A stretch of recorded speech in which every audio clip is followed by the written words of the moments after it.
welcome back, everyone. Welcome back to the PondCast, episode number 52, your weekly talk show, your weekly StarCraft 2 roundup show.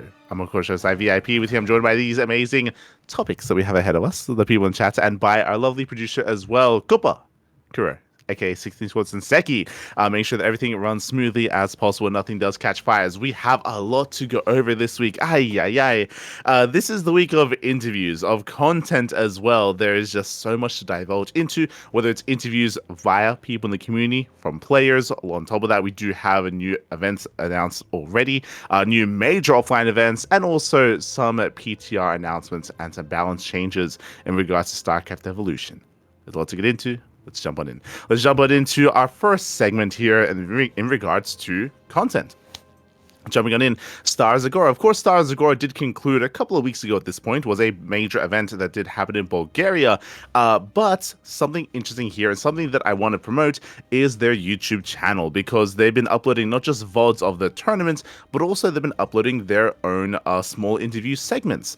This is typically something that is featured during the event itself. It's done by DreamHack, by EWC, by IEM, but very rarely do they ever release them individually on their own for you to consume in these bite-sized pieces. So shout to those working behind the scenes at Stars Agora. It's a rare sight to see, but yes, they have released interviews featuring Raynor, Spirit, featuring Ryung, Nitix, Lambo as well, Hearthstone, Skillis, Rotterdam, Biomorph, and many, many others. Nothing too major. They're very small, very bite-sized interviews that, you know, give a little bit of flair, give a little bit of flavor, a little bit of context as to the event itself, and also some insight as to the players as well. So it's just this really fun little like bite-sized content patches or content pieces on the YouTube.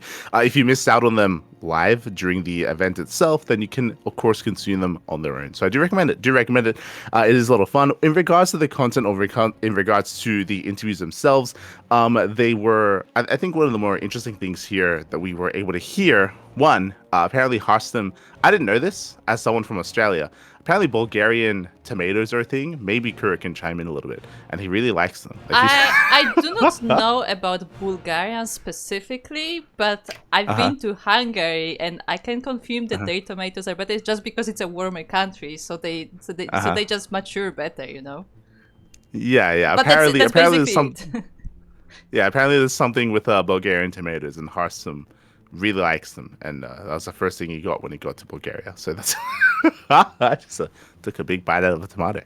Beautiful. Again, I understand.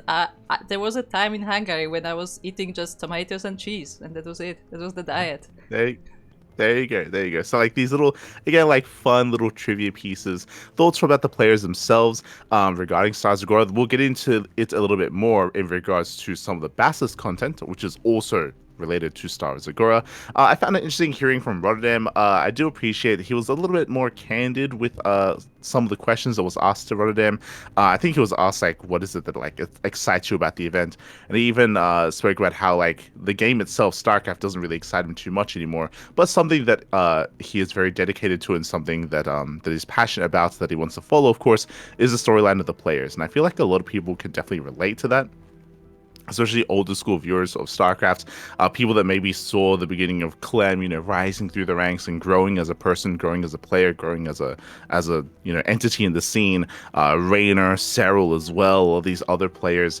Rotterdam, he was kind of expressing like his interests and what he finds value in, or what he finds entertaining about a lot of these events, is just following the players that he's seen grow up through StarCraft, and cheering for them and seeing them excel and seeing them do better over time. So I spoke about how like that's even more interesting to him than like just like StarCraft itself, and it's more like of an avenue, or like a vessel for the players.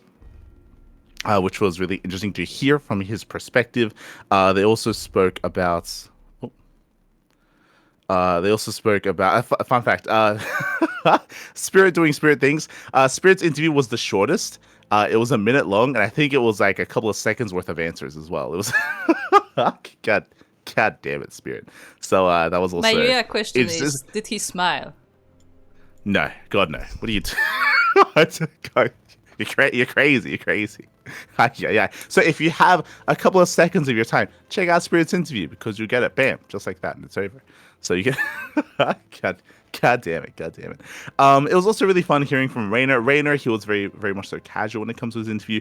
He was actually talking about how he was excited more so about this event in Stars Agora more so than last year, because last year it was more post EWC, kind of like when the event was, or when I should say, when the off season was coming underway.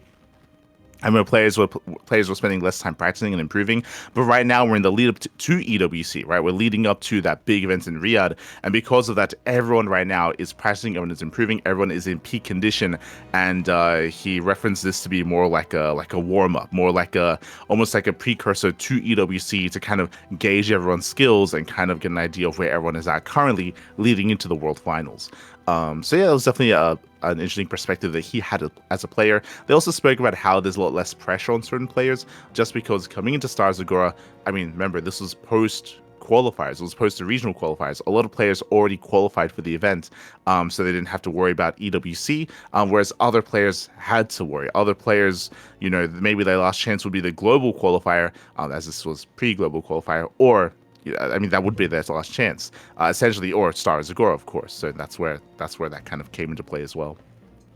So yeah, really fun to hear these short bite-sized pieces from these players, and more are still being released. Fun fact, we just had a Ryung interview released 2 hours ago and a Nix interview released an hour ago, and they're probably going to have more. So I think they have one for every player that was involved. Obviously, I wasn't able to catch up on the Ryung or Nitix interview, but yeah, when it comes to the rest, again, it was fun to hear from the players. It was, again, just these short interviews, like nothing too in-depth was asked of them. I was just kind of giving you like a brief overview of that. But yeah, it was fun. It was definitely fun. And I do appreciate them, again, creating or releasing this content, whereas typically that isn't really done. Typically that's not really done by some of these other bigger events. They just, maybe they post them to socials, maybe, if we're lucky. Otherwise, they're just a part of the main VOD. And even then, like, it's maybe not always uploaded. So yeah, really appreciate it. Shout out to those working behind the scenes at Stars Agora. Shout out to Exalted, as well as Jonathan and the others. GG. GG will play. Do recommend it. Check out their YouTube channel, of course, as that leads us into our next big piece of news here. SE Historian. SE Historian, of course, he was at DreamHack Dallas, and as he always does, he was, of course, conducting interviews, and I expect to see a lot more. He did conduct an interview featuring feardragon and Jumy as well. I'm sure many more interviews were conducted at Dallas, as well as Cheeseadelphia. Whenever he goes to an event, I feel like he's always content-brained and always willing to approach players and try to get, or try to, you know, hear from them and try to get their perspective and try to hear their story as well. But this felt like a breath of fresh air. Like, it has been so long since we've heard from Ravi, right? feardragon, he's kind of stepped away, and he even, like, there was no like official announcement of him stepping away from StarCraft, but he kind of like spoke about it here, about how, like, yeah, he stopped casting full time basically like halfway through last year, if not a little bit more than that, and he's now working a day job. Right now he's a software developer, and nowadays he has no, I shouldn't say like he has no intention of casting anymore, but it's like that's not his priority anymore, right? Like it's he watches StarCraft just like, you know, just to enjoy it. He's not like studying or looking at builds or trying to keep up with the meta or anything like that. It's much more of a casual experience for him, which is a little bit bittersweet. You know, it's really cool to hear from feardragon again. It's really cool to hear that he's doing well for himself. But again, there was no like official exit. There was no like yeah, it was all a little bit more sudden, it felt. I don't know if I want to say sudden, but it was gradual. It was kind of like gradual, and nowadays, you know, off doing other things, which is why it was fun to hear from him, because we rarely hear from him anymore. So much love to Ravi, much love to feardragon. I think he might have also been conducting his own interviews as well. So again, we should be getting some more content from the SE Historian and potentially from feardragon as well regarding DreamHack Dallas and regarding Cheeseadelphia and some of these other events. So really cool to hear from them. Again, if Kura has anything to bring up, definitely chime in. When it comes to the interview itself, again, it was definitely a lot more of a candid interview is what I will say. It definitely a lot more. It was cool to hear from his thoughts. He even was able to reveal some things that were otherwise under NDA a long time ago. Nothing too major, but just some things were happening in the scene at the time. The first thing that was discussed was balance about the game. SC Historian asked feardragon about balance and about, the state of things in the current meta.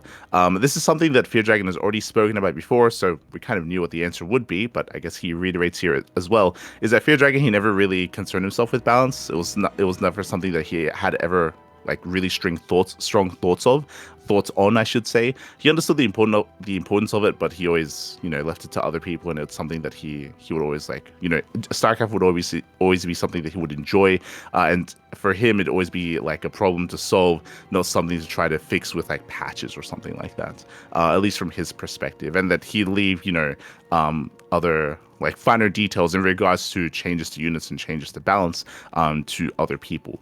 I think our thoughts are somewhat similar here, at least for myself on the CranKy Ducklings. There's a reason why like we typically try to shut down whenever people start complaining or crying about balance in the chat. This is usually not really the avenue for it, at least whenever we're covering tournaments and casting events. I never want to take away from the achievements of a player. The last thing I would want to see is, I don't know, if Clem wins a tournament, or Sarah wins a tournament, or Hero wins a tournament, or they win a match, for people to come in and start talking about the race that they play instead of like giving credit to the players, especially because like it also kind of disrespects, or it also throws shade at their opponents, right? It's like kind of in a way giving blame to their, like in a way blaming balance and kind of disrespecting the player and how hard they fought, their opponent, I mean, whoever it is that they beat, whether it's Clem or Cyril or Hero or vice versa, whenever they play against each other, even at the lower levels, even the other pro players. So yeah, I always find it really weird whenever people bring things like that up. I don't think it's like our place to necessarily do that, especially when it comes to covering a tournament and covering a broadcast. In an avenue like this, it's a little bit different, of course. We'll be going over some balance patch updates later on in regards to StarCraft Evolution. But yeah, it's always something that I felt kind of weird and kind of insulting to the players as well whenever things like that happen. Thankfully, it doesn't happen too often here, but like maybe in other channels and other avenues, it happens as well. So it's interesting to hear from him, and definitely we share similar sentiments. Obviously, there's people working on changing the game, and we gave our own opinions on like proposed balance changes as well. I do find that a little bit different, but yeah, it was cool to hear from Ravi nonetheless. After that, he was asked about the future of StarCraft, and once again, it felt like points that we have already discussed before and have been reiterated already. If you recall, originally when it was announced that the EPT Pro Tour would be ending, we spoke about how when it comes to the future of StarCraft, it did feel like for the most part it was going to be moving on to like a more like a hobbyist esport, less so. And that we do expect to be seeing more retirements over time over the next year as well, less people dedicating as much time to the game. And Ravi does kind of like echo those sentiments as well, talking about how right now the question isn't, is StarCraft going to be around? It is going to be around. That's not the question. The correct question is, how sustainable is it going to be for the players to devote as much time as they currently do to competing and practicing in StarCraft, and also earning money in StarCraft as well? And I do agree. Like that is like the better question. That is the correct question. I think the answer is, as you mentioned, that's it's going to be looking a little bit more like some of the other esports out there, like the fighting game community or some of these other smaller esports that still have these big events, but they're, again, not as large. There's not as big of a prize pool. feardragon, he actually had some strong thoughts or some strong words about this. And we'll get into it. First, he was talking about, I like that he brought up the perspective of some of the players. He brought up the fact that it's going to feel a little bit weird for some of the players that compete in StarCraft moving forward, who don't spend as much time practicing, and because that they perform worse than they did before, and that's a feeling that they have to contend with, right? And that's something that we're already actually seeing.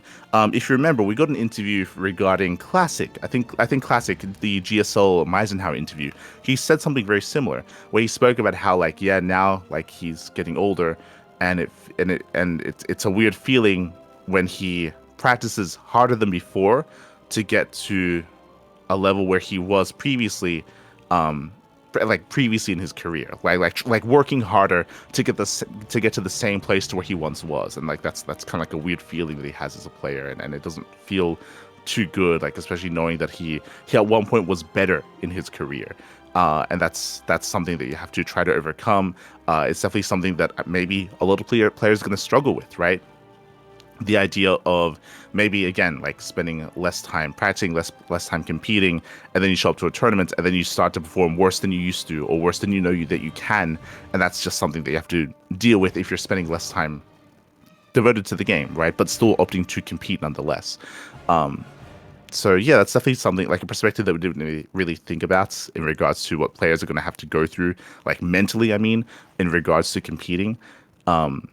And I think he equated it a little bit to the NA scene and the NA region, about how that's very much so how the NA players are at the moment, in the sense that right now the only full-time player is probably Trigger. Like Trigger, he's the only full-time player, and all the others, like, they play part-time, right? Scarlet is part-time, right? Like Juanito is part-time, like Estrella as well, right? So many of the players that I just mentioned, they took like 3, 4, 5 months off from playing. Like they they were not competing during the off season, right? Like they just stepped away from the game, and they only come back for like these big qualifiers, or for like Cheesadelphia, for example, right? Like Cheesadelphia, we went over that bracket last time, and Cheesadelphia, for the main event, we saw all these returning players that we don't see anywhere else. Starkiller, Future, right? Disrespect, Epic. These are players that don't even play in the weeklies. They don't even play in the Pegasus Cups. They don't play in the online tournaments. They just show up because they love the game. You know, they've got a history with the game. They enjoy the community, and then they show up for Cheesadelphia, and that's what they compete in. That's what they play in. They're not playing in, I don't know, like Esports World Cup qualifiers, or they're not playing in these other events. And that's kind of where the NA region for the most part is nowadays, and that's where he feels like probably like the rest, like the European region, is probably going to head towards, and the Korean region as well. Which is definitely, again, he has like his own, I guess, perspective on that, because he's from the NA region, and I guess it's similar here in Australia, right? We're about to have OSCraft, right? There's going to be an Australian LAN this weekend, and who's an active player in Australia? No one. Like sad reality is, right now no one is active, but who's gonna go there? Probably Oreo, Chappie, Azure, Pez, right? They also hang out in Discord. They're all still friends. Ryan, I think Ryan's back in Singapore, but if Ryan was in Australia, he'd probably go as well. Faz as well, right? Like, there are all these Australian players that don't actively compete in anything anymore. But if there's ever a LAN, if there's ever like an offline event like that, then they'll go together. They'll go, they'll hang out, they'll compete, they'll play. More as a hobby, more for fun, sort of thing. It's quite similar to Cheesadelphia, yeah. How did I think about it? So, except for Australia in a sense, and yeah, that was like that was his kind of like quote unquote prediction as to where things are probably going to head. And of course, like, there's still going to be like, you know, Home Circle would be the European equivalent, right? Maybe there'd be like another SC safe house from Zombie Grub or something along those lines. But yeah, just how the scene most likely is going to change post EWC. So yeah, I do think it was good of him to bring that up, for sure. I do think it was good for him to bring that up, just because I think there's already like a couple of regions that are a good example of that already.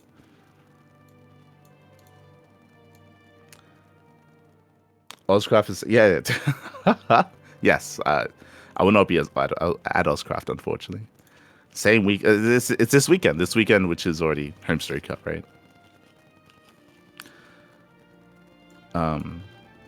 They also spoke about. Oh, right. In regards to that, he also, again, I mentioned before that feardragon. He was very passionate, and again, maybe a little bit. What's the best way of putting it? Maybe a little bit harsh, but also I feel like very correct in his analysis of StarCraft at the moment, in regards to, he was talking about how, like, right now the community does feel a little bit more, maybe entitled is the correct word. There's so many people, and it's always frustrating to see it, where they talk about, like, you know, StarCraft and its lifespan and where it is and where it's going, and they're very doomer about it.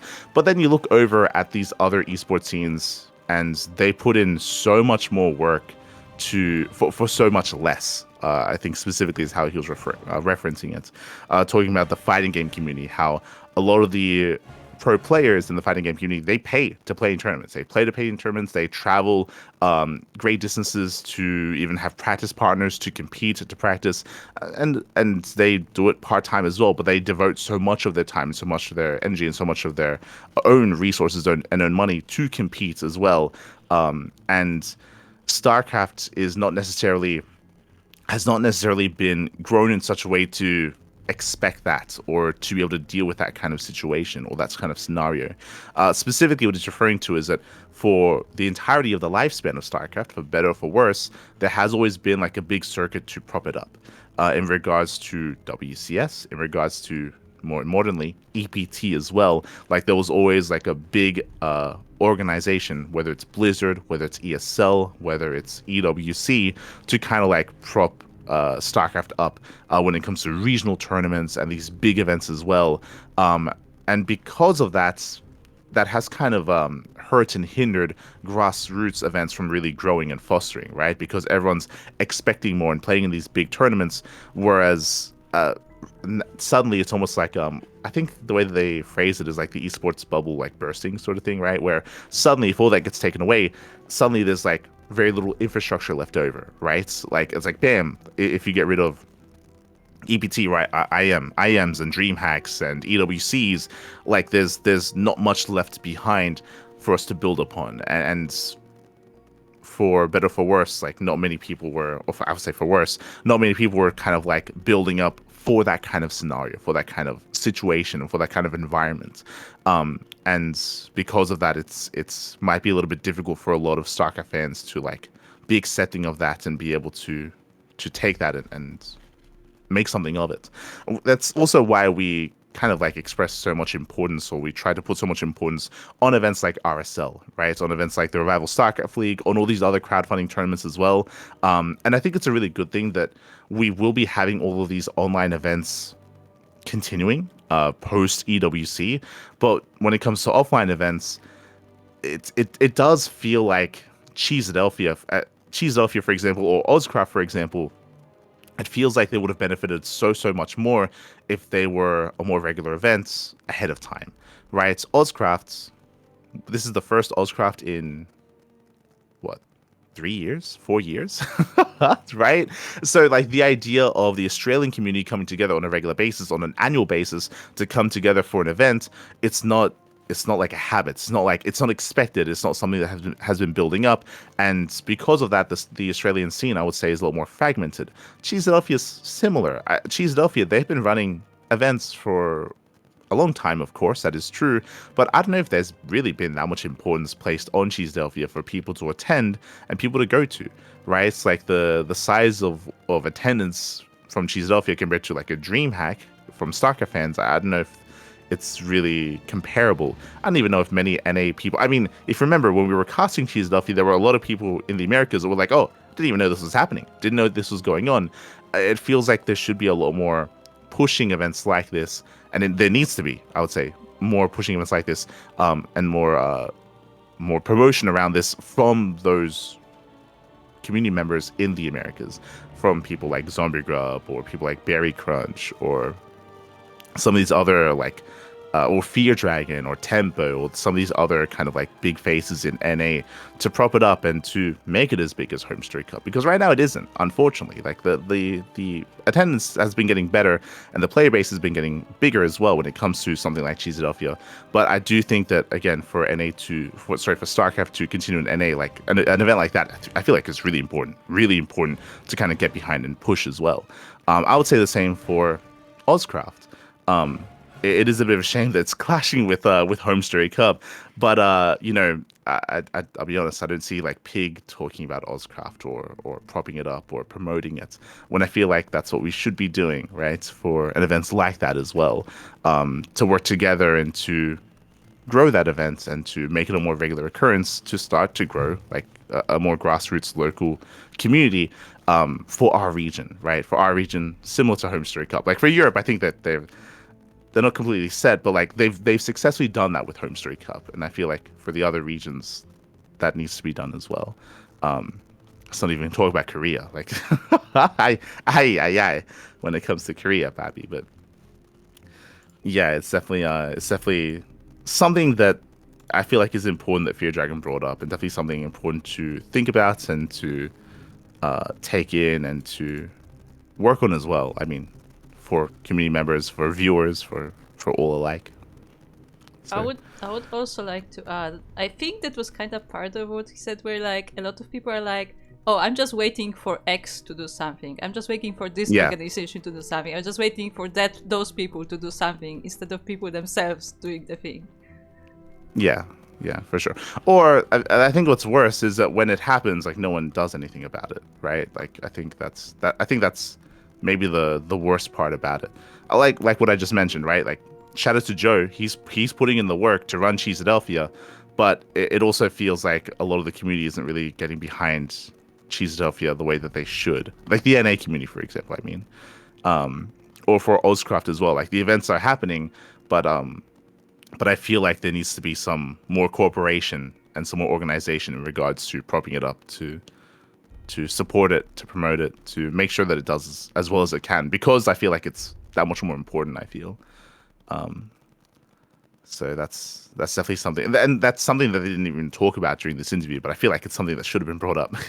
That's something that's, yeah, something that's missing, something that's lacking. I think that's why we tried to bring up that, just the fact that there's the grassroots infrastructure just isn't really there. It isn't really as supported by the greater StarCraft scene and the greater StarCraft community as much as it should be, which is something that we have to work on. Like as a scene, as a community, it's something that we have to work on moving forward for sure. I think they also spoke about some other like more nostalgic things. They were talking about the foreigner versus Korean dynamic and how that's kind of fallen by the wayside nowadays, and how that's hurt StarCraft. I think I would agree with that. It was always so hype, and it still is hype whenever you get like that foreigner versus Korea dynamic. It's much more rarer nowadays, unfortunately. And I say rarer nowadays. I should say that we've been almost flooded with it because of the weekly tournaments, which is something that Fear Dragon brought up. For better or for worse, you can make an argument either way. Clem playing in every tournament, as cool as it is that he plays in everything, also means that you always see him play in everything, and you always see him compete against everyone, and that takes away from some of the mystique or some of the excitement about seeing Clem play against Hero when they play every week, for example, right? Like, I would say that's also why I get excited whenever we get to see Hero versus Raynor or Hero versus Serral more than Hero versus Clem, because Raynor and Serral don't play in the online weeklies, because they rarely compete in some of these online tournaments. So it's still exciting, and it's still almost like a mystery, or still like you're waiting with bated breath to see how they compare to each other, because they face off so rarely. Whereas I mean, with Clem, or again, Hero's another prime example. He also plays in everything. Dark used to as well. Then that kind of takes away from that, and you already get it all the time, so it's not as special. It doesn't mean as much anymore. There are certain players where they still have that effect, like Serral, like Raynor, like Maru as well. True, Maru, he's also a player that doesn't really play in online tournaments, so whenever he plays, like, you're always excited because you don't know how he compares to everyone else. You don't know how he competes. You don't know what his level is at. You don't know how everyone else compares to him. So like there's that excitement there. That's taken away when your top player is always there on not even just a weekly basis, but a daily basis. Like a daily basis, you're seeing, Clem versus Max Pax, or Clem versus Hero, or Clem versus Beyond, or Clem versus Cure. Like you're just seeing it just all the time. The plus side is that you get to see them all the time. so like fans of those players, hey, they get to experience them, and they get to watch them more regularly. But again, the downside is that it makes it less special, right? It makes it less exciting. So there is that give and take, and that's definitely, I don't know if there's like a proper answer to that, or it's just more of like an observation as to the current state of StarCraft more than anything. I don't know if there's much else to add to that, but it's something else that they brought up, and definitely interesting to think about, especially because like that used to be a bigger deal back in the day, right? That foreigner versus Korean storyline. I think he brought up how that was the benefit of region locking. I think he even divulged a little bit of information from the summit that they had at Blizzard, how Choba brought up that is the benefit of region locking, is that you're able to close a lot of these players off from each other, so then whenever there's a big international global event, then they play, and then that generates hype, right? That generates hype from everyone involved, because they're often like gated off from each other in the regular season, in the regular leagues. So I'll definitely agree to that, and it was definitely I would say like a more hype and a more interesting experience whenever that was more of a rare sight. Nowadays less so. Smoge. Nowadays less so.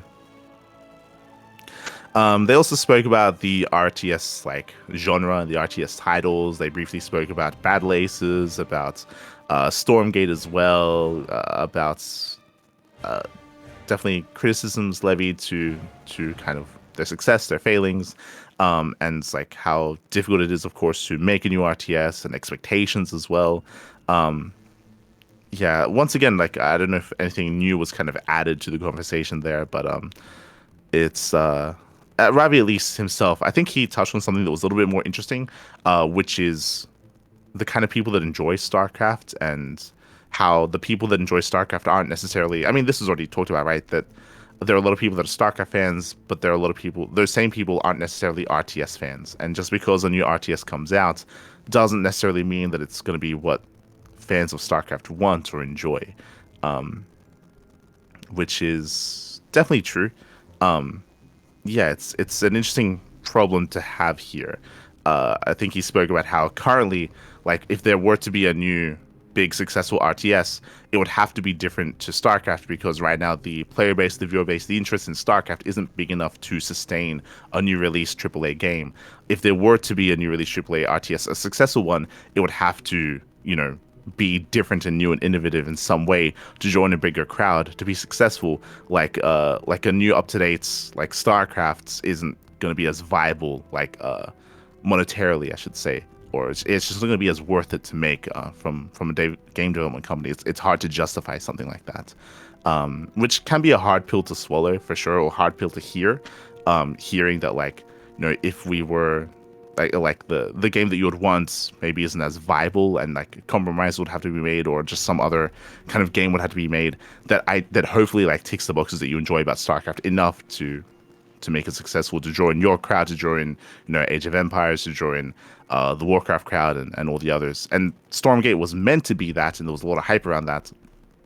But I think feardragon, he spoke about how a lot of the people, like, maybe they were just a little bit too ambitious.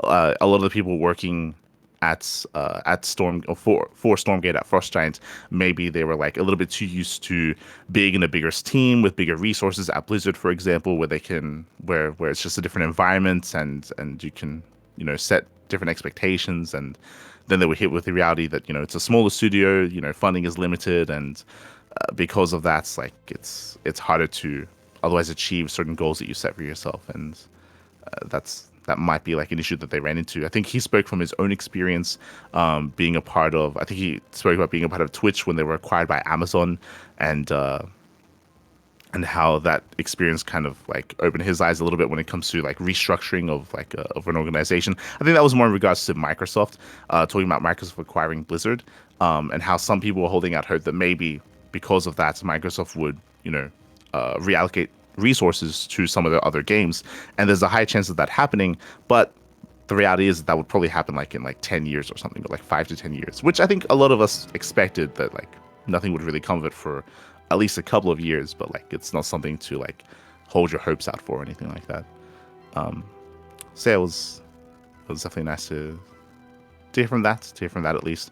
I think another thing that they touched on that I found really interesting was how StarCraft was being marketed. This is where I wish I had Yaku here.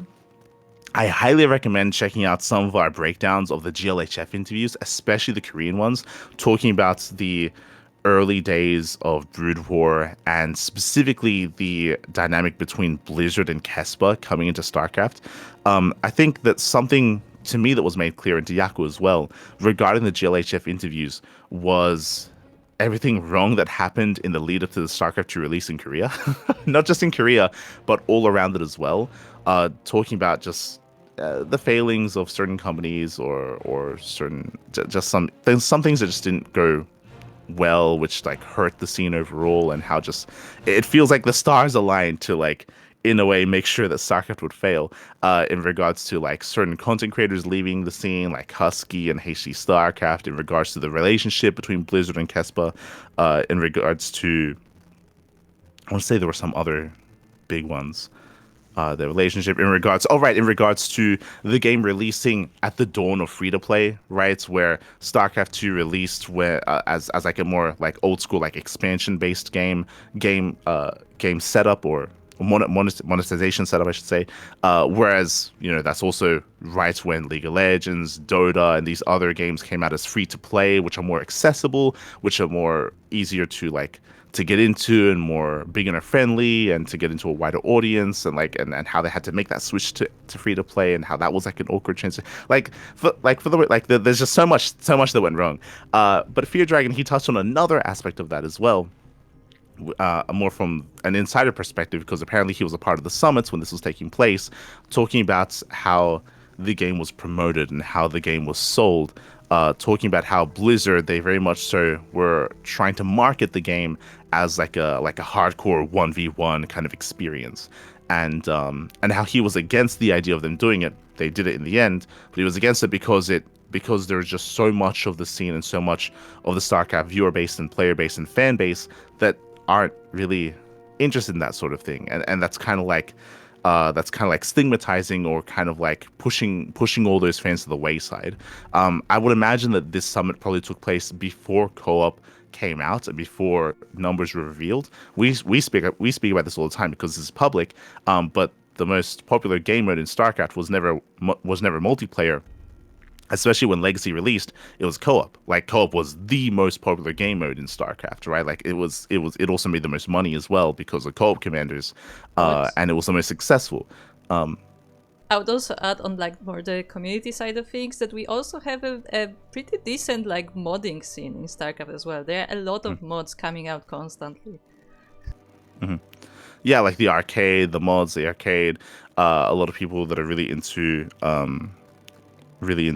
like the story, the lore, the campaign. And he spoke about how like it was a mistake for Blizzard to try to market their game to be as hardcore as they did, while alienating, that's what I was looking for, while alienating so much more of their potential player base, by putting themselves into this kind of niche that they didn't need to. And I think a good example that he brought up was Brood War.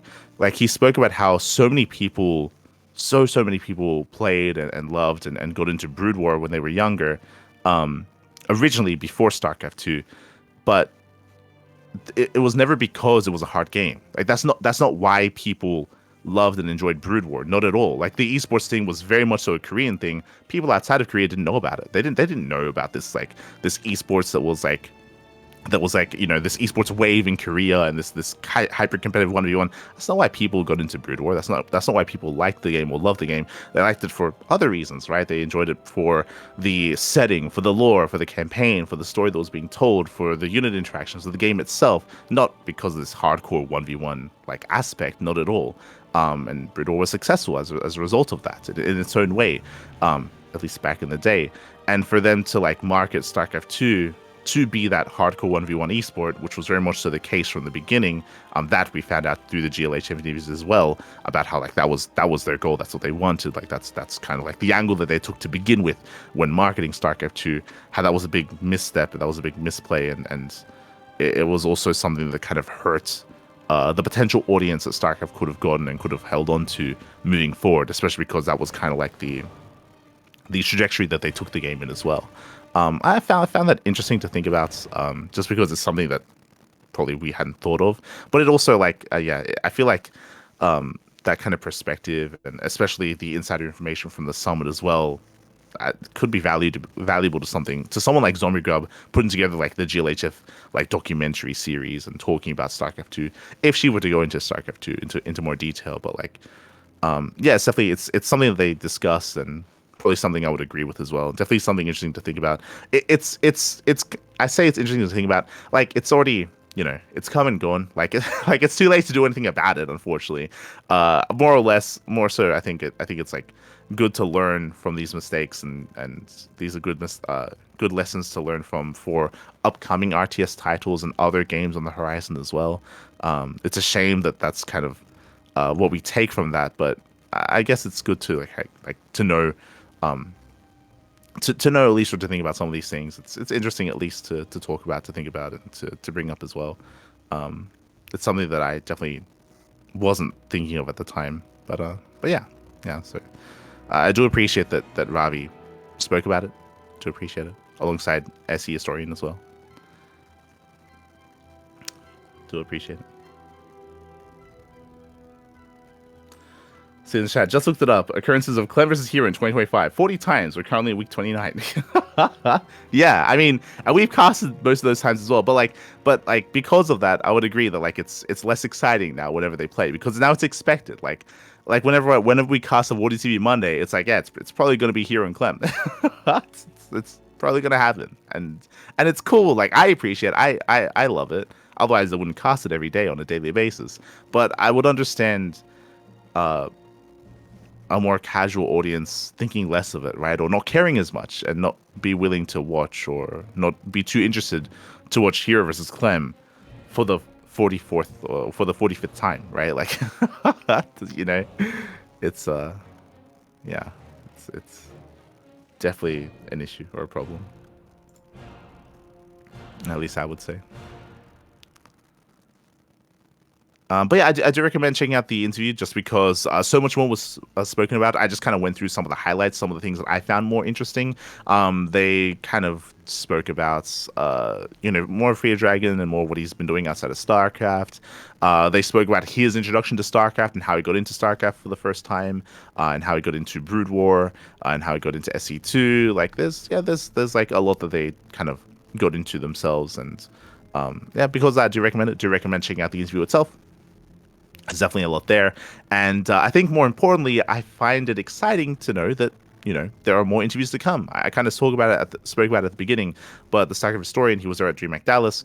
I'm sure he interviewed as many people as he could, and we're only just now getting these videos about feardragon, about Jumy. I'm sure there are more to come, so I look forward to it.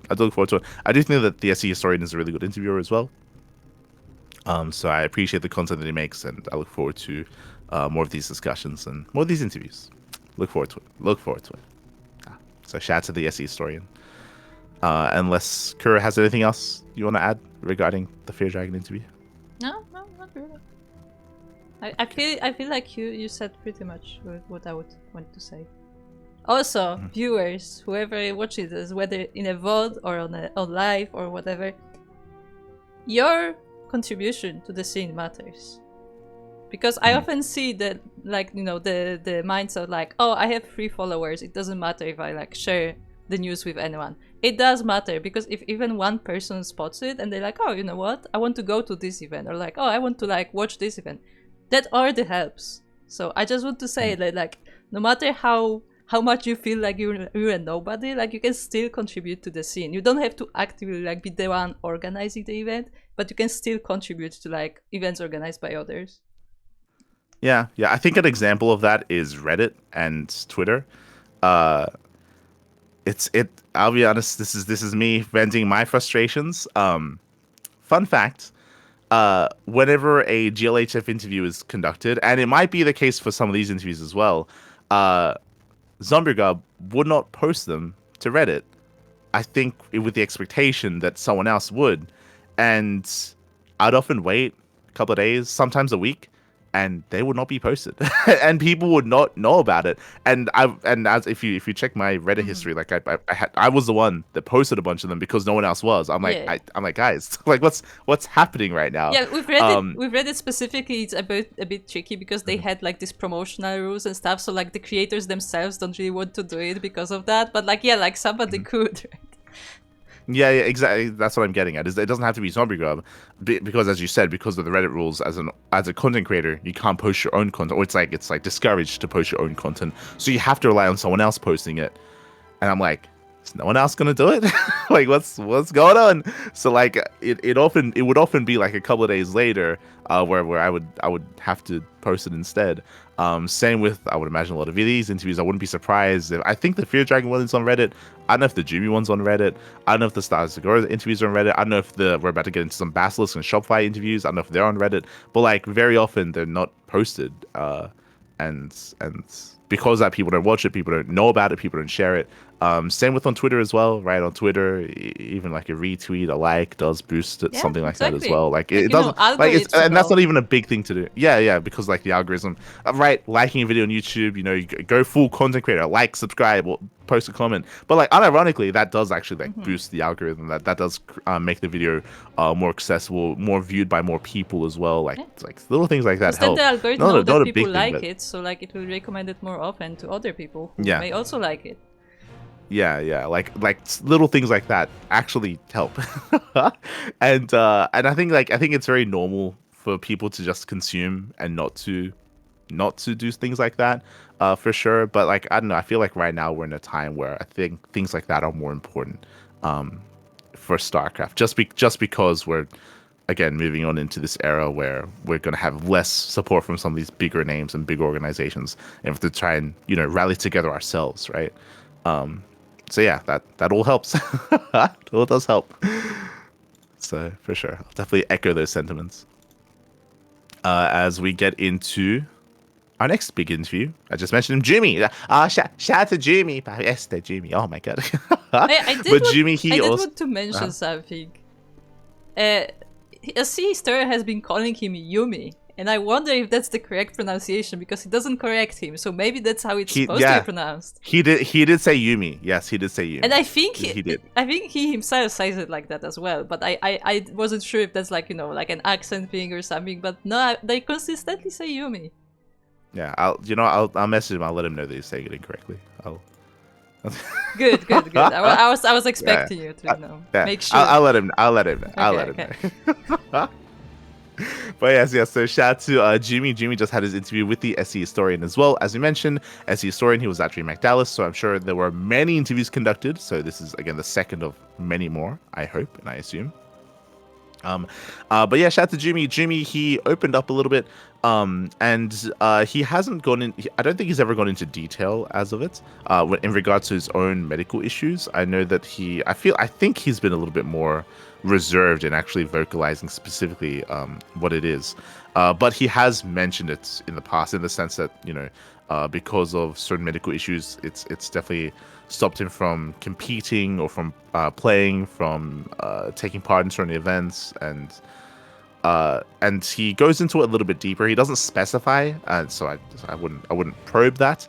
But he doesn't specify. But he actually speaks about how that's actually how he got into competing in StarCraft. I think one of the most wholesome things, Kuro, I don't know if you have listened to the interview. One of the most wholesome things that I did not know, but like it also dates us. Apparently, the way that he got into StarCraft was his dad got into the SE2 beta. Of course, it was his dad got into SE2 beta, and he actually was really good. And I want to say his dad stopped playing in Heart of the Swarm. Yes, but his dad was actually GM. Yeah, like he was actually. He said he was top 80 GM, so not even any GM, top 80 GM. Yeah, he was top 80 on Europe, which is like, someone search the records. Who was in top 80 that we do not recognize? That's crazy to think about that. To think about how his father is Jumy. Exactly. Confirmed. Jumy is one of Dimaga's many children. Hold on, actually, he did say race, didn't he? I think he said race. Zerg. Yeah, so it is Dimaga. Confirmed. But yeah, he spoke about how his dad got him into how he used to watch his dad when he was little. And I think, I mean, Kuro, I think you have similar stories, but we've already heard similar stories in regards to this with Brood War, how from our generation, a lot of kids would see their parents or their dad play Brood War when they're a kid, and that gets them enamored into it. And to hear Jumy talk about how when he was a kid, he was seeing his dad play StarCraft 2. Yes. That dates us. That makes me feel very old.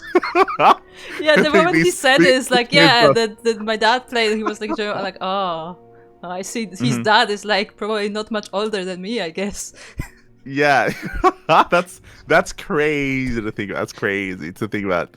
Just watching your dad playing and competing in StarCraft 2 and that motivating you to do the same. Mhm. But it was I really mean, cute. It was really cute. It was really wholesome to hear. we say that, but wasn't it similar for Clem as well? Like, I know his dad plays. I Yeah, don't know yeah. how good he is, but I'm pretty sure that's also like through him that Clem got into the game.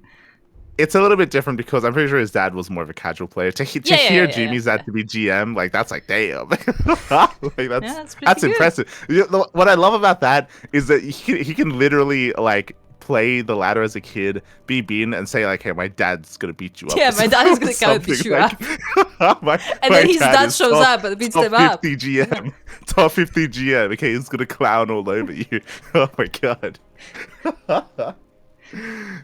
So yeah, it was very wholesome hearing about that, and as I mentioned, he did speak a little bit more about how unfortunately, again we don't know what exactly, but because of certain medical issues, like he hasn't been able to, or I should say, because of that, during COVID, he actually was kind of stuck at home for a long time, and that's actually when he started competing. And I feel like that's the case, maybe not necessarily because of medical issues, but he's basically one of the COVID generation of players, where players like Jumy, players like Geralt, players like Iba, but there's like a lot of players that like started rising through the ranks and started competing a lot more regularly around 2020.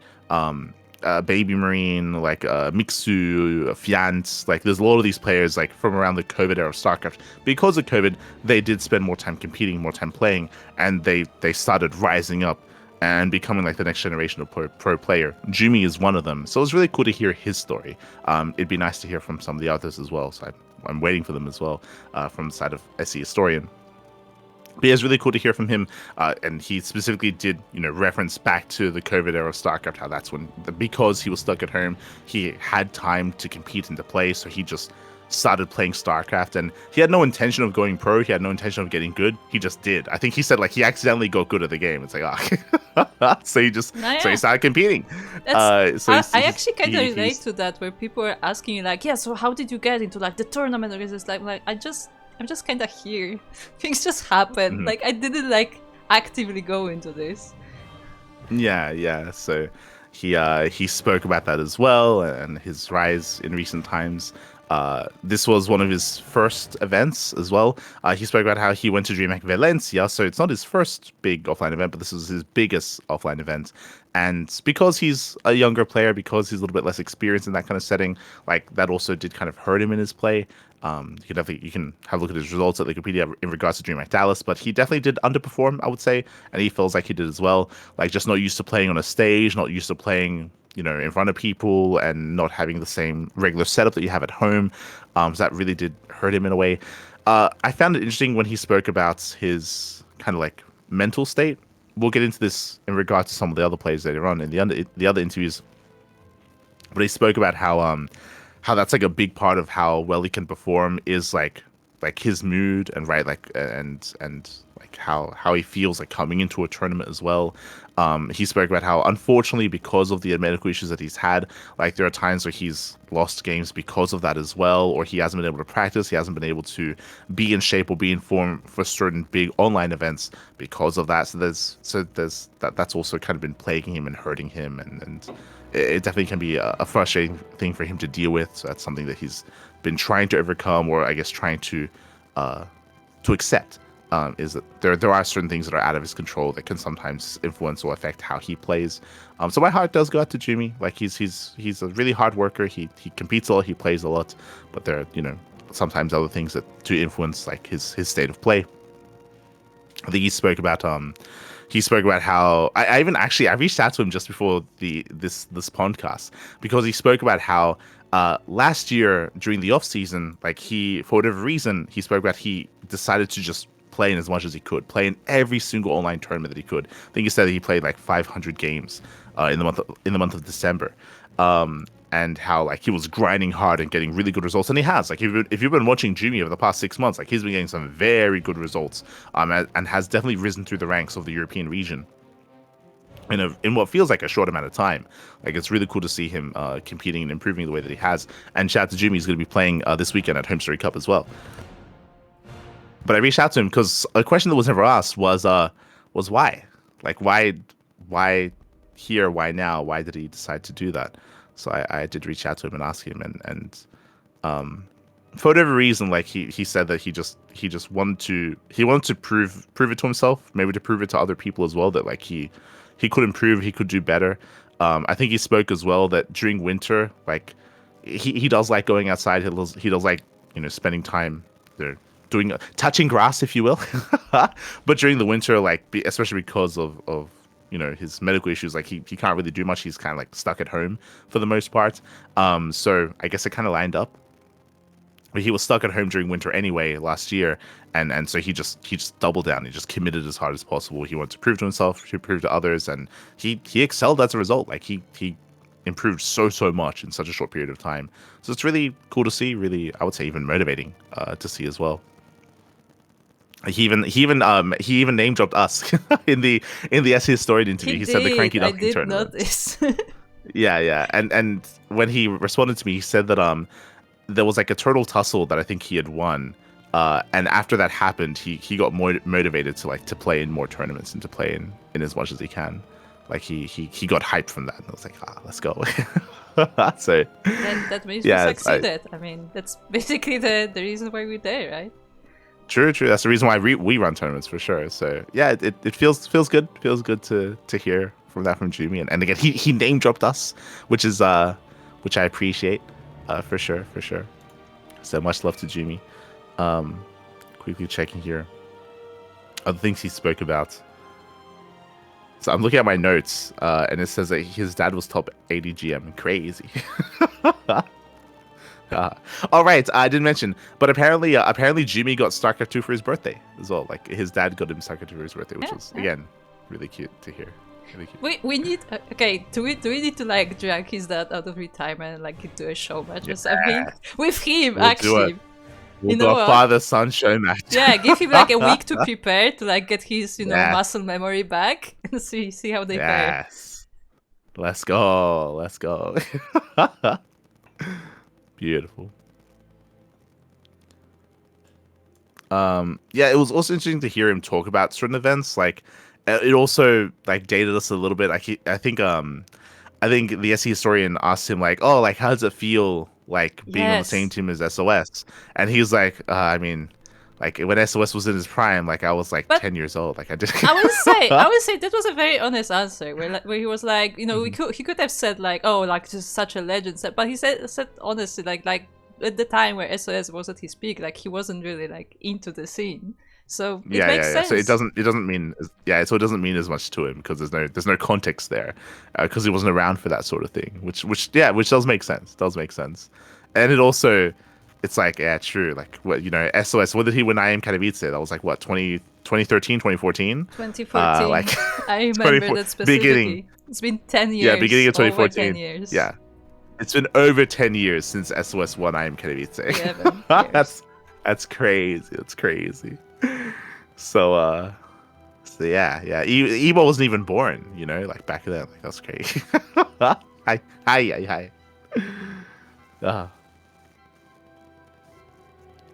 Jumy and his dad versus Eba and Light win. True. I was gonna say Jumy and his dad versus Clem and his dad. I think that would be fun. Oh god. To be fair, I'm wondering because I wanted to also like involve Clem's dad somehow, but considering how good Clem is, maybe it wouldn't be actually that unbalanced. That's what I mean. I think the average skill of Clem and his dad versus Jumy and his dad might be quite close. I agree. Yeah. I think that'd be a good match. We need to make that happen. We need the father son. Come back to me if you hear that. Match. I know you have contacts. Let's go. Beautiful. Yeah, we can involve Sarah. Does Sarah's dad play? Have we heard of that? I know he actively follows the scene, but I don't know if he plays.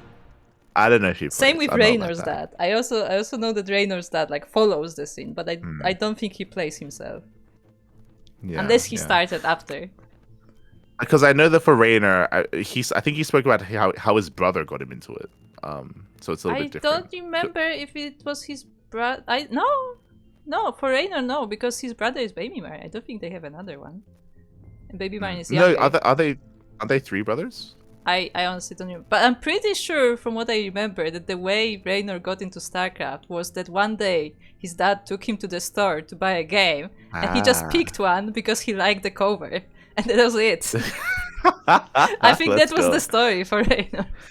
The one trivia piece I know about Raynor is that Raynor was meant to be, his ID was meant to be spelt the same way that you spelled Jim Raynor, but he just misspelt it because he was so young. So he misspelled Jim Raynor as Raynor, and he just stuck with it.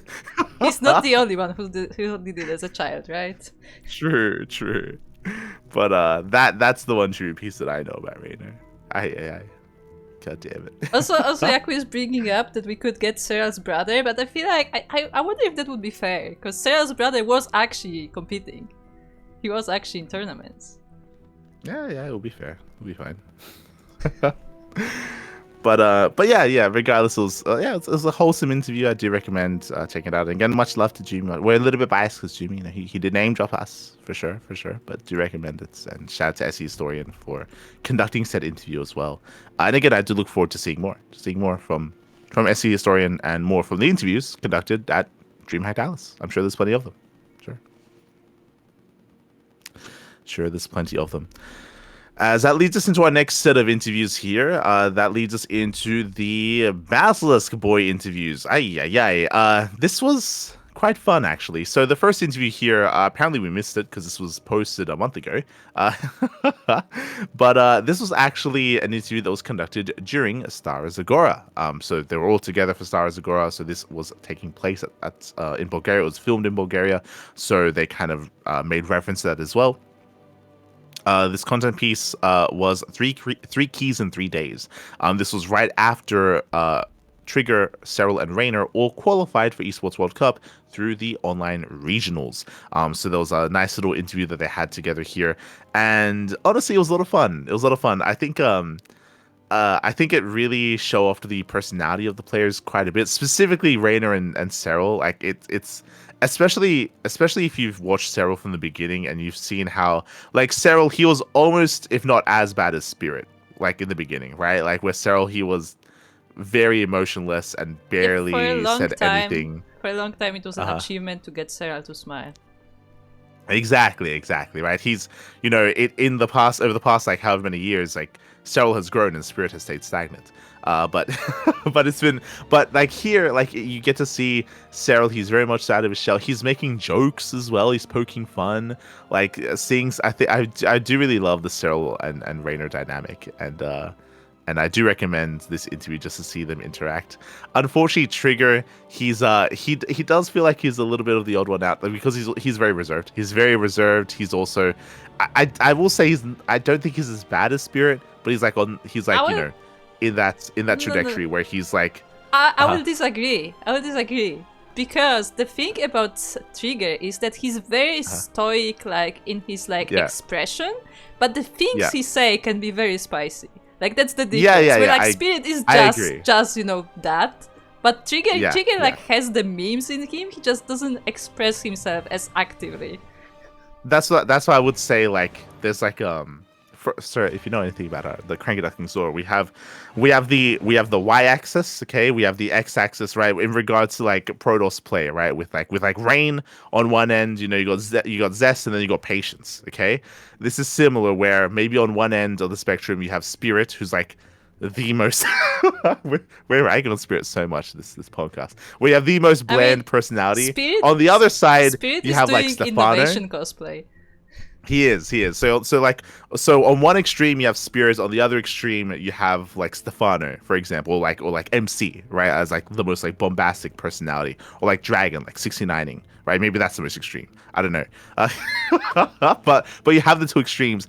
I would say that Trigger, he leans more towards Spirit than towards the other. Yes. Like he's in that area more so. Not all the way, but like that's more. Right, what we were is. just talking about how the kids these days don't know SOS, and you're bringing up like Dragon and MC.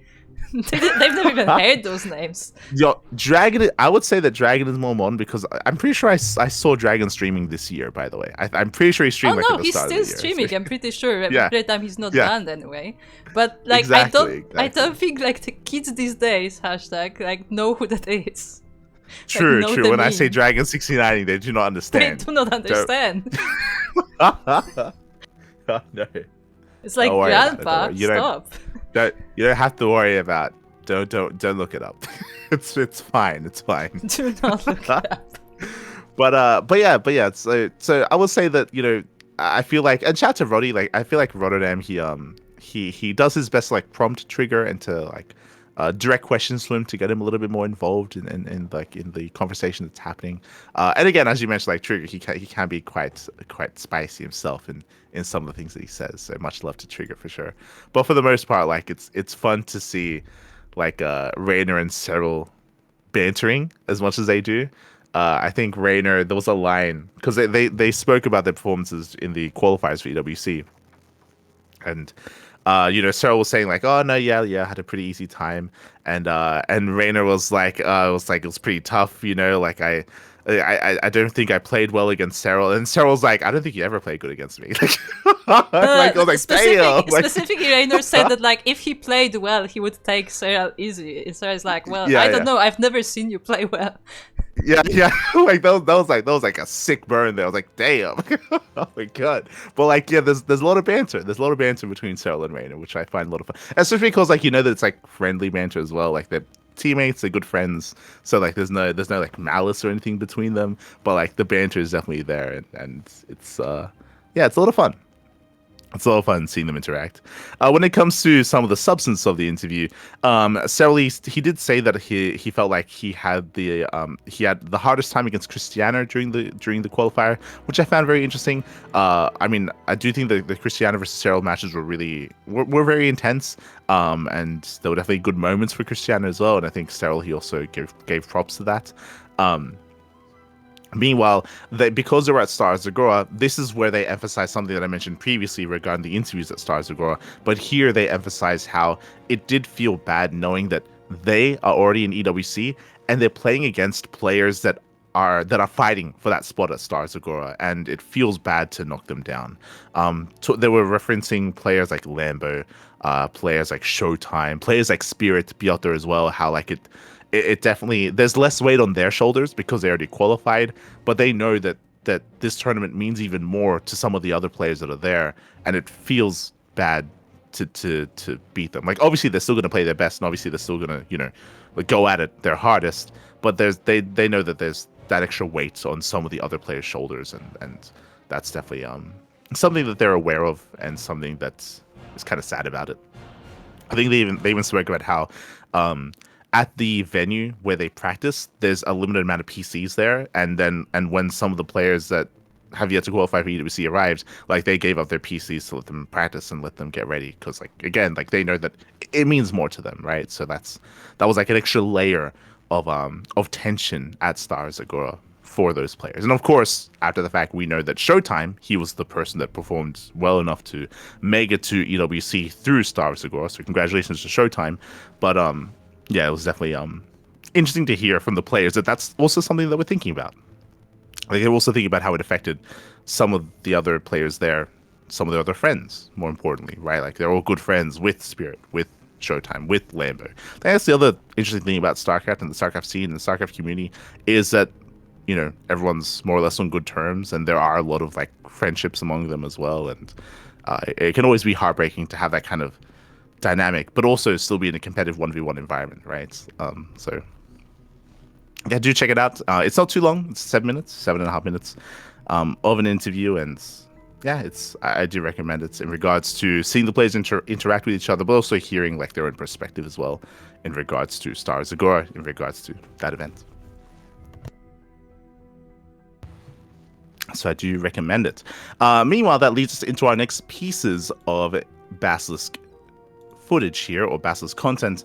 I really like this. I think we were giving praise, myself and Yako, this was last year, we were giving praise to Talon Esports because it felt like they were a team that picked up Dark purely because of EWC. Or I should say, in an era of where teams are picking up players purely because of EWC, Talon Esports, they may have only picked up Dark because of EWC as well, but they supported him past it, and they actually created content with Dark as well, right? Creating like these little like social media pieces, right? That it felt like the owner was a lot more closer, a lot more invested into Dark than some of these other teams are. And because of that, we always appreciate whenever a team does go the extra mile to actually make content with their players. Basilisk is one of them, of course. And again, Basilisk, they're a little more dedicated to StarCraft. Like, they didn't pick up their players because of EWC or anything like that, like ROC Esports, for example, or Virtus Pro, or Twisted Minds, or Weibo Gaming. Like, the people working behind the scenes at Basilisk, like, they have a little more passion for StarCraft.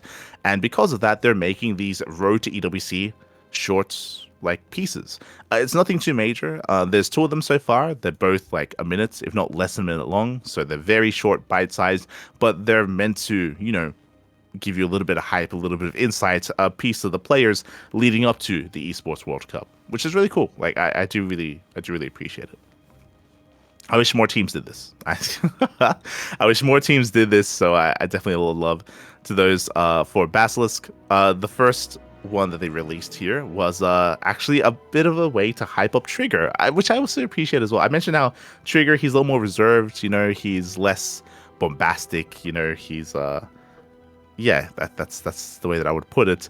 So in the first piece, actually had some words from Cyril, some words from Raynor, hyping up Trigger a little bit, or talking about like what they feel is the best quality of Trigger in StarCraft. And I think they both had the same sentiment. I think they both said they both brought up his micro and his unit control and his just micro and control in general. Now that's something that they feel like is what Trigger does best. There was also another. Oh, sorry, that was the second piece. The first piece, they actually spoke about, how they get ready for a big event and how an offline event is different to an online event. I think Trigger, he spoke about sleep. He was like, he tries to like adjust the sleep schedule for an offline event if he's ever traveling, so he can be well rested. So remember to sleep, remember to veg. That was Trigger's advice.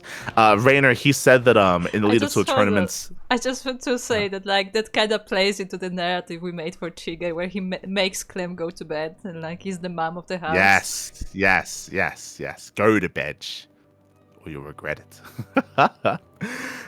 We saw that Raynor, he spoke about how in the lead up to a big event, like a weekend event, he feels like stamina is a really important thing. So he tries to grind as much as he can, and he tries to get used to the idea of playing for an extended period of time. This does make sense for like a weekend tournament, because a weekend tournament, you have like 2 12-hour days condensed into a weekend. And there's just a lot of StarCraft, and there's a lot happening at once. So you have to be able to, like, stamina and endurance definitely is a thing that does take part in those like big weekend tournaments. So he spoke about that. And for Cyril, he said it's the same. He's like, online event, offline event, I will say, it's the same. It is pretty funny to ask Cyril about online events when he barely plays online. It's true. He said that for offline tournaments, he says that maybe if you know your opponent ahead of time, you can like prepare specifically for like people that are going to be there. Like if he knows that like a Maru's going to be there or a hero's going to be there, like he can ahead of time, he can like, try to study his opponent. But outside of that, like it's the same. so there you go. So you heard from Raynor, Trigger, and Cyril as well. And I'm sure we're going to be getting more of these little bite-sized, like little content pieces in the lead up to EWC from Basilisk. So look forward to it. Do recommend it. Do check it out over on Twitter. I should also emphasize that the interviews from Star Zagora are all on YouTube. These little content pieces from Basilisk, they're on Twitter. I don't think they're on their YouTube platform or YouTube channel. Just as a heads up if you're looking for them, for example. So do check it out on Twitter. That leads us into one of the other big teams that actually makes content for their players, by the way. So shout out to Basilisk, shout out to Shopify as well. Shopify, they have these, they created these little interviews, these coffee times with their players during their boot camp. Now, this was a boot camp that they did organize, I believe, in the lead up to DreamHack Dallas. So these were recorded quite some time ago, but they're just now being released. So they had a coffee time with Lambo, and they had a coffee time with Hearthstone as well, and these are on YouTube, so they're both on the YouTube platform. Just as a heads up, the Hearthstone one was released a month ago. Lambo one was released yesterday, so we have two of them. And yeah, it was really cool. It was really cool. You can actually hear TLO. So TLO, he was in the background. He was asking some of the questions and I guess preparing the questions as well for the interview. And they spoke about their time during the boot camp at the Shopify HQ, which I believe is in Canada, if I'm not mistaken. Which I believe is in Canada. I'm just looking for my notes. So they will ask some interviews or some questions regarding kind of like the bootcamp itself, regarding, you know, how they prepare and some other varying questions as well.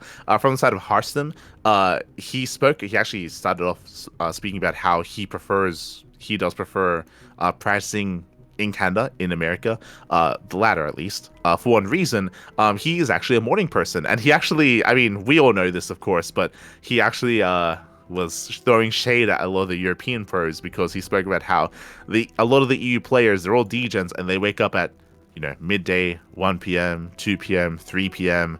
Like, you know, we know who that is. We looks over at Clem and looks over at MaxPax. But like a lot of the EU players, they wake up very late, and because of that, and because he's a morning person and he prefers to play in the morning, if he queues up for the ladder at like 9, 10, 11 a.m., there's no one there. Like it's like no one's awake. Like everyone is still in bed, and he's like, "The hell?" So he prefers playing actually on EU from Canada, from the Americas, because he can wake up in the morning, play, and over in Europe they're already awake. Like they're already awake, and it's already like prime gaming time for them. So he's able to practice and play in the morning and actually get some good practice in, and then in the evenings, the afternoon, he can spend that doing other things, you know, spending time with all the other players that are there. At the boot camp, he spoke about how there they do like internal practice, or like they can, you know, spend time doing other things. He can then film videos and do other content in the afternoons instead. So he was talking about how he prefers, it's kind of like a schedule that he prefers, and he benefits from being at the HQ in the Americas, or in Canada, which I found interesting. So now we have confirmation. Hearthstone is not a degen. He's not a degen. There you go. Likewise, there were also some more fun questions asked towards Hearthstone, and I think it was asked about traveling and food. And he spoke about how he really enjoys like meat and cuisine in Asia, and it's something that is apparently missing a little bit in just how they season food in Europe. So he's like really into like a lot of the Asian food whenever he goes to Korea, whenever he goes to Southeast Asia as well. But he mentioned something that I actually have experience with. He spoke about how like recently he's been trying to be a vegetarian, and traveling to Korea is awful for that because they are a very meat heavy country. And I have my own personal anecdote regarding that. Is I remember I have a friend that's vegetarian, and we went to Korean barbecue one time. That is the worst place to go if you're a vegetarian, because there was nothing. I mean, to be there was fair, almost nothing. You're going to a barbecue. What do you expect? True, but there's like other Korean cuisine there as well. I think they got kimchi pancakes. That kimchi pancakes. So they could have that. They could have that at least. There was no meat in that, but it was that was very little. Like in general for a lot of like Korean cuisine, like it's not too vegetarian friendly. And he spoke about how like going to Korea as a vegetarian was a struggle. Like there was not a lot there. And I've heard similar things from others that have said visited Korea. So that was a struggle. And he said that he preferred. He was recently in Thailand. I think he spoke about. I think for his wedding, for his honeymoon, they went to Thailand. And there, like there was a lot more variety, and he enjoyed a lot more. So at least in regards to like vegetarian cuisine, he was all about Thailand. Just good to hear. It's good to hear. They also spoke about like the content that he makes, something that I didn't know apparently, because I'll be honest, I appreciate Hearthstone's content. I do not watch it though, unfortunately. I just don't have the time. He spoke about how like apparently like some of his most popular content on his YouTube channel are his vlogs. I didn't even know he vlogged, but apparently he does. And he said that like there's like a random video. There's like a video where he went to like a petting zoo from like 4 years ago. It's like one the only vlog of his I've seen. Does he do others? I didn't know there's more. Apparently he's done others, but it says something that's the only one that you've seen, because he said that's his highest viewed one. Like for whatever reason, like a lot of people really wanted to see him at the petting zoo. It's like, okay, I So think it was because it was very memey because he was petting goats. I think that's what it was. And There I you think he go. promoted it like that he's like visiting goats or something. And Uh-huh. people heard goats and they had to check it. Yes, they wanted to see him pet several. True. So yeah, he spoke about that. He spoke about how I think he mentioned something about like editing as well, which I found interesting. He spoke about how he tries not to over edit or to make his videos too fancy, just because if you start doing that, then that's what people expect. And so then if you stop doing that, or if you don't implement that kind of editing style or that much effort into a video, then people they feel like you're putting less effort into a video, and then people will think less or think worse of that video as a result. So in a roundabout way, he's talking about like setting expectations for his content and what he wants out of it, and to be careful about that sort of thing, which I found insightful, which I found interesting, and probably correct as well. You know, the meme takeaway from that is like, oh, you know, you make low quality content to make sure people enjoy it for far longer. But like I do feel like there was a lot of value in some of what he said about like how he makes content and his editing style and all of that. So yeah, I found it really interesting. The reason why the vlogging stuff came up was I think he was asked like, what's his favorite content that he's produced, and then he spoke about his vlogs. It's like, oh, okay, I didn't even know. So yeah, it was fun to hear from Hearthstone. And again, shout out to those working at Shopify and Tilo as well for creating this and for having more of these. Again, the Hearthstone video came out a month ago. The Lambo video came out yesterday. So I would imagine we're going to be seeing content and videos regarding Björn, Scarlet, and hopefully another as well. What I mean by that, something that we didn't know, is something that I didn't know, that we found out during the Lambo video, is that apparently Australia was also there.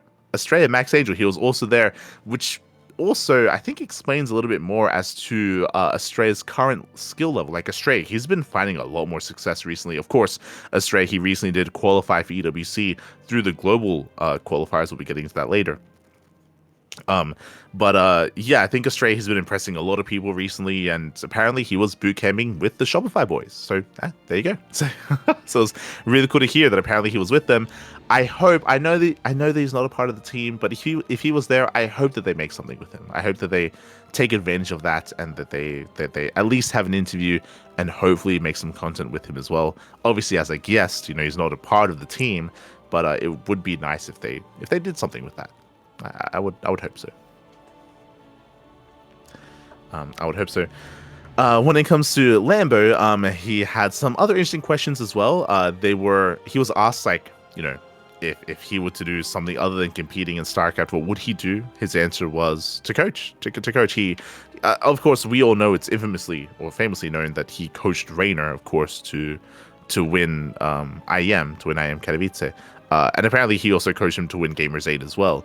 And he spoke about how the beginning of that, actually. He spoke about how the only reason why he reached out to Raynor was because he was upset that he didn't qualify.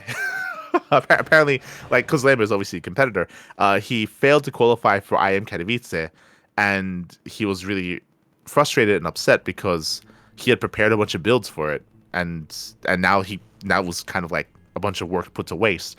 So he reached out to Raynor. He was like, hey, you know, what if we work together? What if I helped you? What if we you know, practice together? What if you took some of my insights, some of my builds? What if I helped you strategize as well and study players and coach you for the event? Raynor was like, yeah, let's go. He's like, let's go. And I mean, it worked. You know, with great success there. I mean, Raynor, he was able to be that IEM Katowice champion.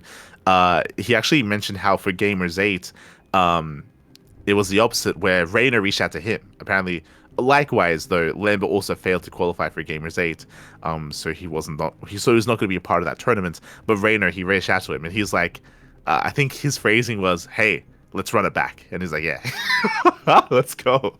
So, and it led to Raynor becoming the champion. So he was able to win it all. And he spoke about how, like, unironically, when it comes to coaching Raynor for those two events, like, he was probably more nervous than Raynor for those tournaments. He felt like he was competing. Like he felt that same energy and that same rush watching Reynor as if he was playing, just because like he was that invested into Reynor's performance. And he got a lot out of it. He really enjoyed it. So he spoke about how like if he wasn't a pro, he and if StarCraft was a little bit of a bigger scene, a bigger esport, he probably would already be a coach by now. And I guess that kind of goes in line with some of the content that creates. I think Harsam already spoke about this as well in his interview, talking about how like Harsam, some of the best content that he enjoys creating are like guide videos that are really informative and really well thought out. For Lambo, like I think he's like really proud of like the coaching that he does and like seeing players grow over time, and because he does a lot of coaching himself, not necessarily for pro players but for other players. He provides coaching services, and he gets like a lot of like he gets a lot of value out of that, which is really cool to hear.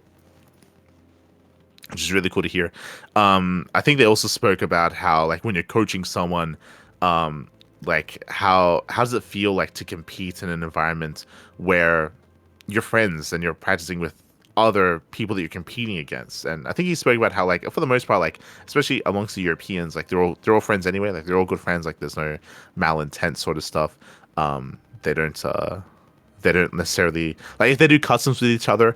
I think he has a rule where he said that like he doesn't share custom game replays with other people if people ask him for that sort of stuff. Like there's like an unwritten rule where you lock that stuff down. Like you make sure you don't like backstab anyone or share like custom replays with another person just to give them like a leg up on someone else. Like it was like a question that was asked, and yeah, he went into detail as to at least his philosophy regarding that sort of thing, which I found interesting. Again, that's like more insight when it comes to the player side of things and what the players have to go through as well when preparing for tournaments and preparing for events. I think one of the fun things that we heard, which makes sense, which we've also noticed as well, is he spoke about how a fun thing that he's noticed is if there's ever a big tournament coming up, or if he ever qualifies for a tournament, he notices pro players subscribe to his channel so they can watch his VODs. if he ever qualifies, or if he's for like a dream hack, for example, like the day of or the next day, he checks and he sees like the notification of like X and X subscribed. He's like, I see what you're doing. Or he says like sometimes there are burner accounts where there's like a Twitch name that he's never seen before, and he checks and it was made like the same day and they randomly subscribed. He's like, you're like, he doesn't know who it is, but he knows that like it's probably like a player that's like subscribing just because his VODs are behind a paywall. So like they're subscribing just so they can study him. So really, he's calling them out to use their real names, you know? Yes. Just admit it. So I found it fun because it's like unique to him, and I guess to some of the other pros that are also streamers as well, where that's something that's like also a factor where. And that's something that he has to think about himself as well. Like he speaks about how if he's ever preparing for a tournament, there are straight up builds that he does not do on stream because he wants to hide them. He wants to preserve them. Also because that as well, because he knows that people are watching, right? He knows that other competitors, other people in the scene are watching his stream as well to study him. So he knows that that's like another X factor that he has to be wary of. He also speaks on, something that we all know that he's already been vocal about, is that's why he doesn't play in online tournaments and why he dislikes online tournaments or online weeklies specifically, because it's more opportunities for people to study you. And that's something that he cares about a lot, about when in regards to preparation and hiding builds and competing as well, is to show as little as possible to give yourself the biggest edge coming into a big tournament. So that's we already knew this. He's already been vocal about the reason why he doesn't play in these weeklies. One of the reasons, I should say, why he doesn't play in the weeklies and why he dislikes it is to hide those builds and hide those strategies. Not just that, like he also talks about like, the meta of that, where if he is playing in a weekly and if he is getting casted, then he knows people are watching. So because of that, he's in a weird predicament where he can be like, okay, I'm playing against this player. I have an idea for a build. I know it's going to work on this map, but people are watching, so I'm not going to do it. So I have to do something subpar. I have to play worse. I have to play and execute a worse strategy that I know is going to be less effective because I need to hide my real one for like an important match or for an important game. So he plays in a way, quote unquote, he plays worse, or he's forced to like play a little bit worse because he knows he's being watched, because he knows he's being streamed, because he doesn't want to reveal his hand, that sort of thing. So like there's that comes into play for him. I'm not saying that happens to everyone. It doesn't, because you got players like Hero and Clem that don't care. They play in everything anyway. They don't give a damn. But for him, at least, like he feels the need to do that, and that's something that he specifically does care about as well. Which again, it's interesting to hear from that perspective. I wouldn't know if Raynor and Cyril feel the same way. Maybe they do, maybe they don't in some way. But at least for Lambert, that's the case for him. That's why he doesn't compete as much in these online tournaments. He would prefer, again, just because of how highly he places some of these other events and how highly he places like his style and his strategies. Because the reality is, like, more often than not, he does come up with certain builds and specific play styles and specific strategies for his opponents that he does want to like keep close to the chest. We've experienced that as well. Like I don't mind saying this, but there have been times, not just with Lambo, but with other players. So for those who are aware, we cast a lot of StarCraft. We cast almost every weekly, and there have been instances, whether it's with Lambo or with other players as well, where they're like, "Hey, can you not cast us?" Like it's like, "Hey, there's like there's DreamHack Dallas coming up, or there's like EWC coming up, or Stars of War coming up. Could you like cast someone else?" And of course I'll be like, yeah, sure. Like I'm fine with that. But like that's something that we encounter as well. Like there are definitely players where they like where there are instances where we're looking to cast a player and looking to cast a series out of What TV Monday or Pegasus Cup or our own Sparkling Tuna Cup or something like that, and the player's like, hey, like I would appreciate it if you let us play, under a little bit of anonymity and hide our style at least for this week. And we're like, yeah, sure, like that's fine. But that's also something that happens like for us as well, and it is sometimes why we wouldn't cast a series, or we would cast a different series instead when we're casting tournaments. It happens. It does happen. Likewise, he also went into depth regarding his own like mentality when it comes to competing. And how that's a big struggle for him. I think that's also known as well. I think that's also widely known. There are definitely videos that Harsam has released talking about like his. I think he's had like a yearly update or like tournament review or something like that, where I think he speaks about it himself.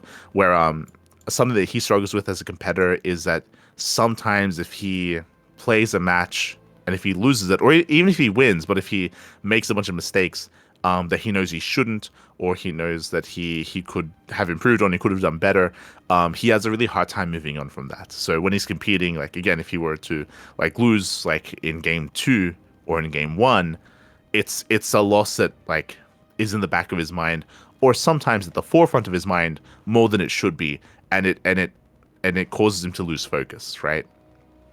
I think he spoke about how there are times where yeah, he would take a loss and then he'd try to shake it off, and then he'd stop thinking about it, and then like a minute later he'd start thinking about it again, like, and he'd just like keep looping, like thinking about that loss and thinking about what he could have done better, what he should have done better, what he can do better, and what he could have changed, and all this other stuff, and he dwells on that loss more than he should, and it influences his play, it impacts his play, it makes him play worse overall. And that's something that, I mean, again, that's something that we've known about Lambert for a long time. And I want to say he made that video like a couple of years ago, but he's bringing it up here. He's mentioning how it's still something that he's trying to work on, that he's trying to improve at, in regards to trying to like block that out and trying to focus on that next step and lock in on the next game. But it's something that he does struggle with. I'm sure there's a lot of people that can relate. I think like personally, my own personal anecdotes. If you've been watching I streamed yesterday. I did a live stream yesterday. And at the end of it, I was like, "Oh yeah, sorry for playing so badly." Like I still remember like this guy. I still remember it. And then I check my history. I think it's a wall of green with like 3 losses. But those 3 losses, I remember them. I remember those losses, Bobby. And they're what sticks out in my mind, despite everything else around it. Like it happens for sure. It happens. Maybe to Lambo to a greater extent, but. For sure, I think that's relatable. Dwelling on certain negative things instead of on the positive. But it's something that he's looking to work on as a player. Otherwise, I think that's it. Oh, he also said that Raynor is a very coachable player.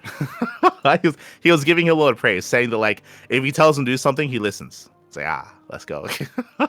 But like, despite Raynor's personality, like at least when it comes to practicing and improving, like Raynor, he's definitely one that he's like a sponge. Like he just takes it all in, and he internalizes it, and he's really good at adapting and learning and all that stuff.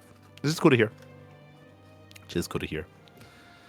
But I believe that wraps up our Shopify interview for Lambo, our coffee time with Lambo. And again, I expect to see a coffee time with Björn, with Scarlett, and I'm hoping with Astrea as well. Like, again, if you have them around, hopefully they made some content.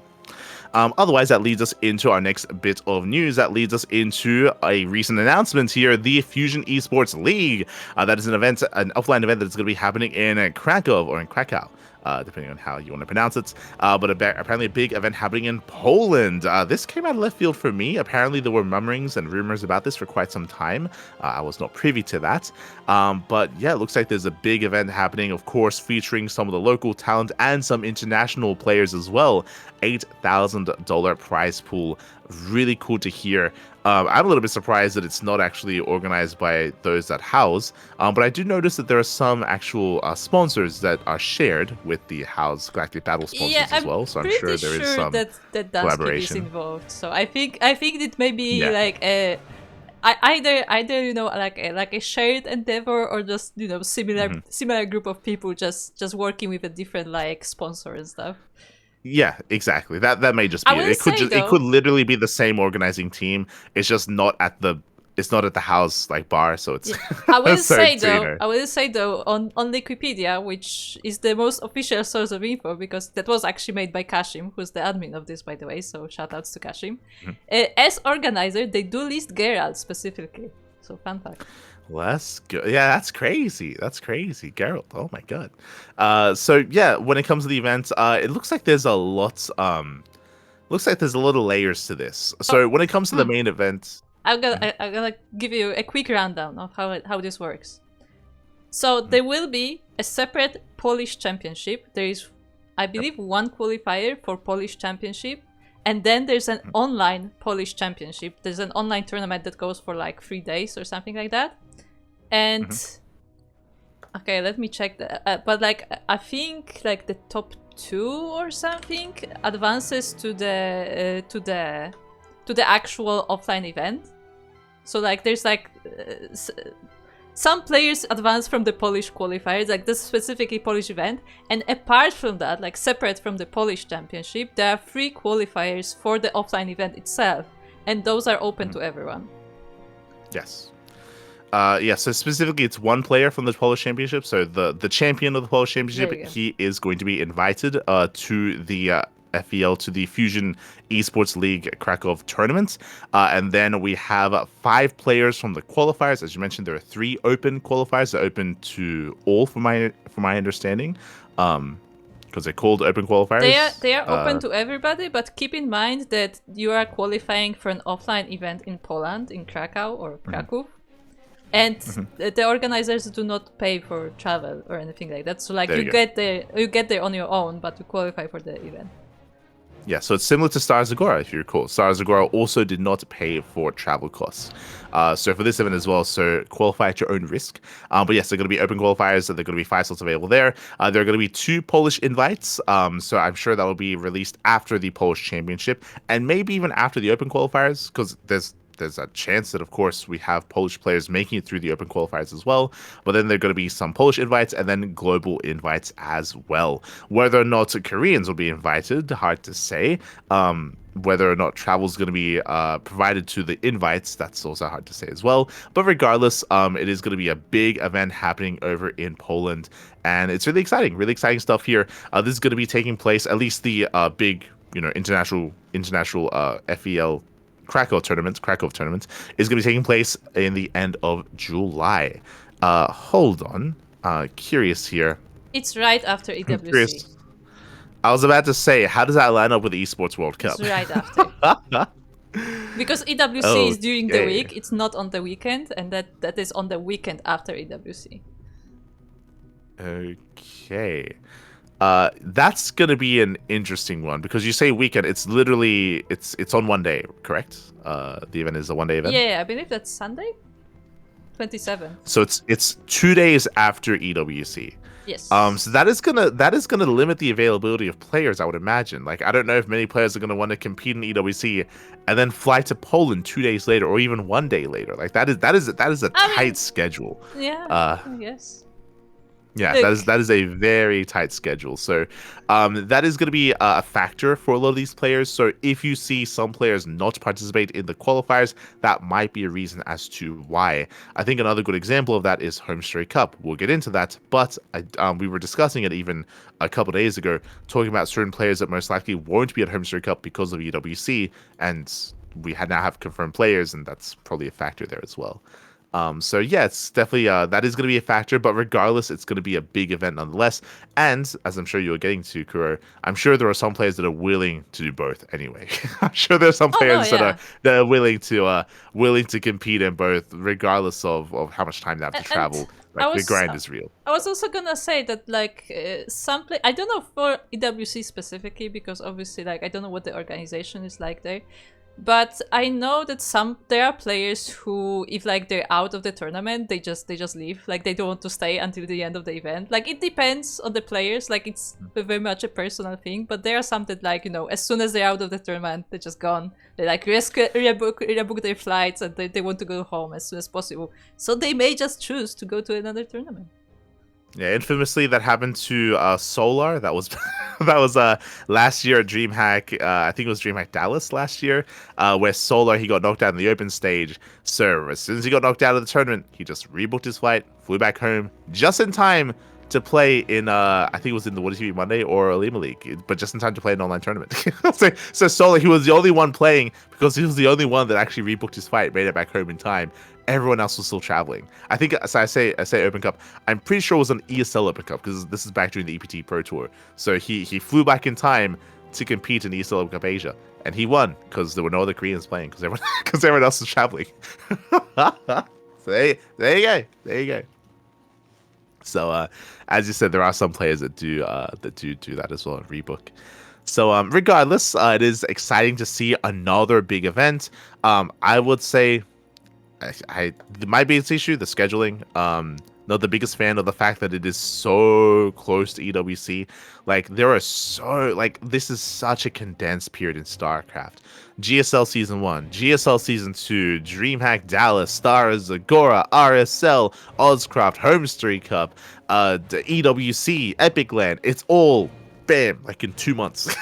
Yeah, it's all just squeezed in. Now FEL, the Fusion Esports League, Cracov as well. All bam, just hyper condensed. It's like, papi, there's more months in the year. I'm just saying, not everything. The year does not end in July. August is right there. August. No. There's nothing in August. August is already reserved for StarCraft Evolution Championship. I would like to remind you. There's nothing in August. There's nothing there. Okay, it's free. You don't. It's there's nothing. So just saying. Maybe if you're out there, Zombie Grub, and if you're thinking about hosting the SC2 Safe House, and you're like, oh, you know what? The 26th of July is free. Maybe we can do an offline event there. I would say, just look at August. There's nothing in August. Just August is it's there crying in the corner because everyone's forgotten about August. Okay, there's no one is booking anything in August. Give them an event. Give August an event. This is where you are laughing now, but this is where there are like 2 offline events every week in August, just because you said that. No, it's gonna be 2 offline events every week in September. And they're just gonna purposely just abandon August.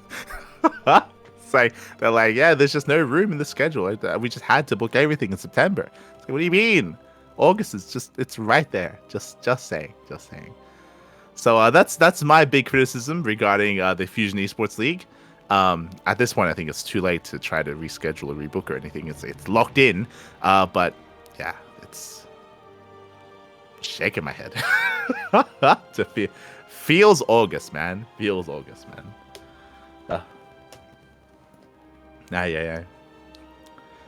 But regardless, definitely exciting news to see another big event happening in the month of July, alongside every other tournament. God damn it. So I don't envy being a pro player right now, just because there's a lot to travel to, there's a lot to compete in, and there's a lot going on. Whew. And something that Kuro just mentioned, the StarCraft Evolution League Championship that is going to be taking place in August, is that, speaking of SEL, StarCraft Evolution, there is a massive patch and massive update that is coming right around the corner. I say right around the corner, of course, currently there's no way to actually update mods, to update or upload mods in the StarCraft 2 arcade that has been disabled for quite some time. I think it's been like 2 months. It's been like around 2 months ish Around that it has and been disabled. The last update, I believe, we got at like around like June 20th. So apparently, it's being worked on. Yeah. So that's the good news. Yeah, we've gotten an update recently regarding that and regarding when it should be updated, and we should be allowed to be able to update these mods. But because of that, it means that the next balance update, the next patch for StarCraft Evolution is huge. It is both a blessing and a curse that the arcade is locked at the moment, because if you know anything about StarCraft Evolution, typically they do updates on quite a regular basis, almost like weekly updates, or maybe like every 2 weeks, like very regular updates they would release, and they would kind of unveil to the public regarding StarCraft Evolution. But because they were forced to just keep everything in, they were able to take that time to actually have a longer and harder look at StarCraft Evolution and dedicate to a much larger and more ambitious patch as a result. Which I think is a good thing. Which I do think is a good thing. If you recall, that was one of our criticisms regarding StarCraft Evolution, was just how often they were patching. They were doing a lot of small patches really often, and now this is going to lead to instead one big patch after like 3 months, and it's quite extensive. Going through it here, just quickly, we have our initial brief. We have hello SE2 Evo fans. This update brings new models, as well as a sweeping balance changes to all races. As many of you know, the ongoing lockdown of uploads to the Battle.net servers has interfered with our ability to provide public updates to SE Evo. However, thanks to an incredible workaround developed by a member in SE2, it is possible to release a PTR in a limited fashion. Players will have to download a number of dependency files and workarounds. So apparently there's like a bunch of hoops they have to go through to actually currently implement the PTR, but I believe there is going to be the reason why they've done this is because there is going to be a tournament that is going to be showcasing much of these changes. The tournament is actually taking place, I think, today or tomorrow, is the SEL Masters number 4. So StarCraft Evolution Masters number 4 is featuring this PTR, and it's a 2-day event, and I think it's starting tonight, actually, Kuro. It's either tonight or tomorrow. Just as heads up. Once our custom software is installing the new files for workaround is more robust, they're just talking about implementing it. And yes, they mentioned how the first of these is StarCraft Evolution Masters number 4. There you go. Which will take place over 2 days on Saturday. My curiosity, I'm curious if we're still going to be able to cast the replays despite not using this, not implementing these changes. Don't know. I'm not entirely sure how Blizzard saves replays like that, but it's possible that it won't work.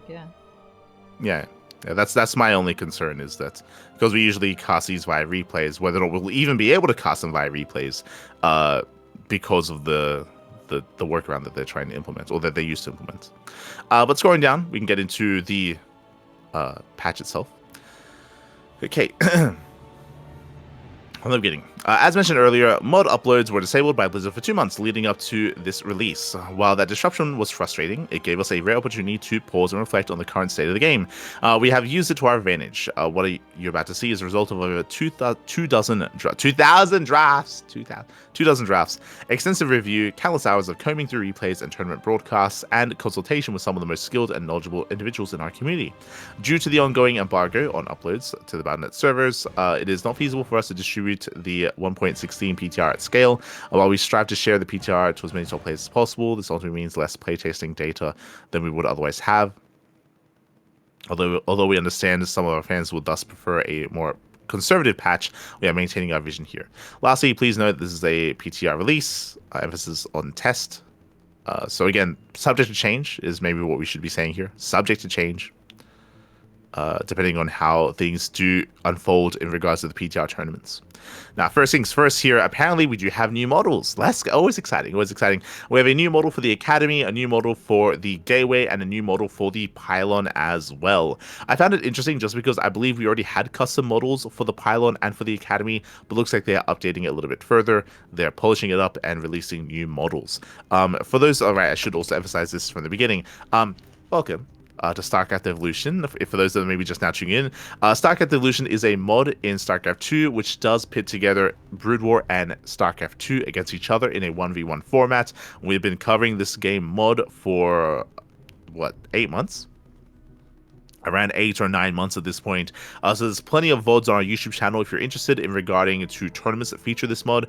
Kung Fu Cup, StarCraft Evolution League, alongside StarCraft Evolution League, King of the Hills, SEL Masters, Code A, and even some show matches like the Enki Epic Series show matches and the STC show matches. So there's been a lot of show matches, a lot of tournaments featuring this game mod. It does have its own kind of pro scene, its own kind of niche community, and yeah, we've been enjoying it ourselves as well, covering it here on the channel. Of course, our main focus is, and most likely for the near future is of course going to be StarCraft 2. Still is StarCraft 2, but it's always fun to dip our toes into StarCraft Evolution, and it's something that at least I enjoy covering here as well. Do enjoy it.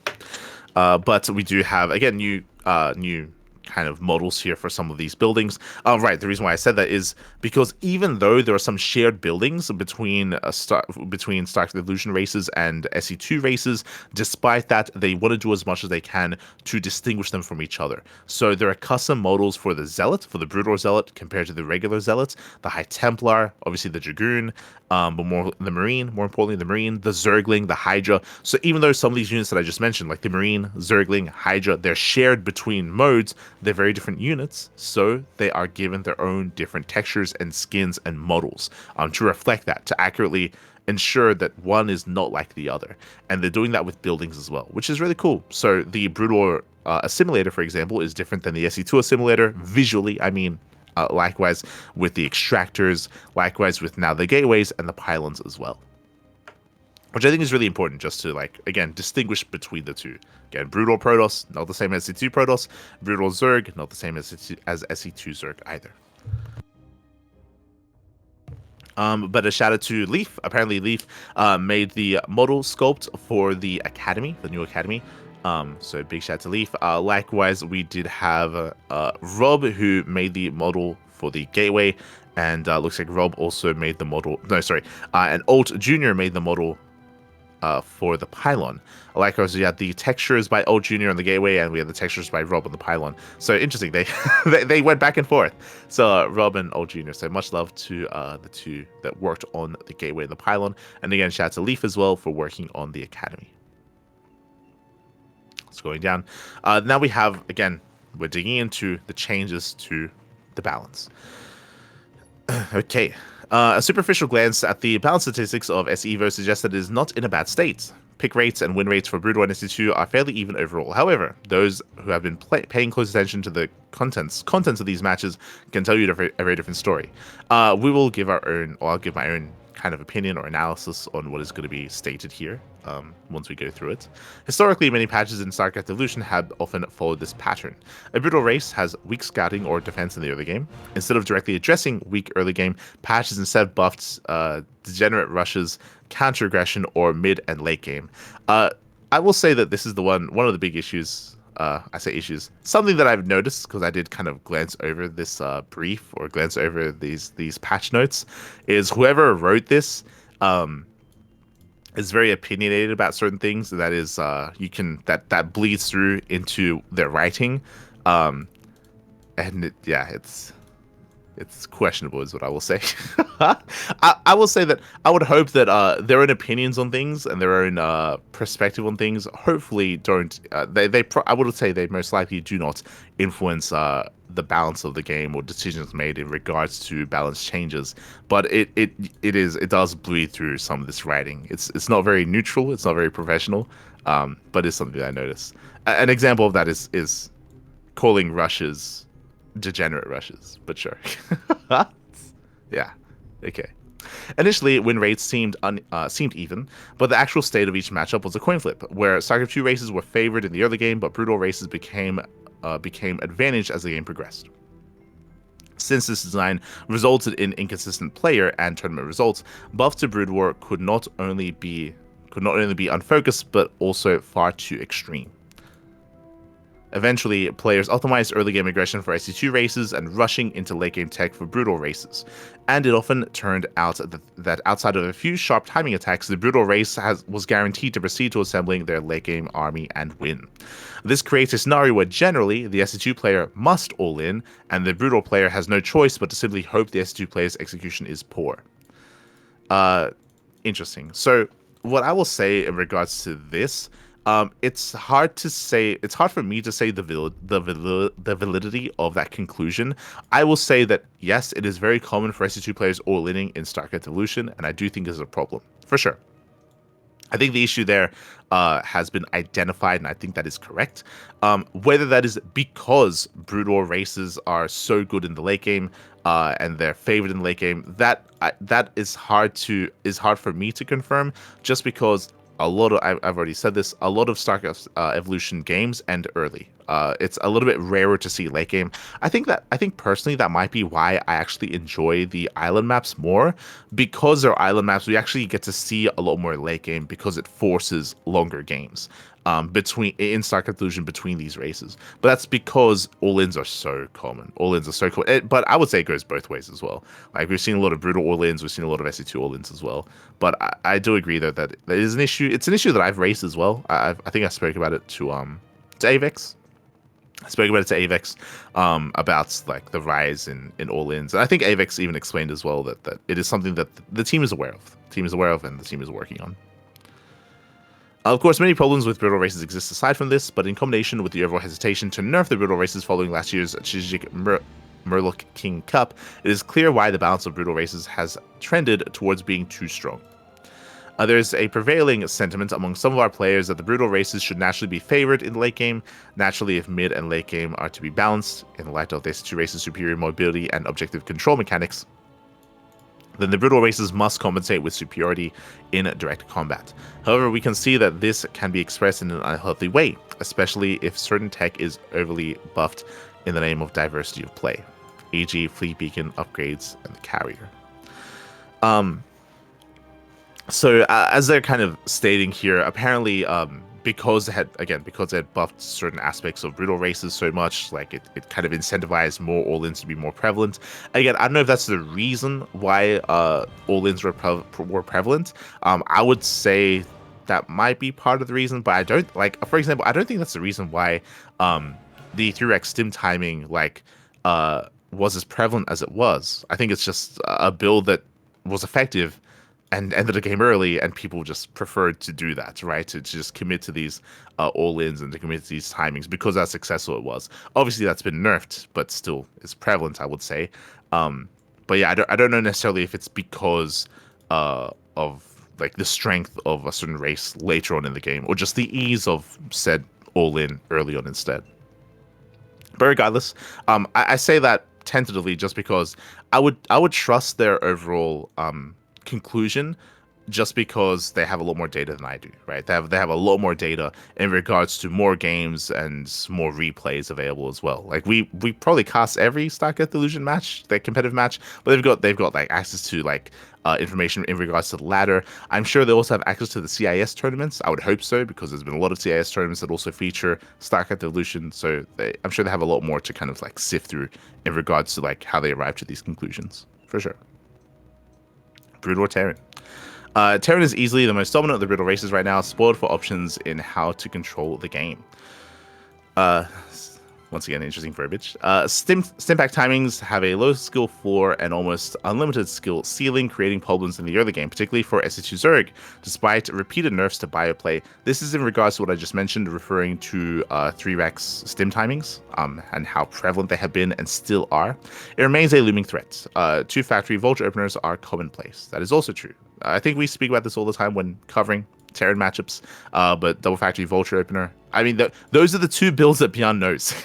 Beyond, he knows two builds. He knows double factory Vulture and knows 3-Vax Stim. That's all he knows from Brood War. That's all he does. That's all he does.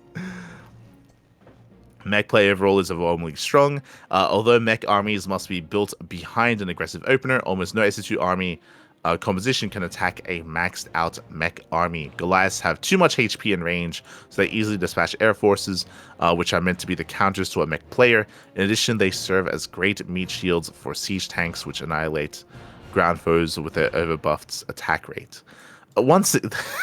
Who wrote this? Like what? Yeah. I mean, what is said is probably correct, but the way that they phrase things is, interesting. Aye. Vultures are fantastic harassment and defensive tools, not only taking less damage from enemies. It's like a clown wrote this, not gonna lie. Fantastic harassment and defensive tools, not only taking less damage from enemies due to their tagless attributes, but also being capable of outright ending games by bursting through enemy walls with spider mines. And they're just going over the strength of Brood War Mech. Mech transitions behind Stimpack openers have practically no weakness. I will say that we have seen a lot of this as well. We've seen a lot of Stim. We've seen 3x Stim transition into Mech. Like that has been quite prevalent for sure. Sounds like a salty Zerg being for.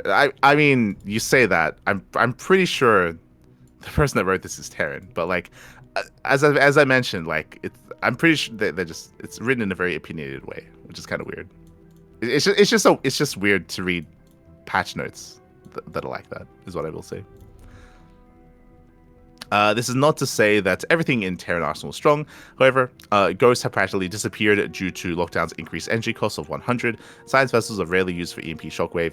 Moreover, straightforward defense mech play is vulnerable to all sorts of aggression. It is evident that mech play overall needs considerable nerfs. We think the bioplay on its own is not far off from being well tuned, and its perceived strength can be attributed more to late game options that often get used with it, like irradiate, siege tanks, and battle cruisers. However, the Ghost and Size Vessel could be changed to once again make late game bioplay viable against SC2 Terran, SC2 Protoss, and mech defenses in the early game could be made more outright to introduce variety in mech beyond 2 Factory Vulture. So basically, this entire piece sums up to mech seems really strong right now, and it is seen a little more often as a result. Unfortunately, there were certain nerfs that did make bio less viable, so they're looking to try to buff the Ghost, buff the Science Vessel to help out with bio, and try to nerf mech to try to de-incentivize mech play and try to incentivize bio play instead. What I'm curious by, as we get into the actual patch notes, is if they're going to do anything about that through Stim timing. I do think that it's less oppressive than it once was. I do think that a lot of players are now getting better and better at defending and surviving that 3x Stim timing for sure. But it is still strong, so I'm curious if they're going to address it or not in their patch. Scrolling down, Brood War Zerg. After major buffs in patch 1.15, Zerg has somewhat found its footing once again. However, it has some difficulty answering SC2 Terran bioplay at the highest of levels. Since Marine drops eviscerate Zergling Hydra armies and destroy critical infrastructure with ease.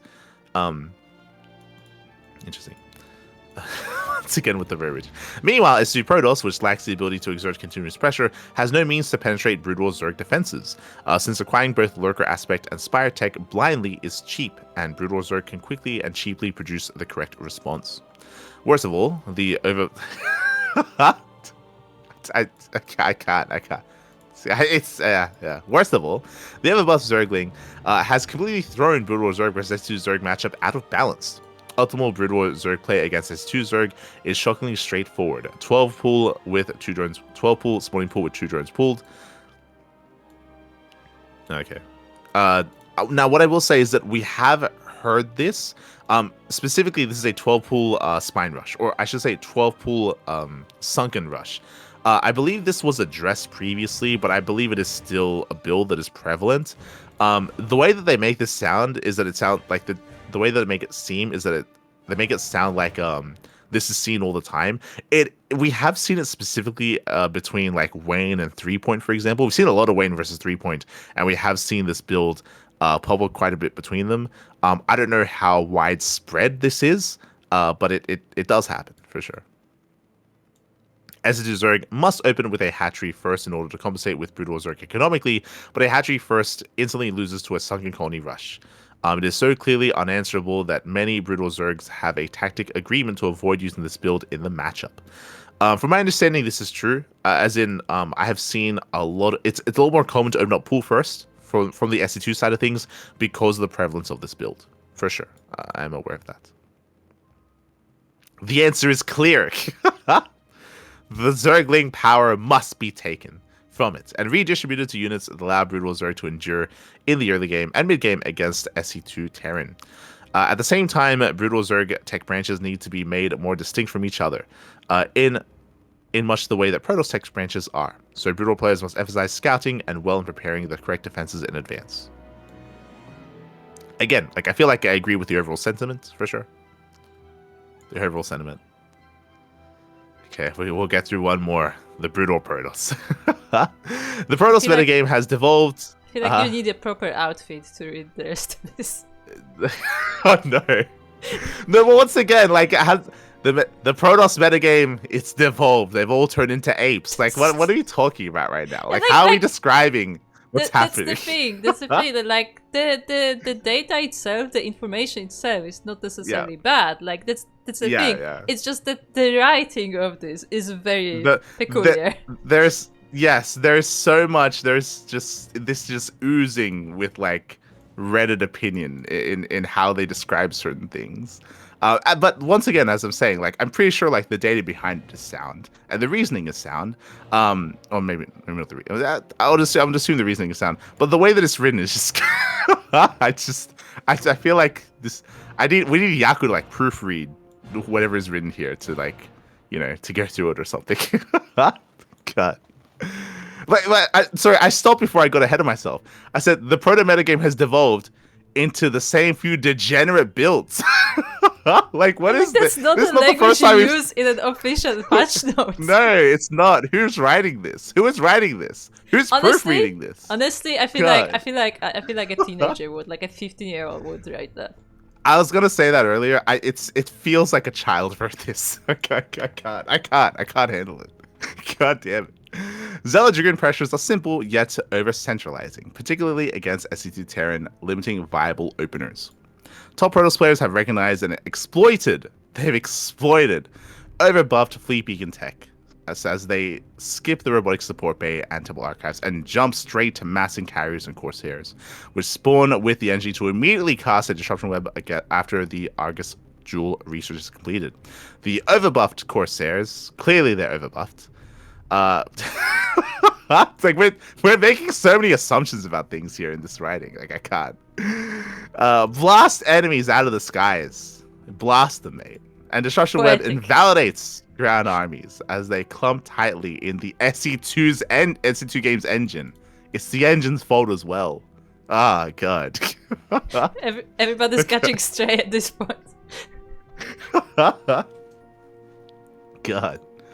Out of all the Brutal races, Protoss best exemplifies the problem of Brutal race being too weak in the early game and too strong in the mid and late game. In all matchups, once a Brutal Protoss is able to fill out its tech tree, practically no SE2 army can stop it. Yet it is vulnerable in the early game against SE2 Zerg and SE2 Protoss, who have numerous aggressive options around the 4-minute mark, such as Baneling Bus, Ravager Bus, Immortal Sentry pushes, and Blink timings.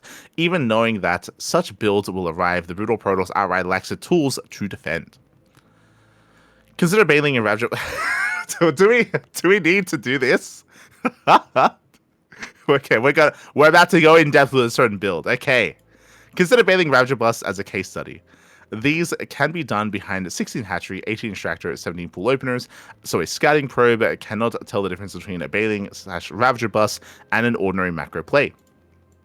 An SE2 and Adept would be able to bypass Zergling Queen defenses to scouts for a Baneling Nest/Roach Warren. However, Brutal Protoss can at best send a Zealot across the map, which is easily intercepted. So, stopping right here, again, despite how it's written, I do agree. I do think that Brutal Protoss scouting is very limited. Right now, if you're familiar with the SE2 meta, you would know that, especially with NG Overcharge, especially with the Sentry, and especially in PvT, right now, scouting, SE2 Protoss, yo, they can scout for days, papi. Like it's something that that is definitely a lot more easily accessible, I should say, for SCG Protoss. Compare that to Brutal Protoss, and again, from what we've seen as well, it is a lot more difficult to scout. It's a lot more difficult to scout, to confirm what is happening, confirm what's going on, and to confirm like an all-in that's coming your way, for sure.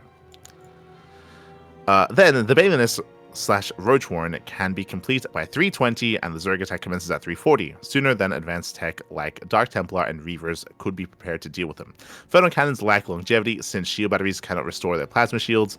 A well-executed Bailing / Ravager bust simply has no feasible response. Our goal for Protoss is to relieve some of its early game defensive woes, providing it a solid foundation for scouting and even blindly holding aggression. In exchange, we seek to reduce both the sheer power of the Protoss arsenal and the rate at which the various tech branches can be unlocked. In particular, we want to ensure opponents have ample opportunity to interact and outmaneuver brutal Protoss forces in direct engagements. So again, overall, like when it comes to like the conclusion, I'm pretty like I'm looking forward to what their changes are. We haven't gotten into it yet, but I like overall, I feel like what they're concluding in regards to some of the issues that the brutal races have right now in StarCraft Evolution, I think I do generally agree. So I'm curious to see how they do address said issues with said races. Notes on the core changes. Some of the upcoming balance changes are followed by the core tag. Core refers to the central data dependency on which SE Evo Complete and its sister projects are built. Core data values, such as that defines units, weapons, and abilities, are our best one-to-one recreation of Brood War game data. Most core data is unquestionably correct and unlikely to change, but some of it can be updated as we grapple with the Brood War source code and limitations. Okay. Although SC Evo Complete is not strictly tied to core data, we incorporate them into our designs wherever possible to faithfully replicate Brood War in-game elements, rather than cherry-picking only the data which expedite our balance goals. We allow them to inform our understanding of the balance design intention of the Brood War developers. Of course, many values in SC Evo are not borrowed from the core, as many aspects of the brutal races have been buffed up to help them keep pace with SC2 races. Nevertheless, we tend to default core values and diverge from them based on empirical evidence. This is something we already knew, but basically they're saying that they try to keep things as faithful to Brood War as they can wherever possible, but because they're balancing the game against SC2, there are aspects where they do have to diverge, where they have to change things just to make things more balanced. I don't know if this is necessary, but yes, they're just clarifying that. In patch 1.16, many core values have changed. This is the result of a deeper investigation of Brood War source. Oh, sorry. So basically, they're going through this just so they have like rationale behind why it is that they are going to be changing some of these core values. And I'm sure there are going to be some purists that maybe would want to push back against this, but like they're just trying to make sure and cover the bases and be like, hey, like, you know, we want to try to keep things as close as we can, but you know, at the end of the day, you know, it's up against SC2, so we do have to make some changes here and there. We do have to make some compromises, and there are going to be some adjustments as a result. It's all good.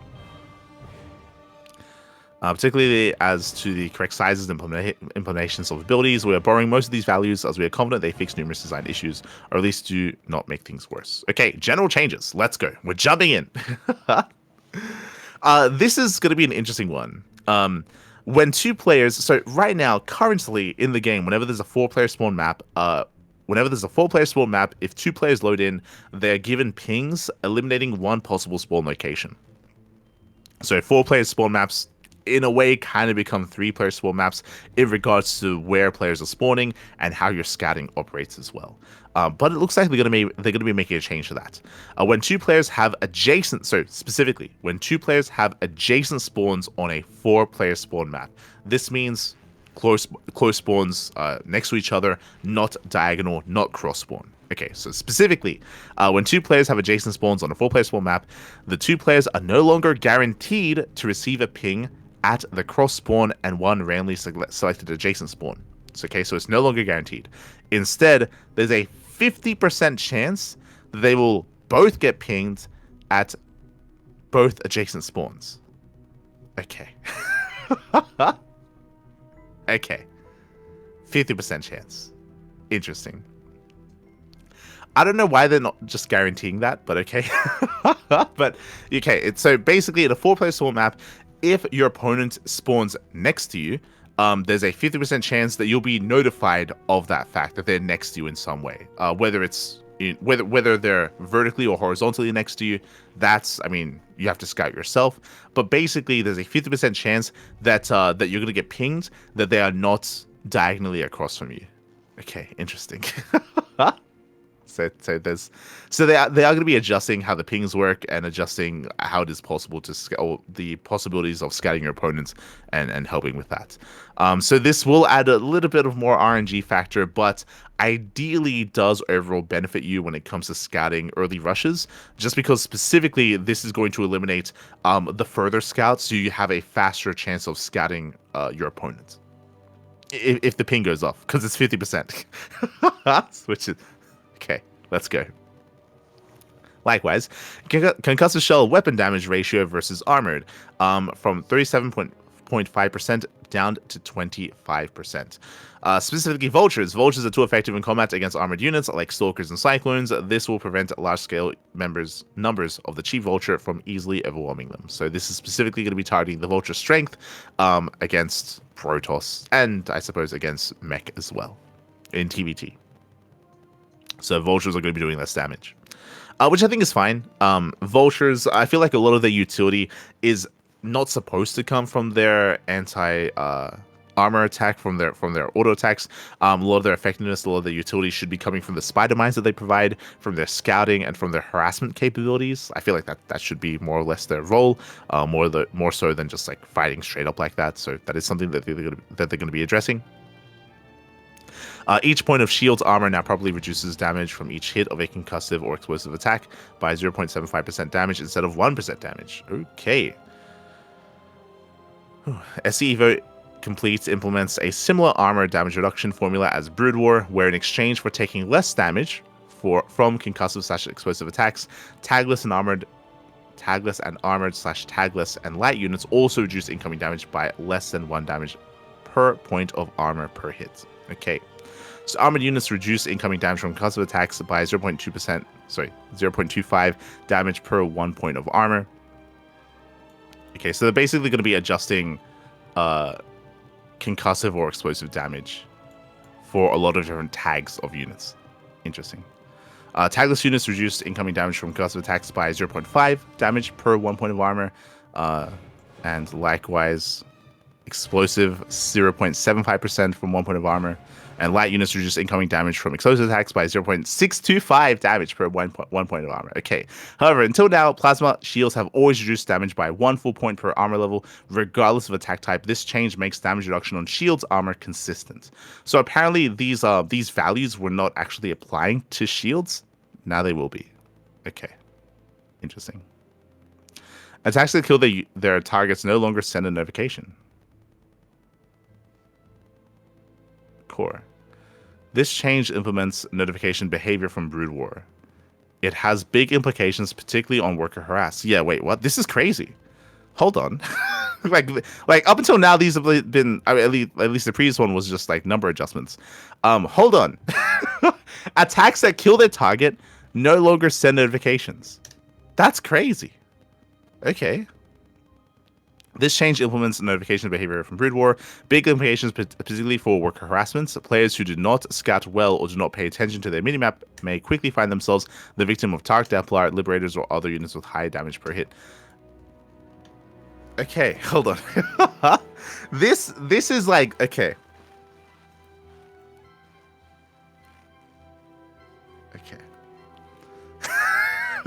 Okay, hold on.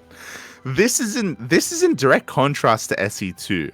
So for those that are curious, if you remember, we recently had, I say recently, like a year ago, maybe more than a year ago, we had a change regarding the Widowmine. And now, we don't even talk about getting notified when a unit dies. Right now in StarCraft 2, to help Protoss when it comes to mine defense, because Protoss is just so intense, because StarCraft 2 is so high impact and really high octane, and harassment happens so fast and so quickly, and can really do explosive damage and snowball out of control early on, and momentum swings so quickly as well in StarCraft 2. Because of that, right now in the game, when a Widowmine burrows, not even when it shoots, when it burrows, before it even targets a unit, you get a notification. Here, when a unit dies, You don't hear anything. That's crazy. Oh my god. Something Not no saying one hears that's you scream. not saying that's bad or good, but I'm just saying that is just crazy. Like I should say, a crazy change compared to what's happening in StarCraft 2. Well, in StarCraft 2, you're getting notified when the Widowmine burrows. Here, Widowmine kills things. You don't know anything. That's crazy. I say you don't know anything. Technically, I believe a Widowmine shot should notify you because the mine shot is going to go off. It's going to connect.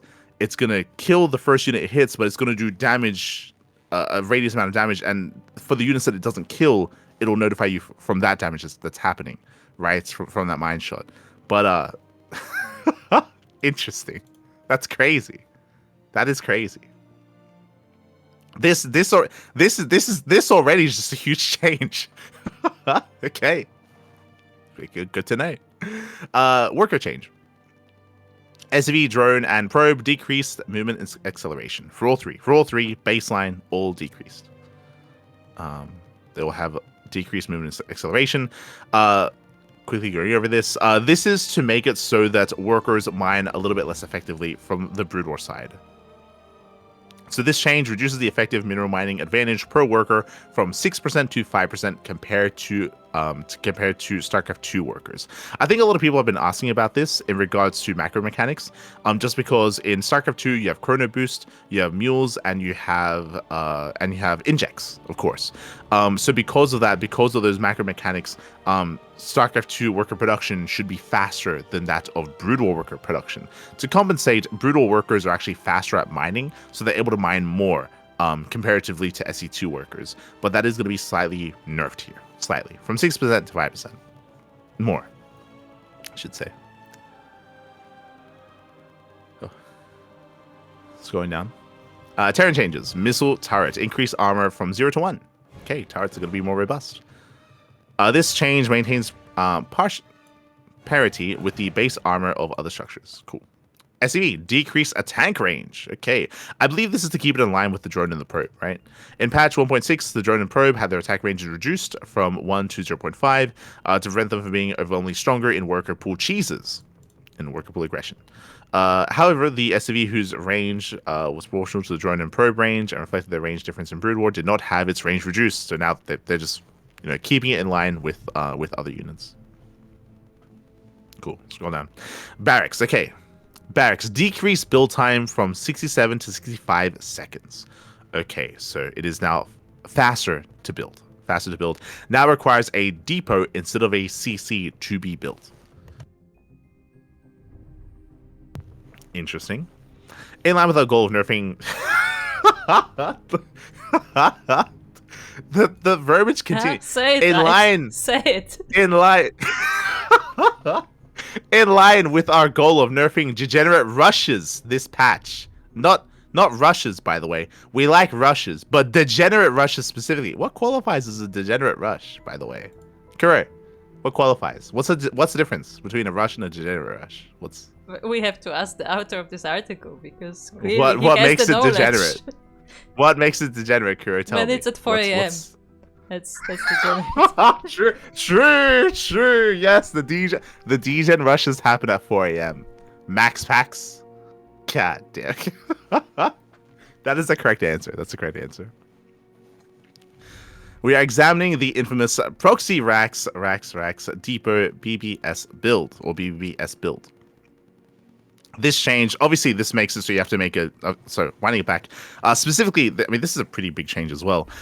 Specifically, to be able to proxy racks, now you need a depot first. You need a depot first to be able to make a racks, which is going to specifically nerf proxy racks from the Brood War side of things. Interesting. This change is a bit different since this prerequisite is not present in the original Brood War tech tree. However, we see adding an additional prerequisite as less problematic than removing one originally present in Brood War. Moreover, in SC Evo Complete, the only build that builds a Rax before Depot is BBBS, so we see this as a targeted nerf. With the strength of this build brought in line with other cheeses, we can fully match the Rax build time to that of the SC2 counterpart. I see. So what he's saying here is that this turns the the proxy 3-Rex build from a degenerate rush into a regular rush. Okay. Okay. I see. Let's go. Up next, the Academy. Decrease build costs from 150 minerals to 125. Decrease build time from 60 seconds to 30 seconds. That is crazy. Wait, what? Hold on. Wait, it all comes together. So remember that it's that the 60 seconds is in normal speed. Yeah, well, they have the regular speed next to it, 42 to 21. They have the regular speed next to it. So specifically what we're about to get into, if you recall, I brought it up a couple of times already in regards to going over this overview and this patch. 3-Rack Stim is still a very prevalent build in the StarCraft Evolution meta.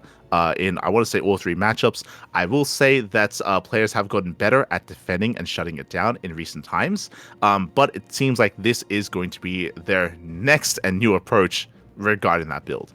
So the Academy, less build time, cheaper as well, but the Marine increased stim pack research time from 75 to 120.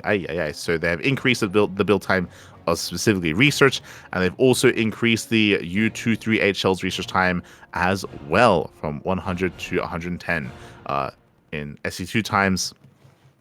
That is from 53.6 seconds for stim pack to 85.7 seconds, and 71.4 to 78.6.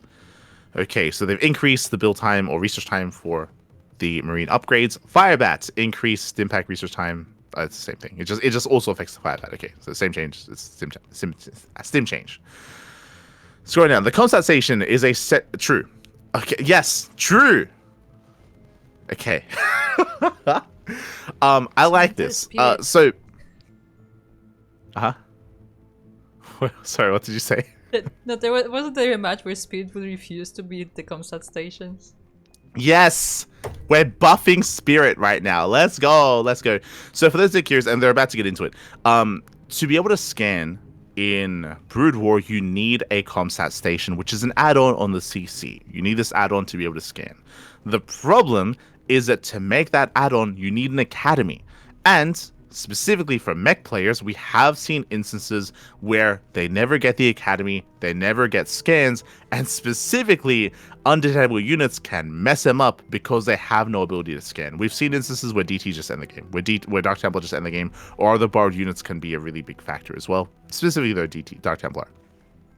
Because you need an academy to make the comstat station, and mech players are forgetting to build the academy. Now, I say that, I give credit where credit is due. There are players that are more adept at StarCraft Evolution, like Kiwian, for example, that don't forget this, that they get the academy ahead of time, and they are good to go with their scans. But there have been instances with players that are maybe a little bit unfamiliar, or maybe not as, just a little bit unfamiliar with StarCraft Evolution, which don't think about that ahead of time, and which do forget their academy, don't get comstat stations, and they can die to things like Dark Templar. So that is why they are specifically looking to decrease the time it takes to make an academy and the cost as well. But so that will help out mech players, but they're specifically to try to hurt, of course, the stim timing and the stim all-in that is prevalent right now. They're targeting the upgrades themselves instead of the academy, which I think is a good compromise. I think it's a good change. The comstat going over what they've written. The comstat station is central to Terran information gathering, but it is locked behind the academy. In the last patch, we tried to give the academy a longer build time, closer to its build time in Brood War, without considering the negative effects on scouting. Oh, there you go. So it was unintended to hurt them in such a way. This new build time is not just shorter than before in patch 1.15, but also tends to align better with the SCV production cycle, wasting less worker production time. Slight build cost reduction on the academy will help mech players afford it without strengthening stim pack timings too much. Yeah, they even mentioned mech players here. So again, that this will help mech players in Brood War. Now, in Brood War, Terran playing CC first interacts and expect to have their first scan available by 2 minutes and 40 seconds, and less economic openers such as triple rack stim pack timings can have it as soon as 2:05. For comparison, 2:25 is a typical timing for a Reaper to reach the opponent's main base of a Reaper fast expand for SC2 Terran.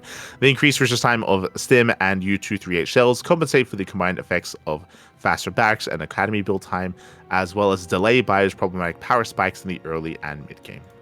Okay, cool. Overall, I like this. It's good. It's going down. Ghost. Increased lockdown cast range from 9 to 9.5. We are big fans of lockdown here on this channel. Increased lockdown cooldown from 0 to 2 or 0 to 1.3 seconds. Okay, so you can't spam it anymore. Previously, mate, you just go ham. Decrease lockdown energy costs from 100 to 75. Lockdown can now target heroic units. Okay. Wait, what's a heroic unit? Is that, in my mind, the mothership? Yeah, the mothership. Question mark? Is that the only one? Like, is that the only heroic unit in the game? The mothership? Is that... Maybe. I'm sure they'll get into it. What do we have here? It's just a mothership, right? Yeah, from the multiplayer units, it's just a mothership. Yeah. This is consistent with the Raven Interference Matrix. Cool. Increased Tech Nuke Strike cast range from 12 to 13. Okay. This restores the 75 NG lockdown cost that made late game bio play against its 2 Protoss possible. Okay. Cool. In exchange for rent scenarios where Brutal Terran could spam lockdown on stalkers with impunity, especially when they're defending with an abundance of lockdown charges, they've added a cooldown to the ability. I think that's probably a good thing. I think that's fine, especially if basically they nerfed the Ghost previously because of how powerful it was, and they're trying to find a balance here by trying to buff it once again, but still trying to deal with the issue that it posed previously. So it looks like their response and their solution to the issue of mass Ghost and mass lockdown is to give it a cooldown. Okay, cool. I appreciate that compromise. Brutal Terran players will need to decide carefully what they wish to lock down first, and opponents should have an easier time casting EMP / feedback on the Ghost quickly enough despite the large number of targets. They've also, basically, it provides for counterplay as well, which is good, which is a good thing. We have increased the cast range of Tech Nuke Strike. Unlike SC2 Terran, Brutal Terran does not want to mass Ghost against SC2 Zerg. True. And acquiring Ghost Tech requires an additional science facility on top of a covert ops. Since the first science facility needs to remain attached to a physics lab in endgame scenarios against SC2 Zerg, when both players are contesting the last few bases on the map, very little supply can be spared for Ghosts, so losing one that is launching a Tech Nuke is a massive loss in tempo. Interesting. Considering these downsides, we think Brutal Ghosts can use some help in maintaining a safe distance from their targets. Note that we are not increasing the Ghost sight radiance or the sight radiance bonus from ocular implants, so Ghosts must rely on scanner sweeps or air units to provide the needed vision. Okay, interesting.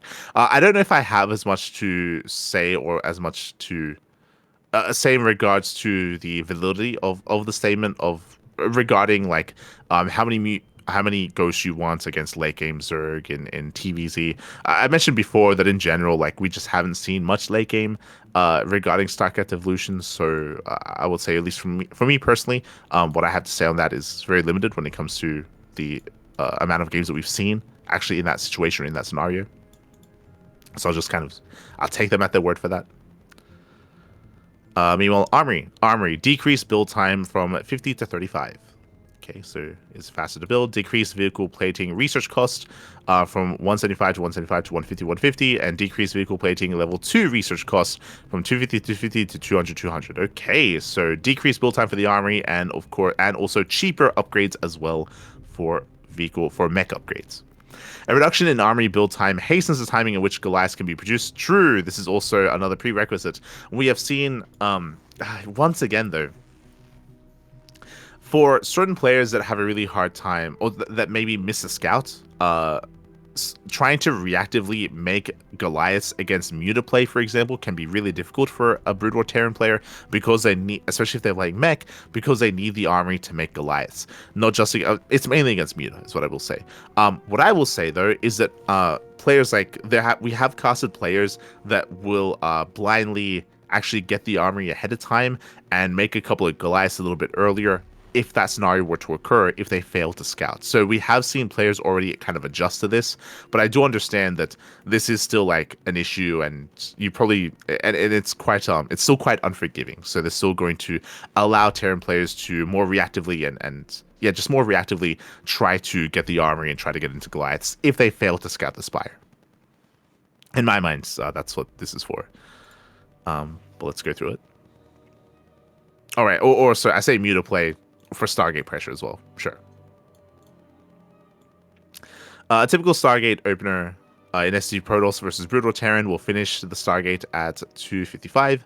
The Oracle will finish by 3:22, arriving at the enemy base by 3:40. Depending on the size of the map, with Scanner Screep now able to determine the threat of oracles over a minute before they arrive, there's now plenty of time to respond. A typical mech opener off of CC first can finish its first factory by 2:45. Assuming an academy and compensation were built immediately after barracks completion, this is just after a Stargate would be scouted. From there, a second factory can finish by the time an army completes at 3:10, and one Goliath will emerge from each factory by 3:32 to defend the main and natural expansions. We're also reducing the cost of research vehicle plating levels 2 and 3.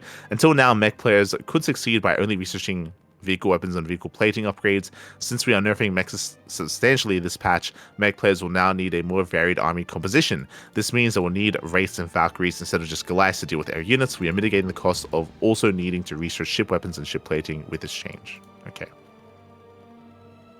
Cool. Scrolling down. God, there are so many changes. The Vulture. Increase ion thrusters research time. Oh, by 5 seconds. From 75 to 80, or 53.6 to 57.1. Decrease ion thrusters movement speed bonus from 50% to 40%. Decrease movement speed after ion thrusters as well, from 5.625 to 5.25. Increase Spider-Man research time from 75 to 100. Okay. I would imagine this is specifically targeting the Vulture's strength against Protoss. I would imagine, but we'll get into it.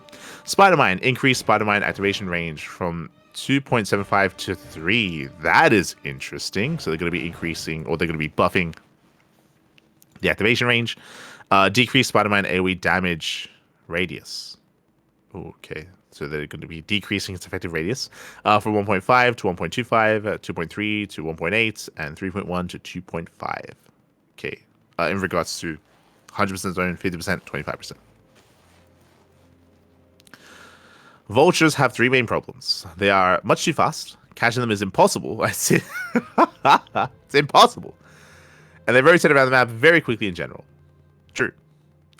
They deal too much damage to armored units, making them effective against units like Cyclones and Stalkers when they should not be. We did reference that earlier in the patch in regards to Vulture damage against armored units, like the concussive / explosive damage that was referenced earlier. Spider mines are a little tricky to kill and are very punishing to get hit by. You've already addressed one of these with the universal reduction. Yep, there you go, as I did mention. Early in SC Evo's complete lifespan, Spider-Man seemed ineffective, so the activation range was decreased to allow enemy units to get closer to the Spider-Mine before it activated. We are averting this change as well as shrinking the damage zones of the Spider-Mine as it becomes apparent they are too rewarding in StarCraft 2's engine. The increase in ion thrusters and Spider-Mine's research time inhibit the over-centralizing 2-factory Vulture opener. Okay. So they want to get rid of, or they want to de-incentivize double factory Vulture. Moreover, we have decreased the movement speed bonus from ion thrusters. While Vultures remain the fastest ground unit in the game of Creep, this change should prevent their sheer rotation and reinforcement speed from being too oppressive. Siege tank. Decreased Mjolnir. I didn't even know that was the name of the upgrade. Me neither, but now I'm very happy that it's there. Yeah, it's nice. It's Mjolnir. Mjolnir, 120mm shot cannon attack period. I don't know why they felt the need. Okay. It's like they just full name dropped you. Oh my god, it's crazy. Light _ VIP. It's like, oh, okay, I'm at attention. Oh my god. Attack period from 3.78 to 3.975. So it's going to take longer for, again, decreased attack period. Cool. Decreased siege mode research time from 55 to 50. Maxed out mech armies are practically unassailable, and the gracious strength of the siege tank is largely responsible for this. Moreover, its power level affects both bio and mech play. In order to create enough room to give other units utility while overall reducing the late game dominance of Terran, the siege tank attack period needs to be increased. It needs to be. It does. Yes. Okay. Siege mode research time has been decreased slightly to prevent this from overly harming Terran's early game defensive posture. Cool. So down Goliath. Decrease HP and decrease Charon boost range from +3 to 2.5. Mech armies often straight up take too long to kill. Straight up! Takes too long. God. We think the Goliath's health pool is largely to blame for this. Even Immortals and Marauders are ineffective against them. This is especially noticeable when Goliaths engage mixed Skytos Immortal Zealot armies, where the Goliath seemingly kill everything and do not die. This change reaffirms the Goliath's role as an acceptable but not overwhelming generalist. In combination with a nerf to the Charon booster's range bonus, it also forces Terran to transition to the other anti-air solutions in late game. This was mentioned earlier how they do want to try to nerf the Goliath to force out Wraiths, to force out Valkyries, to force out a more dynamic composition from Terran. This is an issue that was prevalent previously, if you remember. I mean, hey, we all remember Spirit going mass Goliath and just rolling over everyone. This was back in December, of course. But again, they're just once again reiterating the strength of the Goliath and trying to hinder that in some way. So going down the science facility, decrease build costs from 100, 150 to 100, 125. Decrease build time from 54 to 40.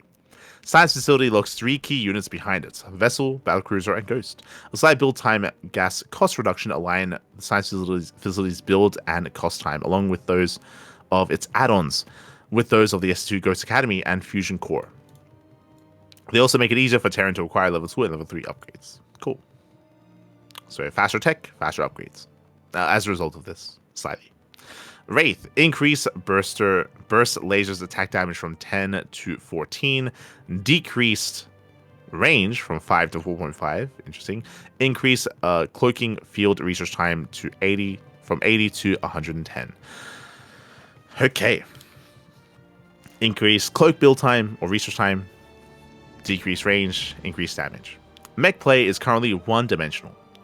Defend until you max your army, then attack. Opportunities for counter-harass are available, but now limited by weakened vulture play and the lacking anti-ground firepower of Wraiths. 1-on-1 openers are rarely seen due to the impracticality of the Wraith. Moreover, Mech lacks the equivalent of the Banshee or the S2 Battlecruiser, which is quite mobile, to address Swarmhost play by hunting down Swarmhosts and Nidus Worms. As such, we are buffing the Wraith to better fill the harassment role. Okay, so the burst lasers is this anti-grab attack, I would assume. So it can now 3-shot drones and probes. Hey, now it's in line with the Scout. Scout also does 3-shot. The Wraith will now partially fill the Guy's role as a first response against a Skytos transition. Lastly, the Wraith will serve as a way to repel Swarm hosts. A mech player can now open with Wraiths for worker harass and retain them in the event of a Swarm host response. To prevent Wraith from being too strong offensively, Burst Lasers has decreased range. Again, that's the anti-ground attack. Cloaking Field has an increased build time. This new time value matches that of the Banshee Cloak Field upgrade, and happens to be roughly how long it takes to produce 3 Wraiths. This gives opponents a clear indication. If there are 2 Wraiths attacking your mineral line, consider building detectors immediately. Okay. So, yeah, interesting. I mean, I can definitely get behind that. Again, overall, as I mentioned before, they want to try to incentivize a more diverse army, Wraiths, Valkyries. I think we're going to get into Valkyrie eventually as well. Increasing its damage means that I can harass with it as well. If you recall, they did something very similar to the Scouts. Like, they did buff the Scout in a similar fashion to make Stargate openers more viable against Protoss, making Wraith openers and Starport openers more viable in general. I would say probably a good thing from the side of Terran. Dropship. HP increased from 150 to 200. The dropship accelerates slowly, lacks an equivalent to the Medevacs Ignite Afterburners or the shuttle's gravitic drive. Has no secondary utility besides being transports. the giving rationale, sure, I can get behind it. More HP, less mobile, all good.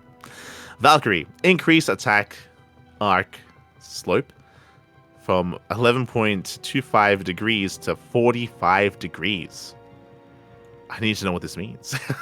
I mean, if you recall, the Valkyrie attacks with like these two rockets that like go from sides, so I guess that's the angle of the rockets. Okay. Increase movement deceleration from 1.5 to 1.75. Okay, so it decelerates faster, so it's more microable. Adjusted weapon behavior to decelerate before entering firing range, preventing it from drifting into enemy units. So as I mentioned, it's just more microable at this point. Fix an issue where operating a move command while Valkyrie was firing would cause it to reapproach its target. Okay, cool. It just makes it more microable. Science Vessel. Added massive attribute. Oh, it's massive now. Let's go. They buffed it up. It's massive. It's big. Decreased EMP shockwave research costs from 200 to 150 to 150. Cool. Now EMP is more accessible. Apparently it was meant to happen, but it never did previously. Decrease EMP shockwave research time. Oh, sorry. They decrease the cost and they decrease the time as well. Cool. Increase EMP shockwave effective radius. Oh my god. Okay, so increase the effective radius from 1.8 to 2.25. Decrease irradiate research time from 83 seconds to 80 seconds, and adjusted the irradiate effective radius from 1.8 plus 0.625. Okay, so we just got buffs across the board, except for the massive tag, which technically is a nerf. Cool. Oh my god, we got a whole wall of text for this one. I mean, okay. We have reduced the research time and because of EMP Shockwave Radiance has also received a major buff in the form of a core data correction, while better access to spellcaster tech will benefit late game in all matchups. We expect this to have an outsized effect against SC2 Protoss. We hope that the combined effect of these Ghost and Science Vessel changes will facilitate the return of late game bioplay against SC2 Protoss to prevalence. Okay. Irradiate has been reworked. We recently discovered our implementation was fundamentally unlike the one in Brood War. With this change, the radius of Irradiate's damage cloud is always a fixed amount larger than the size of the... Okay. Oh, so previously there was a set radius, but now it adjusts depending on the size of the unit. Oh. Okay. The radius of the Irradiate's damage cloud is always a fixed amount larger than the size of the targeted units. The practical consequence of this is that the Irradiate will only damage one layer of units immediately surrounding the target. This works out to be a big nerf in virtually all cases. For example, Irradiate... Okay. For example, Irradiate in the center of a tightly packed roach formation will damage only 7 roaches at a time, including the target, instead of 21. However, this does help Brood War Marines somewhat against SG Ultras, since Irradiated Ultras will only hurt the first layer of Marines instead of 2 layers. Irradiate should not feel too much smaller when cast on a large aircraft, and it will even be slightly bigger when cast on a mothership. Since Irradiate retains its damage stacking capabilities, the Science Vessel are frequently accompanied by Valkyries and Battlecruisers against SC2 Zerg. We think the potential power of late-game Brood War Terran in this matchup is still too great. To further help SC2 Zerg contend with the Science Vessel, we have once again given it a massive attribute. This should help Corruptors deal with the Science Vessel easily enough. As I mentioned, like the massive tab is technically a nerf to the unit, or is a nerf. It should also give SC2 Protoss counterplay opportunities against the buffed EMP Shockwave. Will. Overall, this should eliminate the issues created by Irradiate in the SC2 Zerg versus Brood War matchup. Late game, turning it into an ability saved for eliminating key targets and smaller groups of units rather than one capable of crippling large armies outright. This will also increase the relative favorability of Science Vessel Eraser tactics, since the Science Vessel itself has a larger radius than many potential enemy targets. Cool. Okay. But yeah, I didn't realize that's how the Irradiate was in Brood War, and how it was different in Evolution, so they're changing that. Cool. But overall, big buffs to the Science Vessel. BC once again. We have balanced this BC and patched it so often. It's covered in band-aids. It's covered in patches. Oh my god. Increase build time by 10 seconds. Decrease HP by 50. Increase ATS laser battery attack period. Okay, from 1.6 to 1.7. Increased ATA laser battery attack period. Once again. Cool. Wait, what? Am I missing something? Is that the same thing just listed twice? ATS and ATA. I assume that maybe the anti-air and anti-ground question mark? Yes, yeah. There you go. It is. I missed that one letter. As part of our efforts to nerf the overbuffed late game units, the battlecruiser's build time and HP are reverted to match those of the S2 counterpart. Also slightly lowering its attack rate, as its damage output seems a little high against ultras. We have left its damage per hit unchanged, so the battlecruiser maintains the same hits to kill / critical mass against enemy units. Cool. Nuclear silo. The nukes. Decrease build cost, decrease build time. Okay, it was needlessly expensive. And that is the end of the Terran changes. Yeah, I just want to say, good job, lad. We got through 1/3 of the changes. We did. Jesus. I will say that I do feel like definitely for a lot of these changes, there's like some unnecessary in-depth explanation as to why it is they want to implement the change, or even examples of the change taking effect, or if it wouldn't take effect. Yeah, there was definitely a lot of rationale, or at times otherwise needless rationale for some of these things. But overall, interesting changes here. Again, I think I'm all for like the changes to the academy, to the marine, to the firebat, to like stim, to making the academy more accessible. Likewise, to making the army more accessible.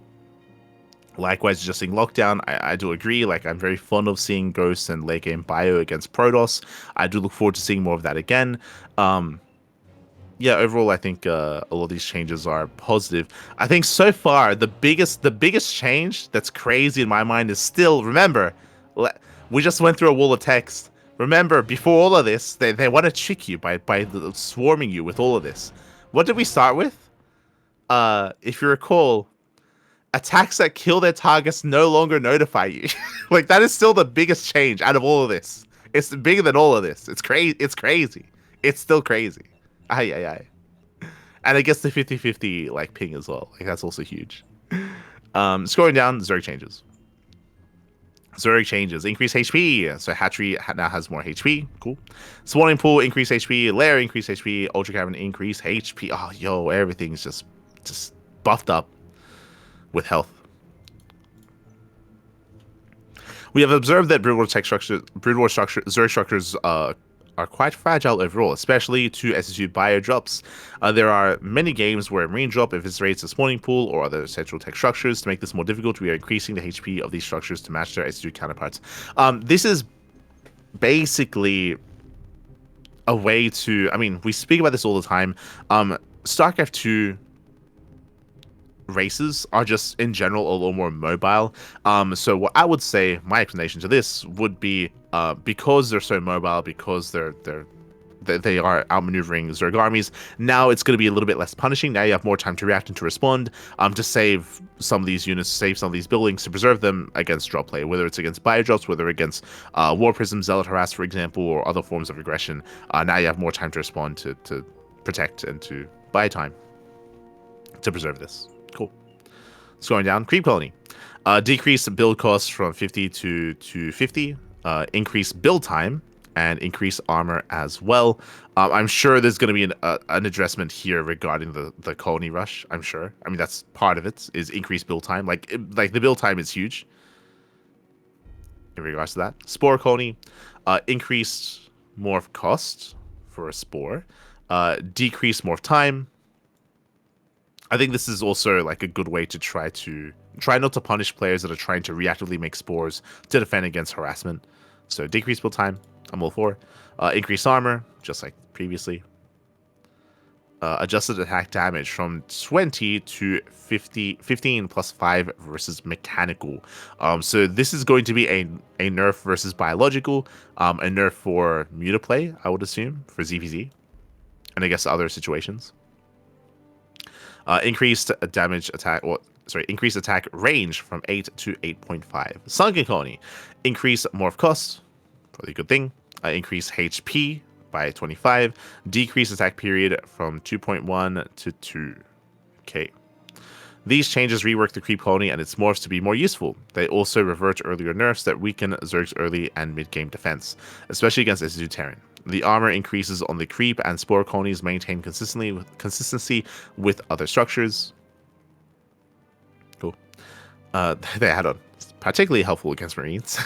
Like this is what I mean. Like they just add stuff here. Interesting. The cheaper Creep Colony will give Zerg more opportunities to spread creep. However, it also takes longer to finish. So this is to front load the morph time of the Spore Colony so that reactive morphs into it are faster. Yeah, as you mentioned, like this is probably a good thing. Like reactively morphing in spores, I mean, is something that we probably want to incentivize or just not punish. The more expensive Spore and Sunken Colonies morphs from the Creep Colony offset the lower Creep Colony cost. Note that we are not decreasing the morph time of the Sunken Colony from the Creep Colony. This is deliberate as part of our efforts to nerf the Sunken Rush. Yes, as we mentioned. Players who morph their colonies in a timely manner should still benefit from the Sunken Colony's improved combat stats. Spore Colony is now less effective against biologic flyers, giving SC2 mutas more opportunities to find economic damage. It's interesting that they want to buff that. I think we've mentioned this before, but SC2 muta is less viable in ZVZ and StarCraft Evolution because of the Scourge. So this does assist that, and it does make it a little bit more accessible. So it does, I mean, true, right? Like mutas now they can harass and do more damage, but yeah, I feel like in general you're still like de-incentivized from trying to go into muta in ZVZ in this kind of matchup. But regardless, I guess it's nice. Overlord. Decreased pneumatized carapace movement speed bonus. Okay, so now they're going to be slower. Decrease movement speed after pneumatized carapace as well. Decrease research cost to compensate, making it cheaper. Decrease research time. Increase ventral sacs research time, and increase ventral sacs research time as well. Sorry, research cost and research time. Cool. Okay. With the changes to the Spire and Lurker Tech this patch, we haven't gone there yet, but sure.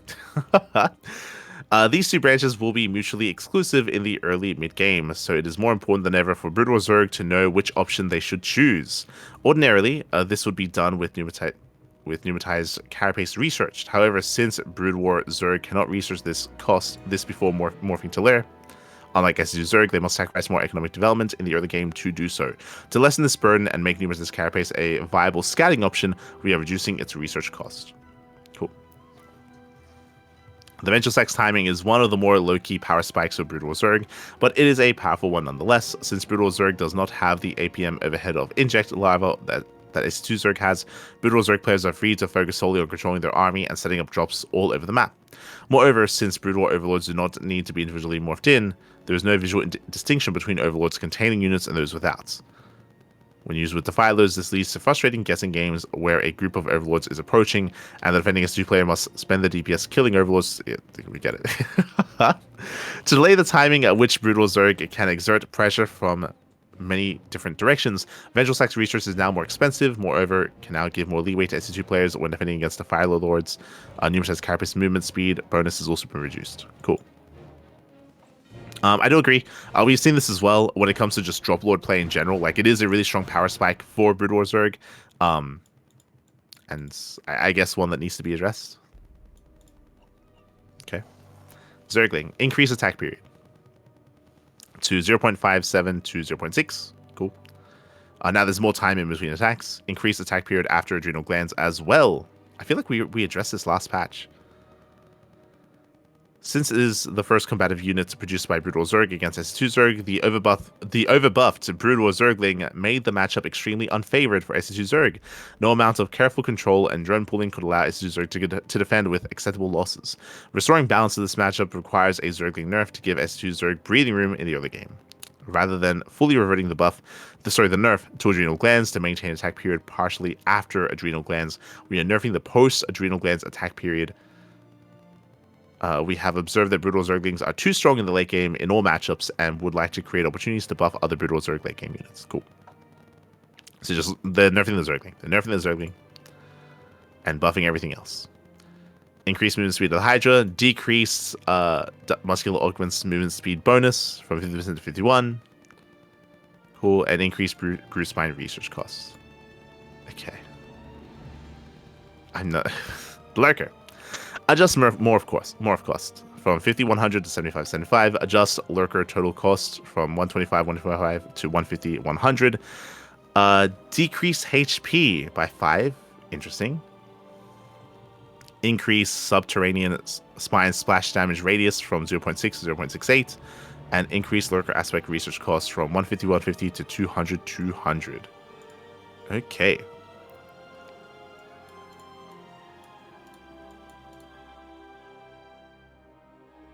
Spire.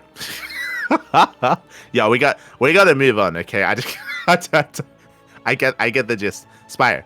Increase build costs to the Spire. Okay. To 200. Increase HP. We saw that previously to the other buildings. Decrease flyer carapace level research. So cheaper upgrades for +2 and +3 for the Spire. Mutilus. Adjusted cost. Okay. Now it's going to cost a little bit less gas, a little bit more minerals. Increase attack arc slope from 45 degrees to 90 degrees. Decrease attack damage from 10 to 9. Increase Mutilus bounce splash distance from 3 to 3.3.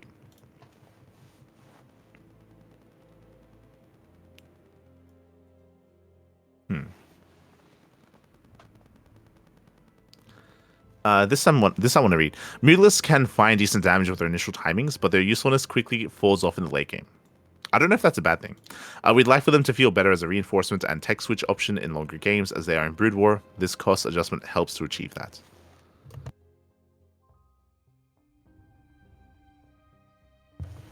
In my mind, I don't know if this is necessary just because I feel like in the late game you usually want to just get rid of mutas and morph them into either Defilers or Guardians, depending on like the situation. But I guess they just want to make them a little bit more viable just to have them around. Up next, Scourge. Oh god. The Scourge. They're going to be weaker. They have less HP by 5. Decrease sight radius from 10 to 9. Adjusted attack damage from 110 to 95 plus 15 versus mechanical. So they are going to be nerfing them against biological. If you recall earlier, I was talking about how in ZVZ for SE2 you don't want to make, or you're de-incentivized from making mutas because of the Scourge, and this is, it looks like they're addressing that specifically for ZVZ. Increased attack damage bonus per upgrade, made it stronger with the upgrades. Increase attack scan range while attack moving from 5 to 10.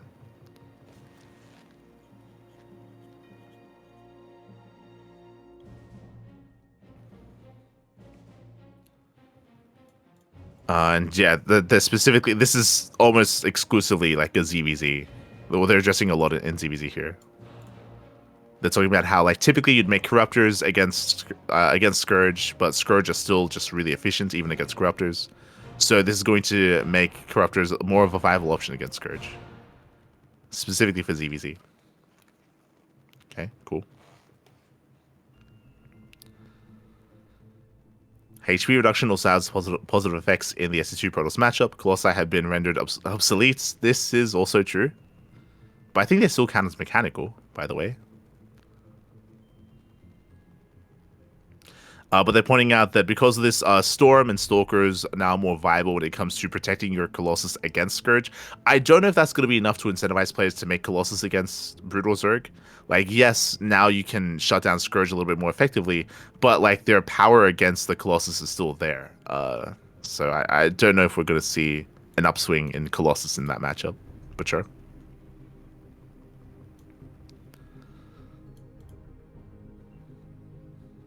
Up next, Guardian. They have adjusted the morph costs to be more gas intensive. For the Devour, they also made it more gas intensive as well. Less mineral. Oh, more changes to the Devour though. Increase Devour attack damage from 22.5 to 24. Damage versus armored 30 to 32. Damage versus light 18.7 to 20. Okay, so just increased damage all around. Increased Devour attack damage bonus per upgrade, +3 to +4. Increased Devour attack range from 7 to 7.5, and increase acid spore splash radius from 1.5 to 2.25. Interesting. What I heard about the Devour, I heard some conflicting things, speaking to some other people behind the scenes. The Devour, from my understanding, a lot of people weren't really using it too effectively. From my understanding, I think a lot of people were massing Devour when typically you're meant to keep it on a lower number instead. So a lot of Zerg players weren't using it as effectively as they otherwise could, just because Devours, they do more damage over time. They're unique units, definitely.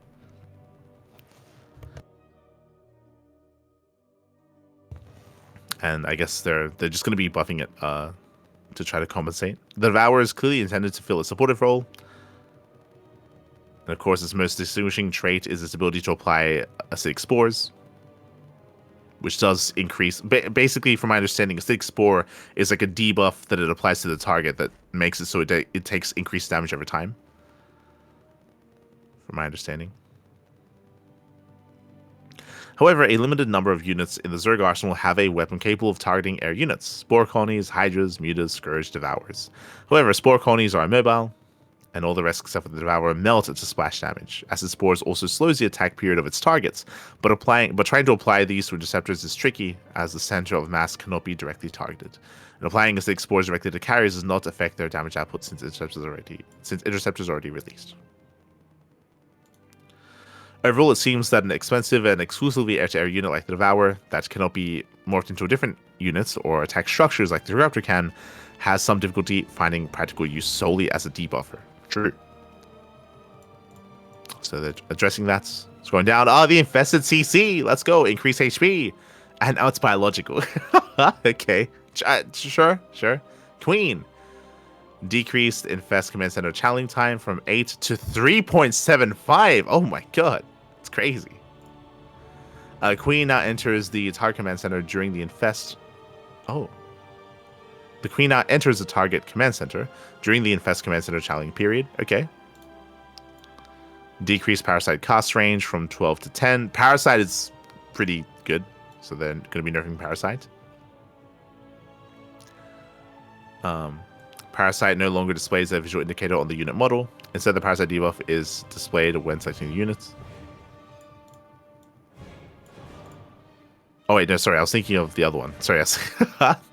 I was thinking of Spawn Brooding. Spawn Brooding research costs from 100, 100, 150, 150, so now more expensive.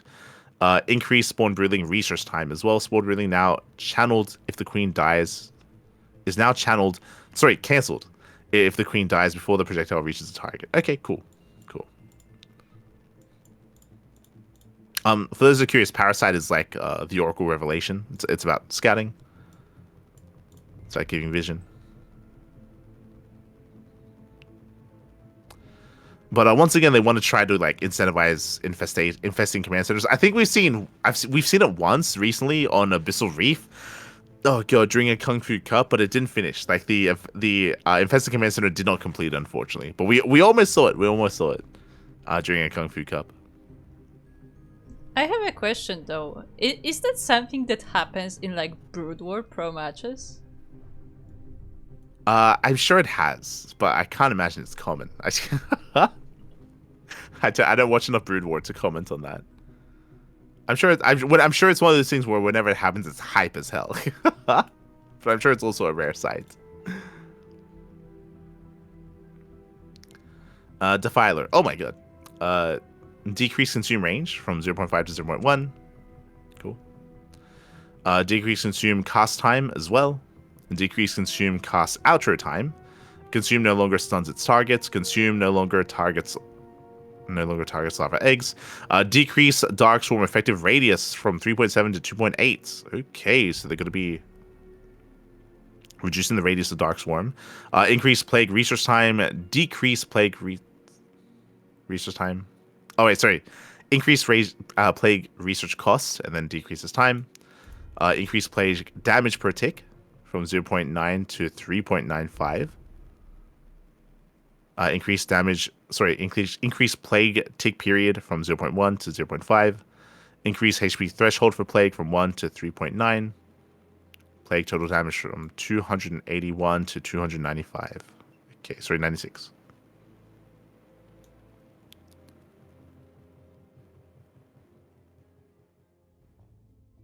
Interesting. A lot of the text here is in regards to consume, less so about plague.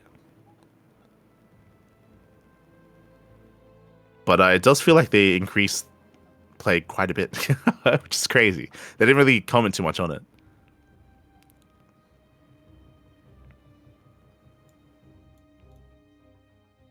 Okay. Ultra. Adjusts its cost. Now more mineral heavy. Interesting. Ultra still feel like inefficient units. We think they can be good in large numbers, so rather than change their identity of being weaker, but faster than the SC Ultra, we are lowering their recipe and gas cost. Whew, we're done with the Zerg changes. Protoss changes. Let's go. Let's go. We're almost done. We're almost done. Zealots. Increased build time. Oh, okay. From 33 to 37. Decrease plasma shields from 60 to 50. Decrease attack period from 1.25 to 1.2.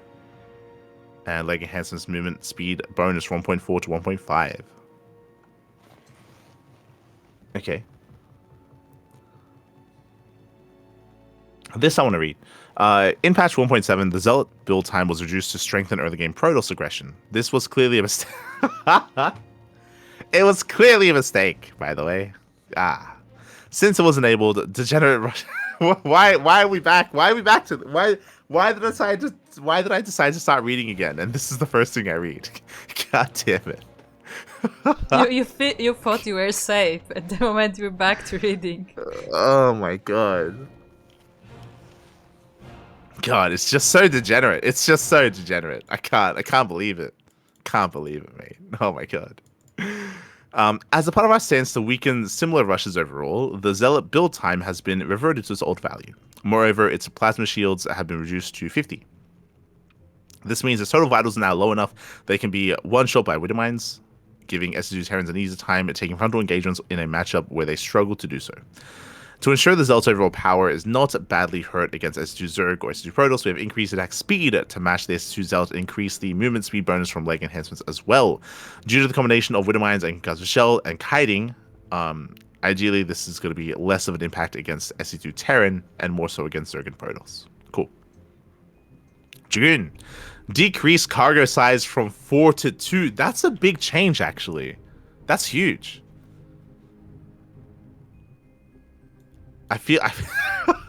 Why did we get a wall of text for the Zealot and we didn't get a wall of text for the Dragoon? That's huge. Okay.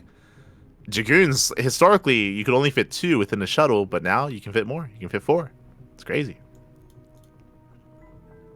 Dragoons, they slim up when they're inside the shuttle. They suck it in. They fold. They fold. Yes, they're like Transformers. Yes, they collapse into themselves and they turn into a little cube. That's crazy. Cybercore.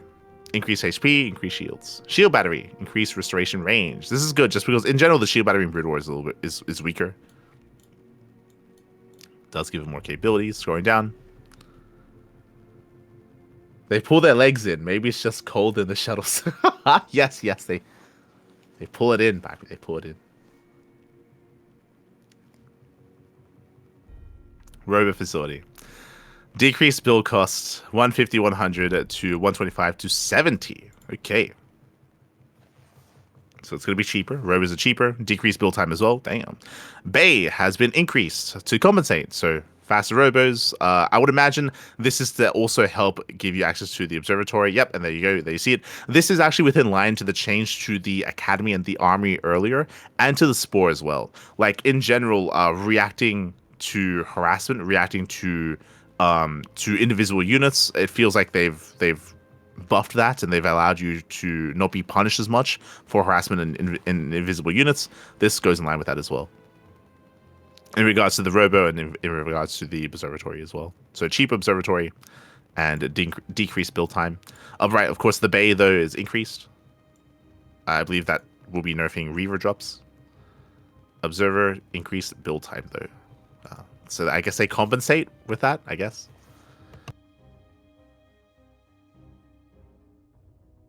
Brutal Protoss has been sorely lacking in scouting options. Yes, if you recall, we mentioned that at the very beginning, actually. We spoke about how Brutal Protoss have been having a much harder time when it comes to scouting all-ins. The first tech is to make observer. The first step is to make observer tech more accessible and affordable. I feel like that's all I needed to know. I feel like it's yes, I agree. These changes offload some of the build costs and time of the rover facility onto the support bay. I feel like that's self-explanatory. This makes robo facilities cheap enough to use alongside Temple Archives and Stargate-based openers, for sure.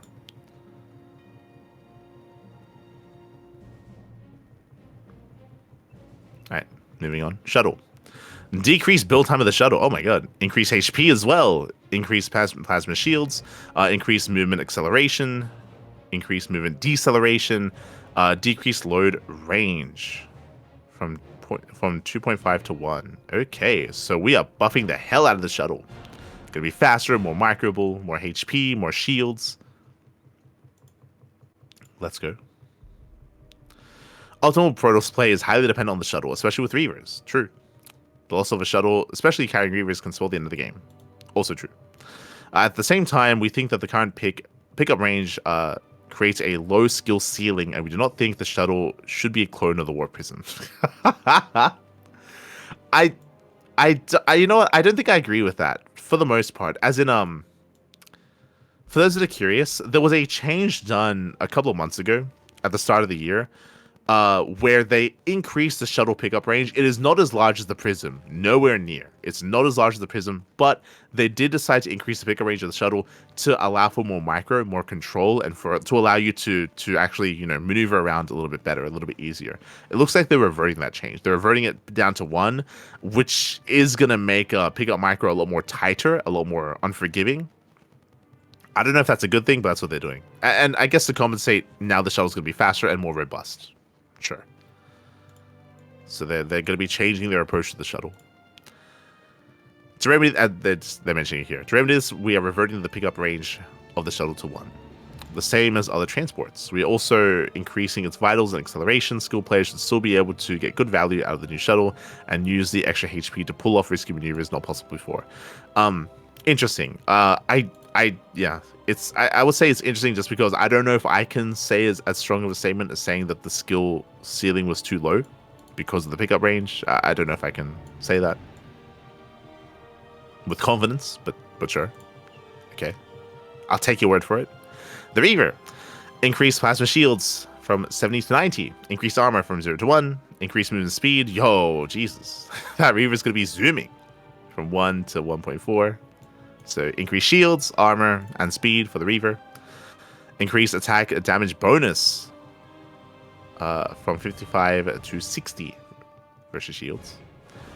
Decrease Scarab movement speed from 8 to 6.5. Okay, sure. Allows for more microability against it. Increase Scarab damage attack damage bonus plus 30 versus shields, plus 25 versus shields. Okay, sorry, they've changed it. It says increase at the beginning, but okay, cool. They've changed it. Added the massive attribute to Scarabs. Okay. I'm not too certain what that changes about the Scarab, but okay. Scarabs now chase Adept Stalkers and Dark Templar after Sonic Transfer, Blink, and Shadow Stride if they are complete within weapon range of the attacking Reaver original position. This behavior is cancelled if the Reaver is destroyed, the Reaver is picked up by a transport, or by the player owning the Reaver loses vision of the target. That's crazy. So basically they're saying, if you try to blink away from a Scarab shot, it will still chase the Blinked Stalker, as long as it's still within range. That's crazy. Whether it's Blink or Shade. The Reaver has received numerous changes, many of which target the SG Protoss matchup. Force fields are deadly for Brutal Protoss. It is. The Mortal Sentry pushes can arrive as soon as 4:30, and even 1 to 2 Dragoons plus 2 force fields cripple the defense. Also true. While Reavers are massive and could be used to break them, dropping them on the front lines is dangerous. So the addition of the massive attribute to Scarabs now give Reaver openers the utility to fend off Immortal Sentry pushes. Oh! Right! That's what it's for. They break force fields. They should have just led with that. I was thinking, I was like, what does massive do to Scarabs? It breaks force shields. That's crazy. Now they have a way to do that. That's huge. That is huge. That's, yeah. I mean, now it's going to be a must to get Reavers in PvP. Scabs also chase units. Yep, cool. Okay, that's all I need to know. It's going down. Templar Archives. Decreased build time from 50 to 40.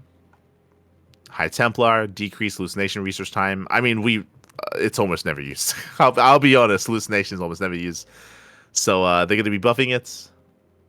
They decrease its cost. They decrease its research time. Hallucinations now be cloaked. Cool. Increase Sonic Storm research costs from 150 to 200. And decrease the effective radius from 1.8 to 1.6. Ooh. Okay, that's huge. I enjoyed how powerful the storm was. Oh, good. Archon, increase attack period. And increase attack range as well. Dark Templar, decrease build cost. To make it a little bit cheaper, gas-wise. Increase attack damage bonus versus shield, so specifically for PvP. Increase attack damage bonus increase per upgrade to +2 versus shield. So once again, this is specifically a PvP buff for Dark Templar. Dark Archons, decrease starting energy from 75 to 50. Decrease feedback cooldown. Okay, so now you can feedback more regularly, faster. But they made it a little bit weaker. Now it does less damage from 1 to 0.5. They made it cheaper to use. Increase Maelstrom research costs. And they decrease its cost range. So they nerfed Maelstrom. I guess understandable. I mean, it's a pretty powerful spell, I suppose. And they decrease its effective radius as well. Cool. Okay. So they had some pretty, I would say, substantial nerfs here to the Dark Archon.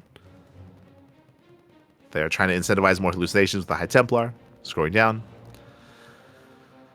Templar Archives tech suffers from numerous issues. Hallucination tech is pointless. It's pointless. I mean, I think I would agree with that. It's phrased in a kind of very weird way, but sure. Archons are awkward. They're just awkward. Yo, feels Archons. Look, they're just shy, okay? They're trying their best. Dark Templar cannot be warped in. They can't. Nothing can be warped in. Cannot use Shadow Stride. No, they can't. Yeah, or retreat. And cannot merge into Archons instead of Dark Archons. So they are weak for both early game harassments and late game run-bys. Sure. Okay. I mean, if you're comparing DTs, sure. Outside of being a Dark Archon fodder, they are rarely used. They're just Dark Archon fodder. Ah. That's all they are. True. I mean, we've seen them used to harass, but sure.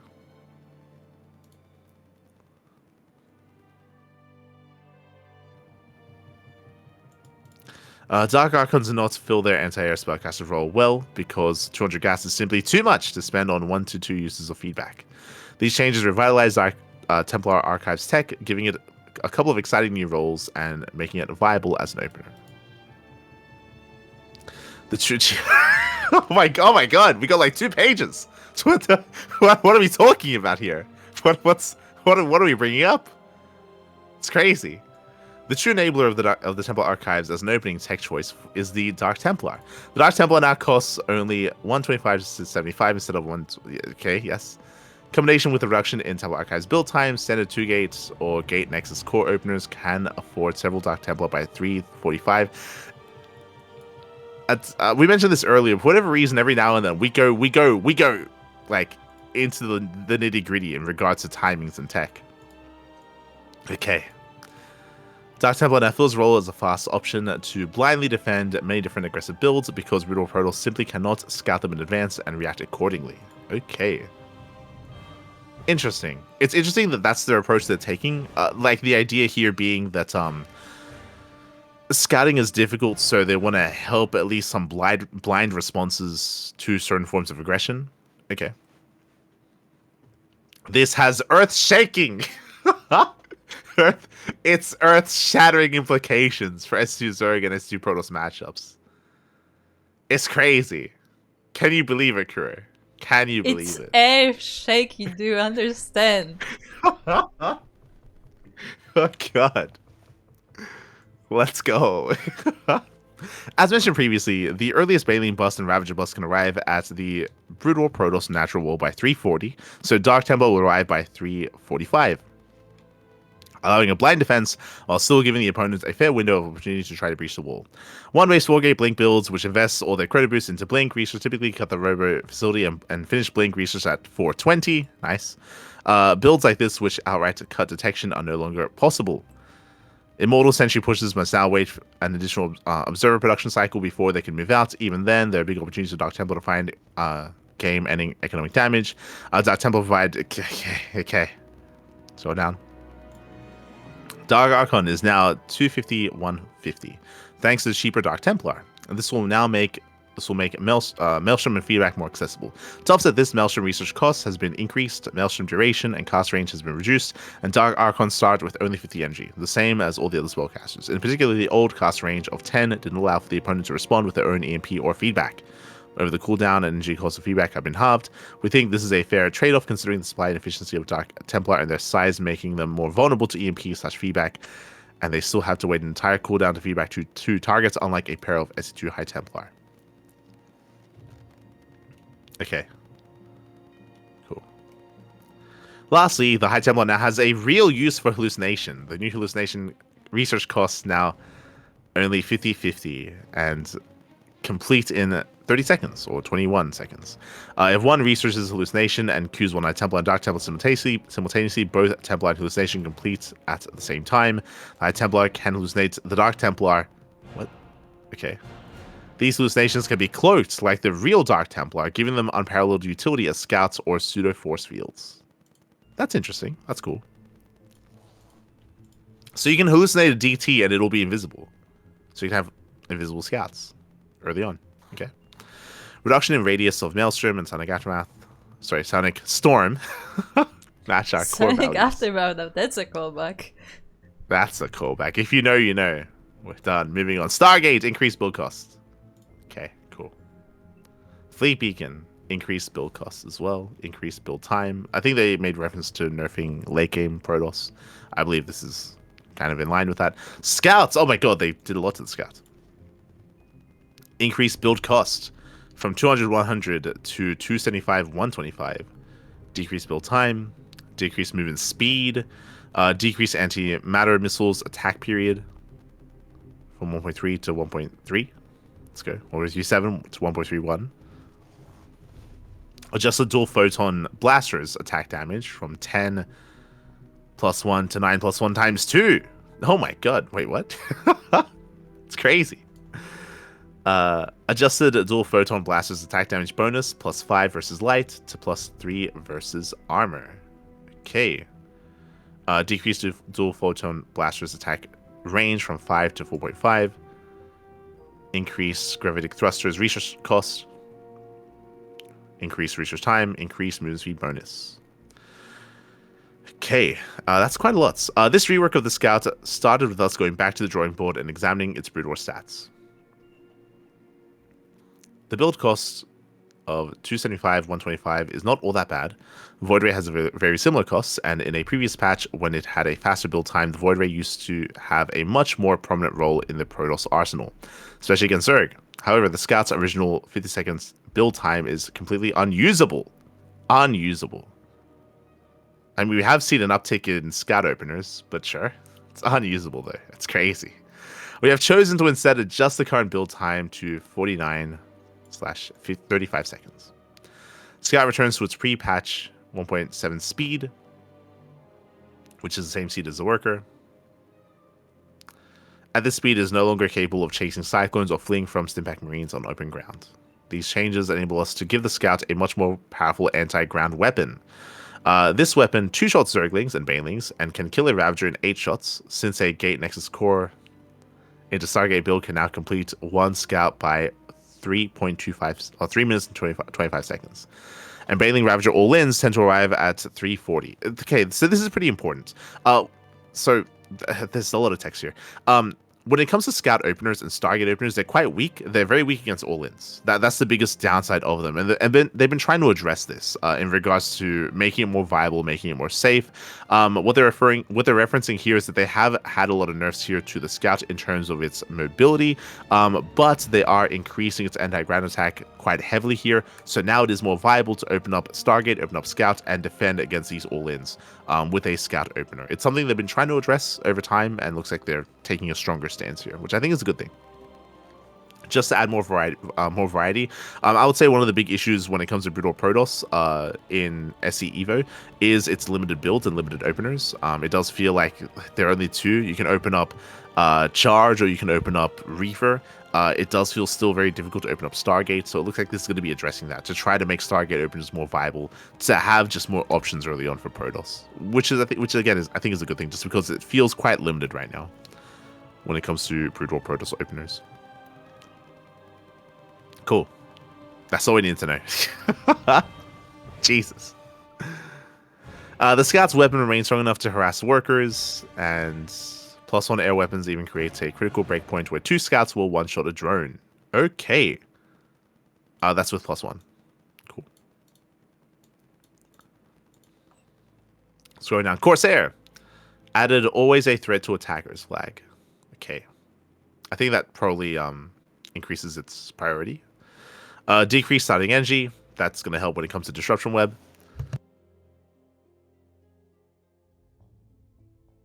Decreased attack range. Decreased attack damage. Jesus. Increased disruption web research costs. Increased disruption web energy costs, and decreased disruption web energy field. It's just a wall of nerfs. Oh my god. So now it does less damage. Now it's got less range, less starting energy. It's more expensive to research its spell, and it's also, the spell is less effective as well. I mean, this makes sense. The Corsair is a pretty solid unit. For those who are curious, Corsair shuts down air units or air armies pretty hard with its attack. It does AoE splash damage, anti-air, so it just shuts down units. On top of that, Disruption Web is like Blinding Cloud. It's a really powerful spell, and Corsair does provide, or does make, for a really solid supportive unit for carriers in that kind of like late game Skytos army. So it's pretty good. Looks like they are taking a big stance against it, and they're going to be nerfing it in every which way. I mean, it is an issue, but okay, cool.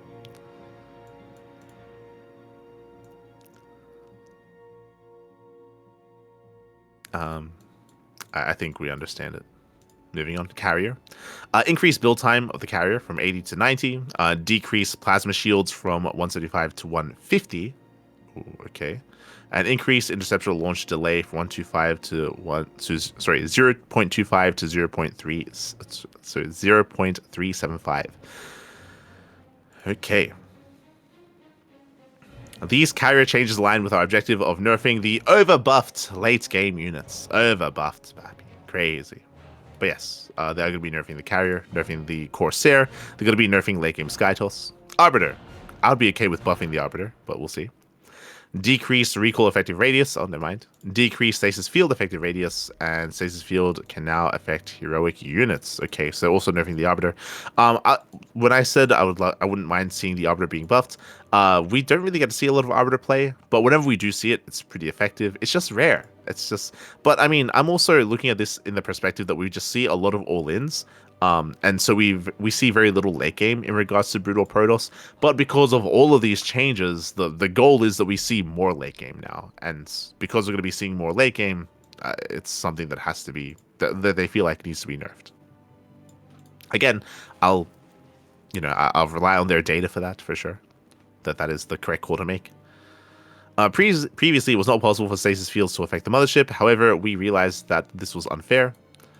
Interior Matrix and now Lockdown can target the mothership. Mothership is vulnerable if the friendly units around it are placed into stasis, so the Arbiter user should be forced to at least aim the ability correctly.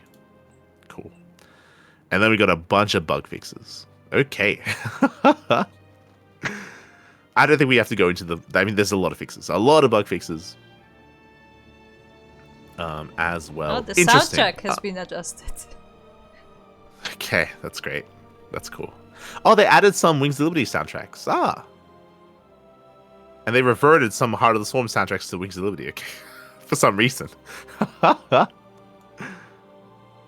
Added They Nation just Wars added a bunch of soundtrack. music. That's nice. Yeah, let's go. Cool. Oh my god. Okay.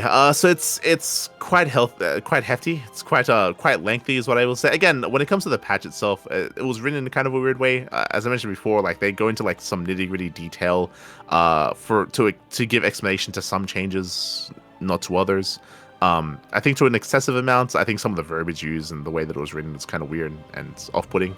But overall, when it comes to change themselves, I do think they're a positive thing.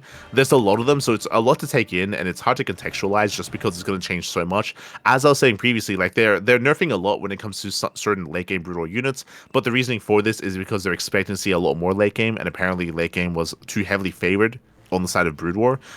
So that's why they're nerfing one side, but they're also buffing and increasing the early game, and they're trying to make a lot of things more accessible, which I think is a positive thing.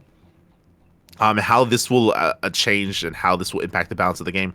Again, it's hard to say because there are so many changes, so many small changes and some big changes as well. So again, it's hard to say just because so much is going to be happening at once. I do think that this is going to give a lot more importance to the upcoming SCL StarCraft Evolution Masters tournament. Basically, they're going to be hosting a PTR tournament that's going to have all these changes. The one thing that I hope is that we're able to see as much of the game as possible. Like, I hope that we're able to get a lot of mid game, a lot of late game, to actually be able to experience a lot of these changes, to compare them. That's always my biggest concern when it comes to some of these PTR tournaments, is that players cheese, they rush, and you don't see anything. So I hope that we get to actually experience and see a lot of what these changes entail. That is my hope. But it's just so much. it's so much. So it's going to be a lot to take in. Overall, I think a lot of positive changes for sure. There are some changes that are kind of crazy. Again, like I'm still thinking about the no alert. Like that's that's what I'm still thinking about right now. Just because I feel like it has the biggest ramifications in regards to harassment, in regards to being notified, and minimizing early game damage. Just because I feel like that's one of the big complaints about StarCraft 2 is how high-paced it is and how unforgiving it can be. Like, you look away from your mineral line, and then bam, like, a DT comes in and kills everything, or an Oracle comes in and kills everything, or a Widowmine Joke comes in and kills everything, or a Hellion run by, or a Vulture run by, or something like that, right? So, I feel like you do want those notifications to allow for counterplay, right? To allow for counterplay, to allow the defending player to go to their bases, to react, to pull away, to micro against you. So it's interesting to see that they're going against that they want to try to punish that and punish how inattentive you can be.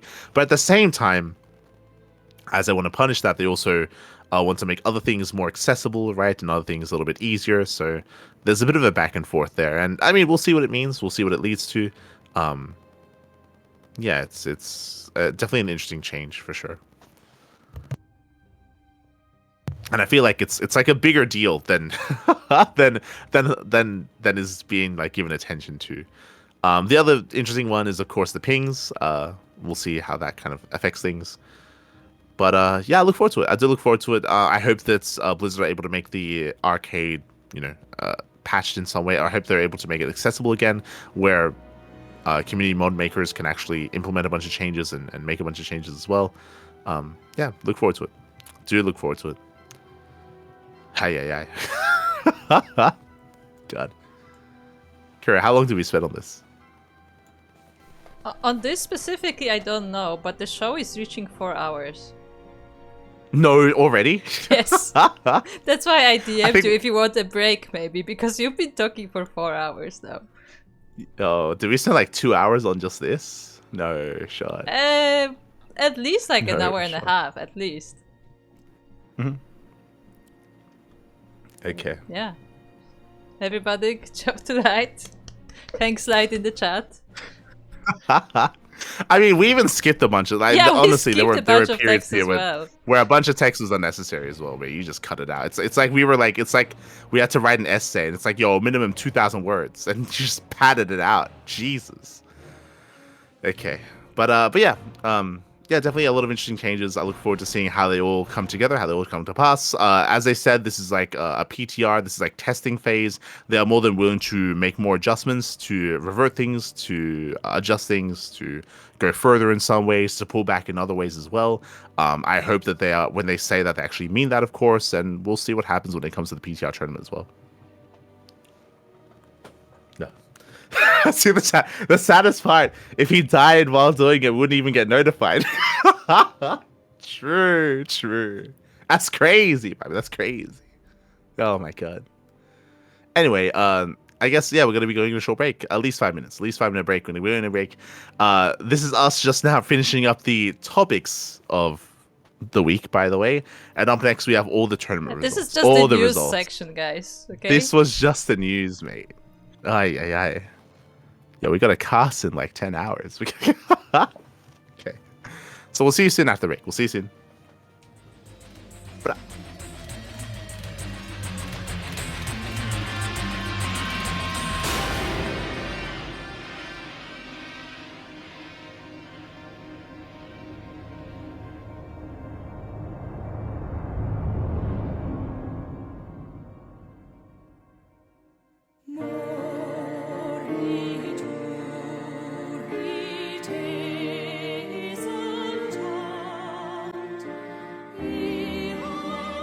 And welcome back, everyone. Welcome back to the PondCast episode 52.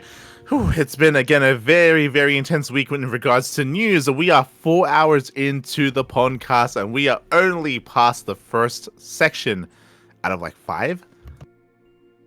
It's going to be a long day. It's going to be... We made it through the topics. We made it through the initial topics, through all the interviews, Stars Agora interviews, feardragon interview, Jumy interview, Basilisk and Rebellion interview, alongside FEL and the StarCraft Evolution latest PTR patch as well. If you're just now tuning in, if you missed out on some of the things I just listed, then do check it out. We did have quite a lengthy discussion and quite a lot to go through, and definitely worth checking out. And again, checking out the original content as well in regards to the interviews, in regards to the upcoming tournaments as well. So again, it's just a very, very intense week in regards to news. But now it's time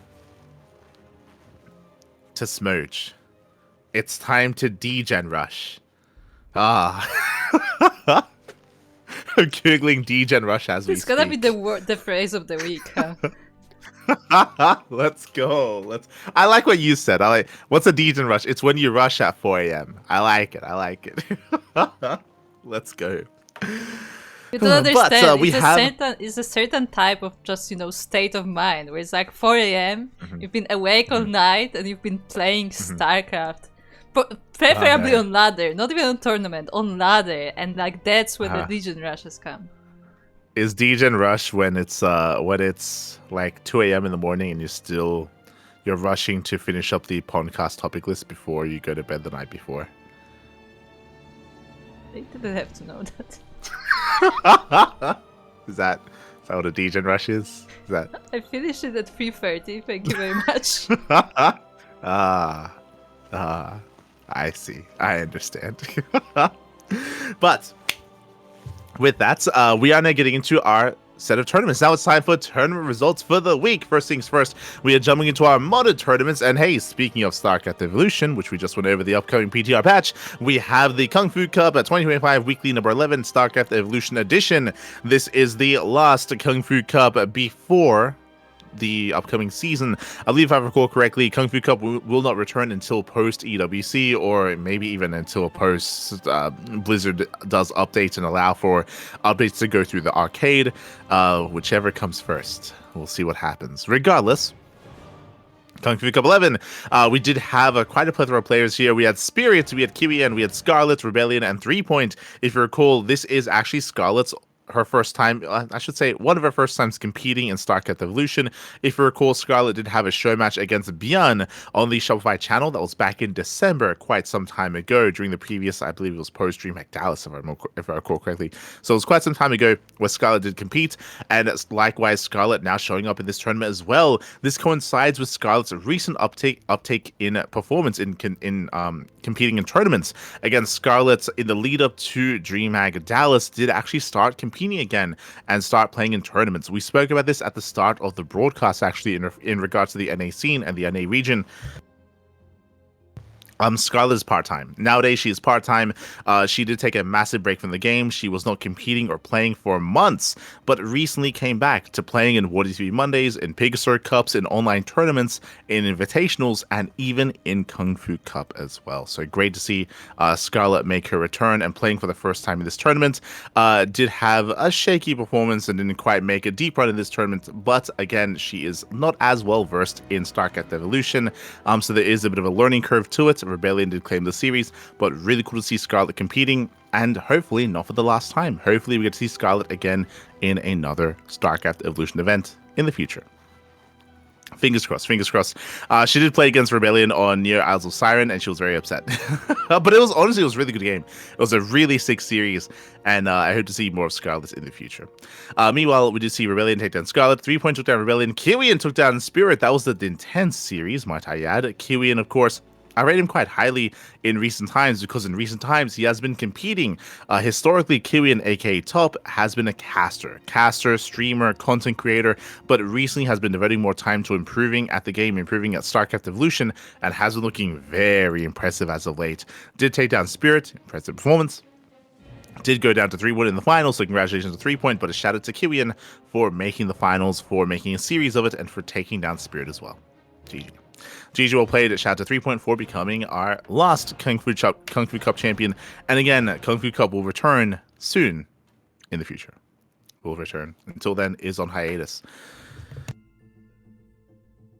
That leads us into the Enki Epic Series number 3. This shout out to Enki Eledmoso, Papi Eledmoso. Of course, he is one of our own. He is now a recently added CranKy Duckling. And Enki, he has been hosting these show matches on a monthly basis. And we had Enki hosting a StarCraft Evolution show match between Classic and Shin, a best of 7. It did go the distance here, sorry, best of 9, I should say.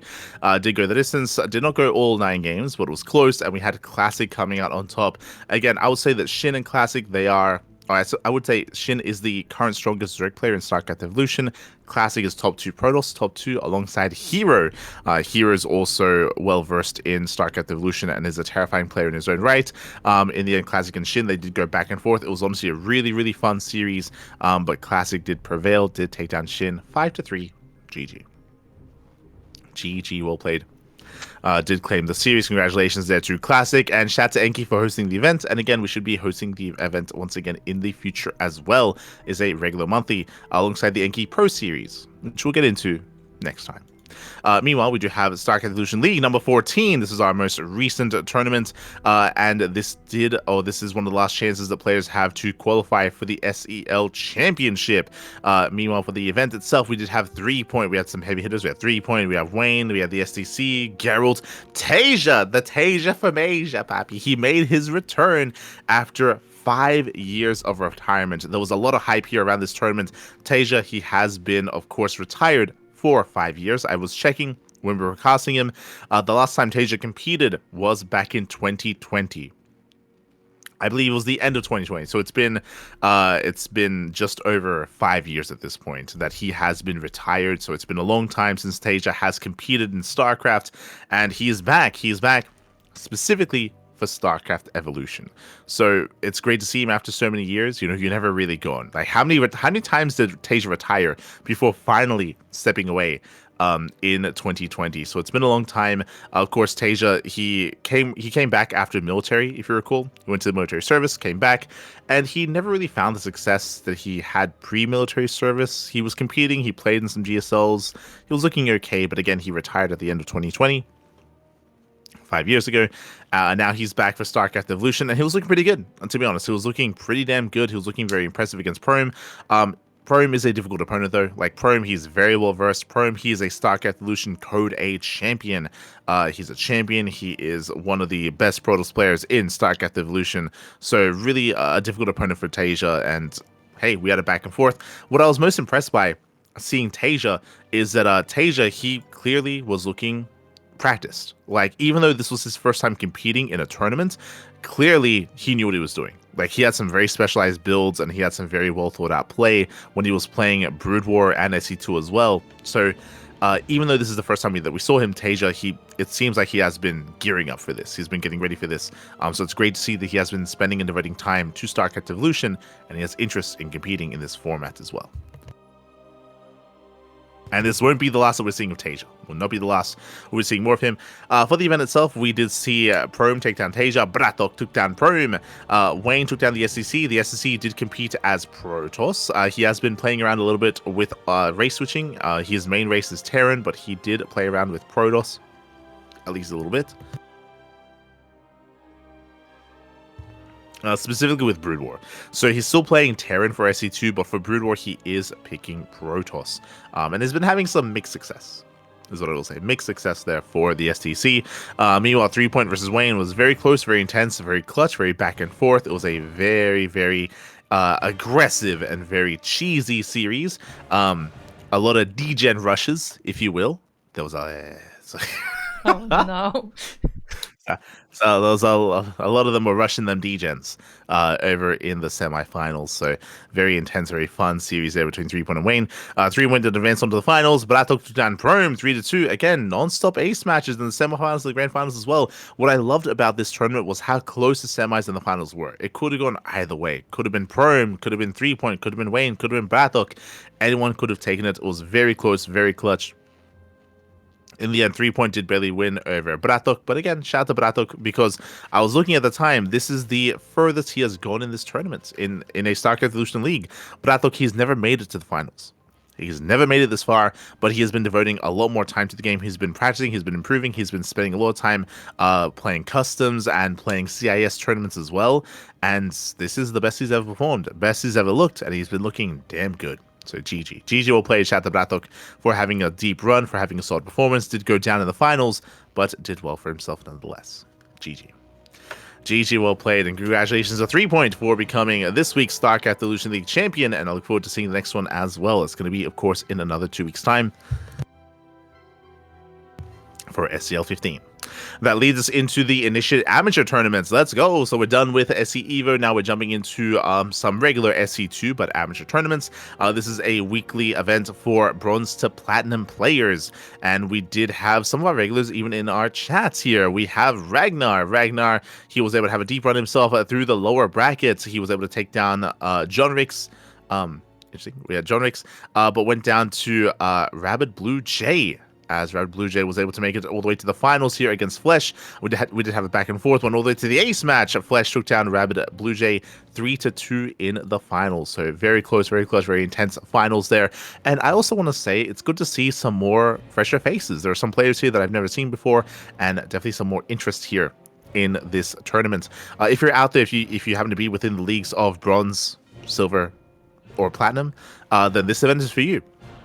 There's no money on the line, bear that in mind. There's no money, but there are points. Basically, the way this works is that a season begins, and this event runs on a weekly basis. You accumulate points, and at the end of the season, the top placing players with the most amount of points get invited to a tournament that does have a prize pool, that does provide prize money. So you can be a part of that if you place highly, if you place well in the weeklies. So with that, congratulations to Flesh as he takes down Rabid Blue Jay 3-2. That leads us into the Veteran Edition. This is for those between Diamond 3 and Diamond 2.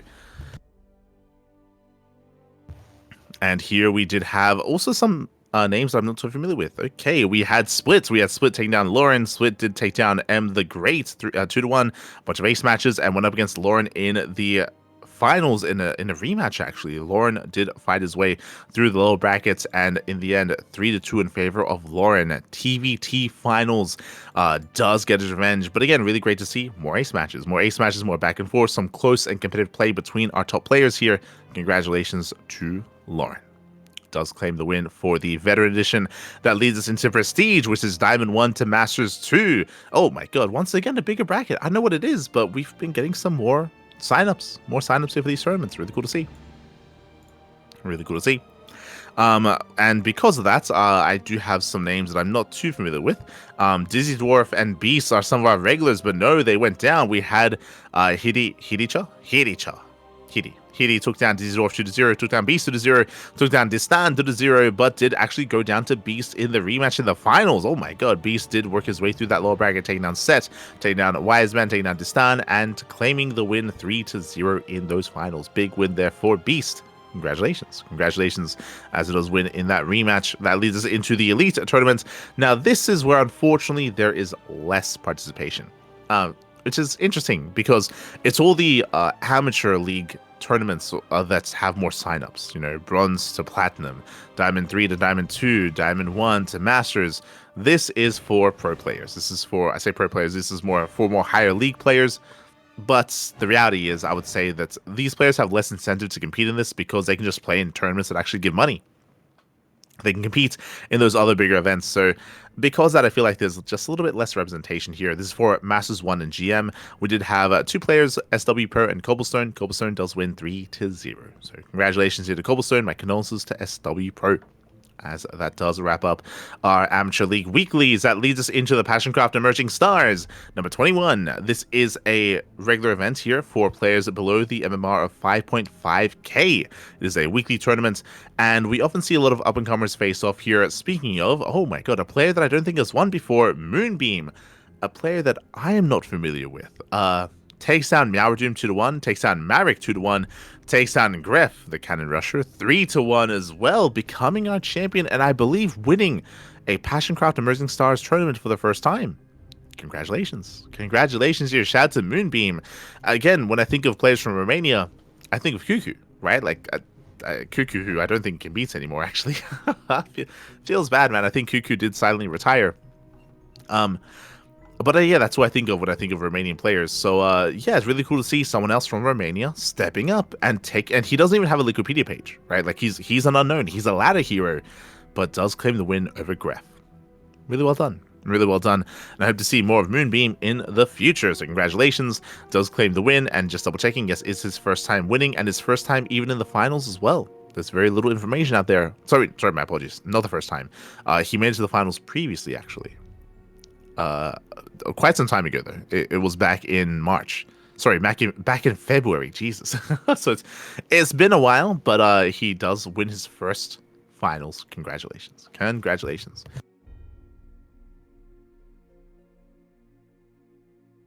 With that leads us into the Nation League. Nation League Season 6. Oh boy, I feel like we just wrapped up Season 5, by the way. So we do. Yeah, it's interesting to see how we have had a decent amount of the league just continues. It just keeps on going. Just keeps on going.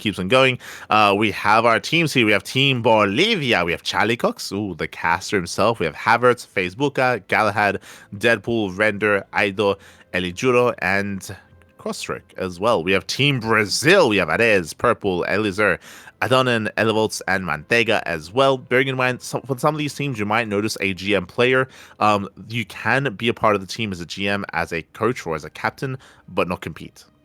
Just as a heads up. So sometimes we do have some pros as a part of the team rosters, but they don't actually compete. They're there to lead their team and to help them improve. For Team Costa Rica, a lot of players we're familiar with. We have Neo, Yedmi, Neo Shine. We have Andurild.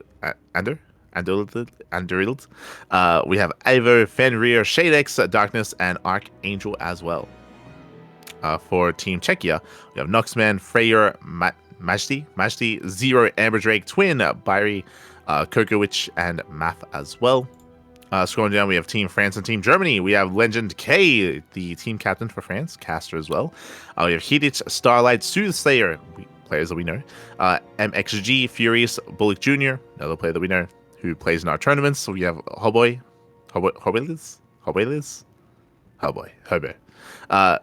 and Zephyr as well. For Team Germany, we have Mac as a captain. We have Regal, Main, Mad Max, Enuma, Christu, Luthrax, Grana, and Beatflix. Let's go. Gee, there's so many teams. We have Team Guatemala. Let's go. We have Borel. We know him, of course. You have Secret Ire. We have Electric, Doom, Eral, and Ska. We have Team Hungry, Aztecs, who also we know and love, who used to be a more regular competitor. Nowadays, I think has taken a step back from competing. We have Panda, Order GG, Milka, Ibra, Bali, and Cheese. I will say on that note, because you mentioned Aztecs, I believe he's currently organizing a tournament for Hungarian players. Ah, shout to Aztec. Shout out. Near and dear to our hearts. Much love to Aztecs. Much love. Used to be a competitor in pro tournaments, but they did take a step back from competing. That leads us into Team Italy. We have Loviov, we have Galuka, we have Nafon, we have Taru, we have Lori Magic, Purs, we have Escanor, we have Nash, and Centurion as well. That leads us into Team Kazakhstan. Rainmaker, hey, we know him. We have Rainmaker, we have Tim Rainer instead of Jim Rainer. I like it. It's Tim, it's his brother. Let's go. We have Talendar, we have Ditya, we have Fuxas, we have Ifrit Vacuum. The vacuum. We have Criss-Across, Overload, and Zeratul. All the puns. Am I crazy? This is Criss-Across. Did we have Criss-Cross earlier? Am I crazy? I think you may be getting crazy. It's no, yeah, Team Bolivia. Yeah? So we have Criss-Across in Team Kazakhstan. We have Cross-Stroke in Team Bolivia. That's slightly different. Yeah. But that's what stood out in my mind. Okay. And we're not crazy. You have Team Poland. We have Inu. We have Matrix. We have Dizidwarf. We have Zohan, Kasparos, Killaby, Sikas, Draco, or Drago, Grubson, and Lesker as well. We had Team Peru, but looks like Team Peru did withdraw from competing. We had Team Sweden with Chicano. We have Demon, Glade, Winus, Zistem, Glidrist, Cost Phoenix. It's called. Yeah, remember. Does rep Sweden. Let's go. Gargoyle, Sedon, and Kiman. Got Team Taiwan, Undertaker, Kamikaze, Ming, Brights, Floppy Cat, Crush, Andy. It's Andy. Rice, Player, Papa Panda, and Blink. Yo, Papa Panda's back. Was he there last time? I can't quite recall. But great to see him back. Big shout out to Papa Panda. I mean, it depends what you mean by last time, because this tournament has been going on for a while. They are currently in the playoffs. Oh, did we miss it? No, we talked about the group stage before, but there was like 1 or 2 matches missing in the group stage last time we talked about it, because the groups are uneven. Why are you letting me go through this? I thought this was a new season. If you want to read the players, I won't stop you. Okay. Nah, we're done. I thought this was the new season. I thought we were done. I wrote on the spreadsheet quarterfinals. That's why I put it there. You should have stopped me. Oh my god. Okay. I thought this was a new season. I was like, okay, we're got a new season. Let's go. Didn't you hear me at the beginning? I was like, I thought we just wrapped one up. I guess we could just keep on going. So I started with that. I started saying that. Okay, you know what? We know who the teams are. We're scrolling down. Playoffs, quarterfinals have now concluded. Okay, so yes, as you mentioned, we already went through the group stage. I'll be honest, I just thought we wrapped it up. I thought it was over. I thought it was done.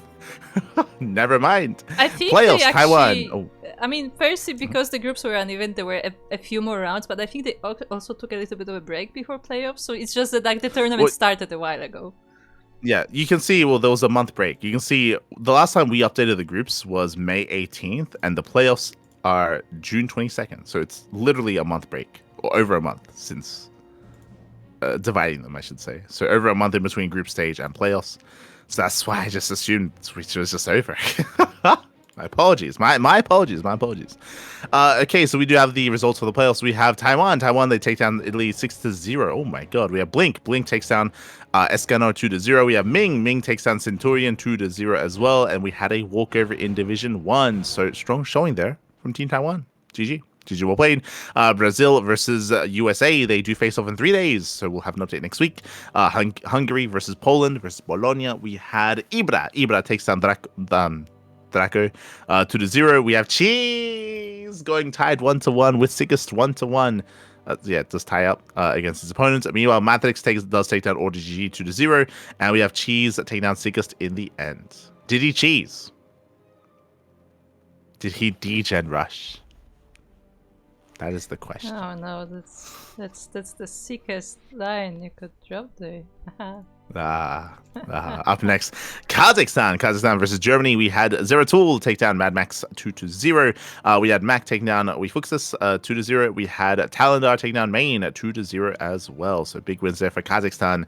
Again, we're just waiting for Brazil and USA to wrap up their matches in a couple of days. And we have next week with the semifinals as well. So we'll be catching up with all these results in the coming weeks. And now we know that there has not been a new season of the Nation League. They just took a month off, over a month off. But now we're caught up. Up next.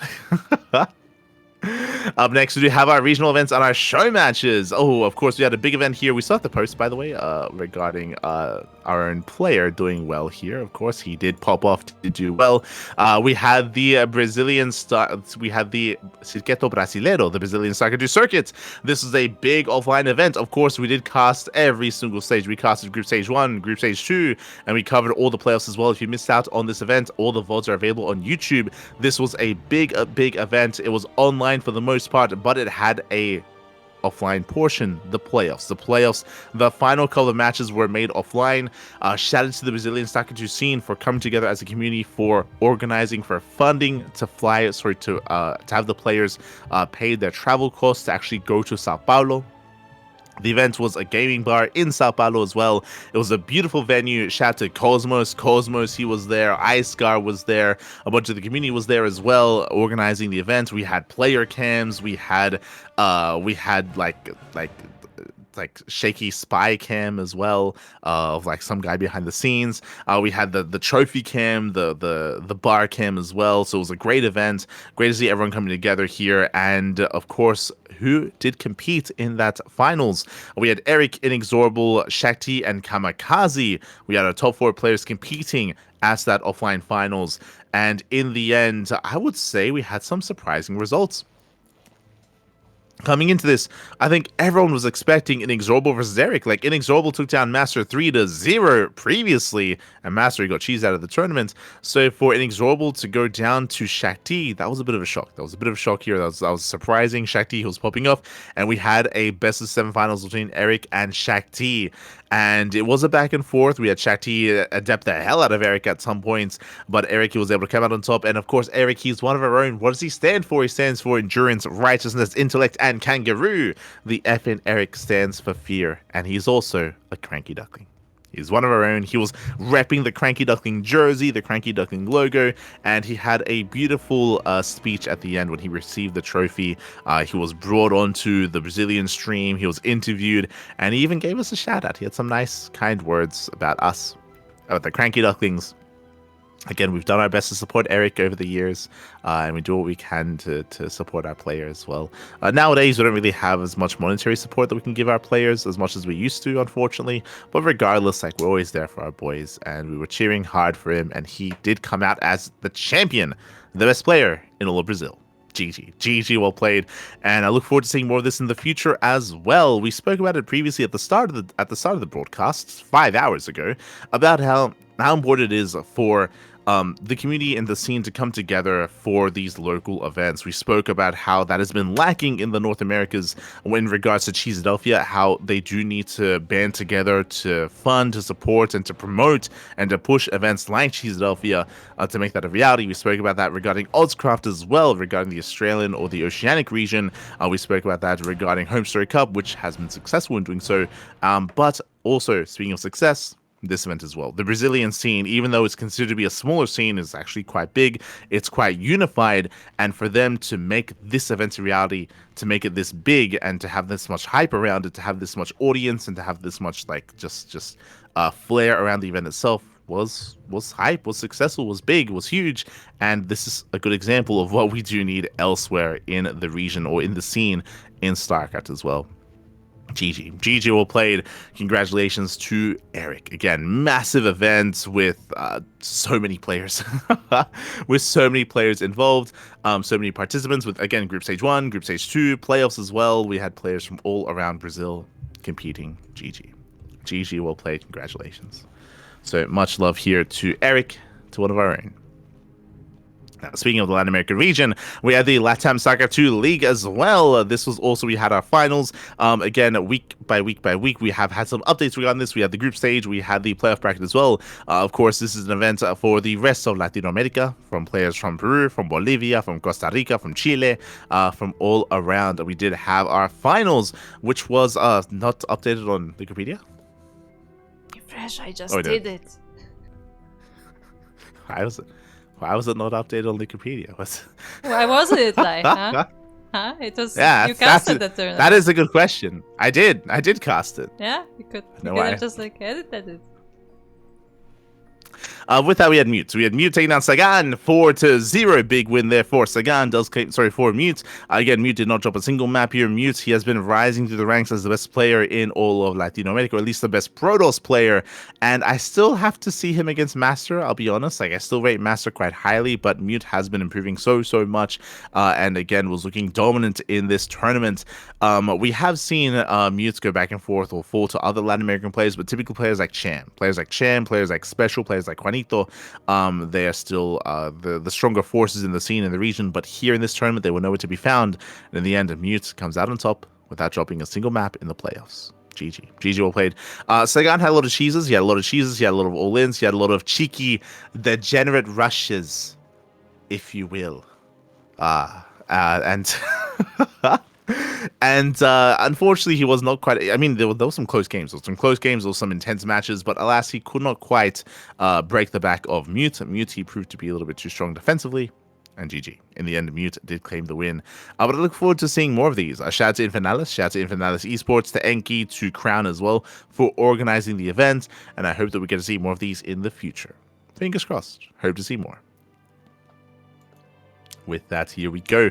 We're getting into our next tournament. So we're getting into the Legacy Weekly Japan 460. Speaking of regionals, this is for the Japanese region, of course. We had a Crimson. Crimson went down to Battlefield 2-1. We had our Japanese player. God, I feel like we looked them up previously.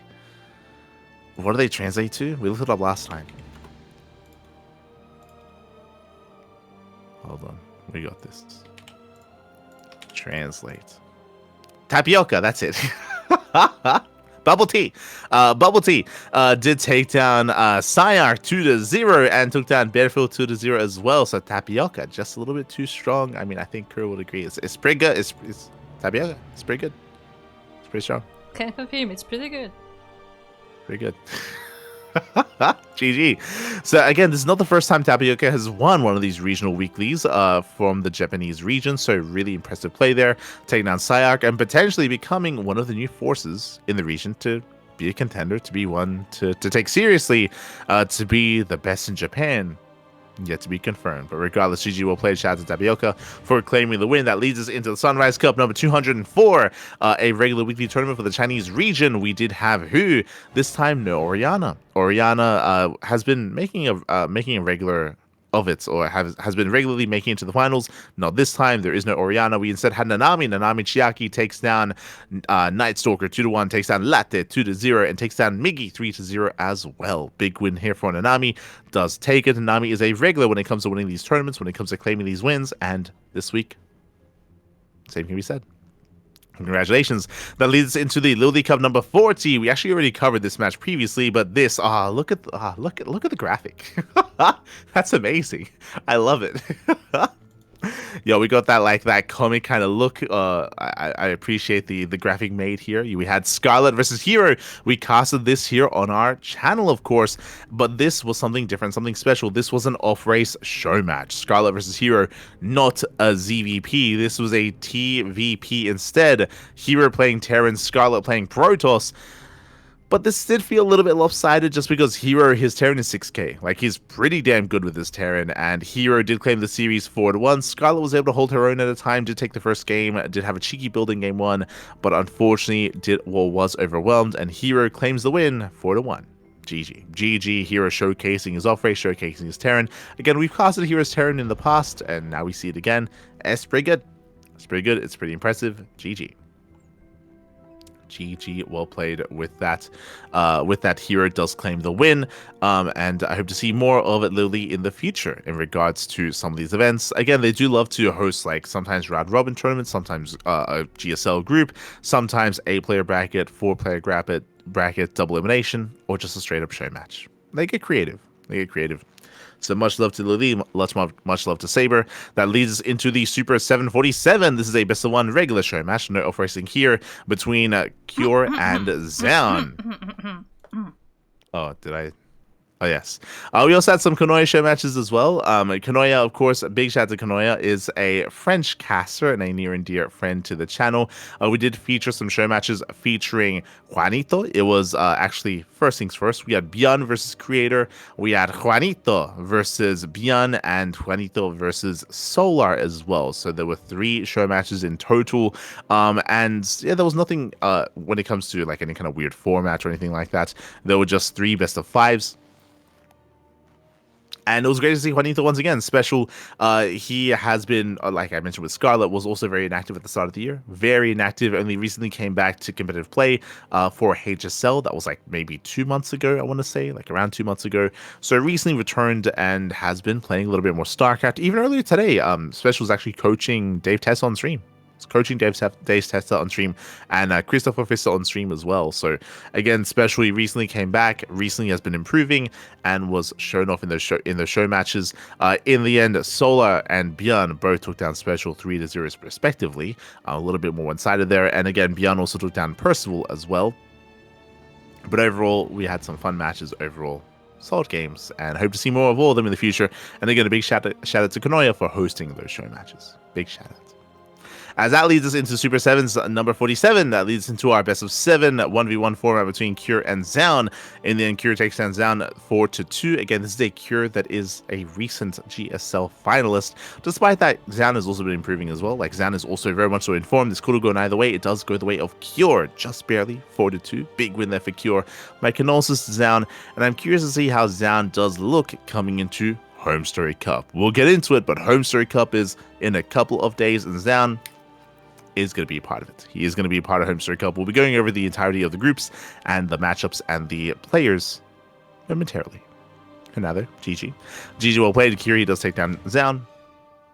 Leads us into the Super StarCraft Global number 22, featuring some international players here. We had 4 players. We had Future, Mana, Hearthstone, and Sham. We had best of 5s leading into a best of 7. We had a 4-player invitational. We had Mana taking down Future 3-0. Again, Mana has been looking like a beast as of late. Like, I would say that Mana currently, I want to say, is top 4 Protoss in Europe. I want to say that 1, we have Max Fax, 2, we have Showtime, 3, we have Skilless, 4, we have Mana, and like Mana's just been looking insane. I don't know what it is, like, but the resurgence of Mana, like, he just came out of retirement and he's just knocking all these kids around. It's crazy. It's wild. Sham takes on Hearthstone 3-0. Again, Sham has been looking likewise very in form, especially in certain matchups, especially in ZVZ. Like, give him a Zerg player, he'll pop off. Here it takes on Hearthstone 3-0, which was more expected, and Sham does go down to Mana 4-1. Again, big win there for Mana. Again, Mana has been looking just really in form as of late. Really in form, really on top of things. Crazy performance there from Mana. And a shout out to Cham for making it to the finals. GG. GG well played. Mana does claim the win. That leads us into the Water TV !TR Invitational. This was a sponsored tournament from Tempest Rising. Tempest Rising, they recently came out with an RTS, a very well-polished RTS, might I add, and apparently there was a big update, a big multiplayer update, and a way to promote the update was to sponsor a Water TV tournament. Honestly, a really good way to get RTS lovers to actually have a look at Tempest Rising. And actually take notice of the changes that are being made and the update to Tempest Rising as well. I'm not too familiar with the exact details of those changes, just that there have been, or that there was a big balance change. So, yeah, look forward to it. Do check out Tempest Rising. I'm sure it is worth it. Again, if you're an RTS lover, do check it out. Good things have been heard regarding Tempest Rising. This is a 4-player invitational double elimination. We had Bjorn, Raynor, Clem, and Max Pax. Bjorn takes down Raynor 2-1. Oh, best of 3s. Well, yeah, that's crazy. But purely best of threes here. So Beyond takes on Rainer 2-1. Clem takes on MaxX 2-1. Meanwhile, Clem takes on Beyond 2-0, and Clem takes on Rainer in the finals 3-0. Strong showing there from Clem in that best of 5 finals. Rainer takes on Max Pax, and Rainer he gets his revenge over Beyond 2-1 as well. I know that some people have been there's been a bit of a back and forth between Clem and Max Pax as of late, especially in regards to the Pegasaur Cup. We'll get there, but Max Pax has been getting the better of Clem as of late. But here, Clem gets the better of Max Pax. GG. GG well played. Congratulations here as Clem does claim the win. As Clem does take the Invitational. That leads us into our next set of tournaments. That leads us into the OSC events for the week. That leads us into the OSC Elite Rising Star number 15. Do we have a list of updates for this event? We do, in the notes channel, actually. Oh, so we do have some updates here. We have Moja versus Inexorable did wrap up. Lower bracket.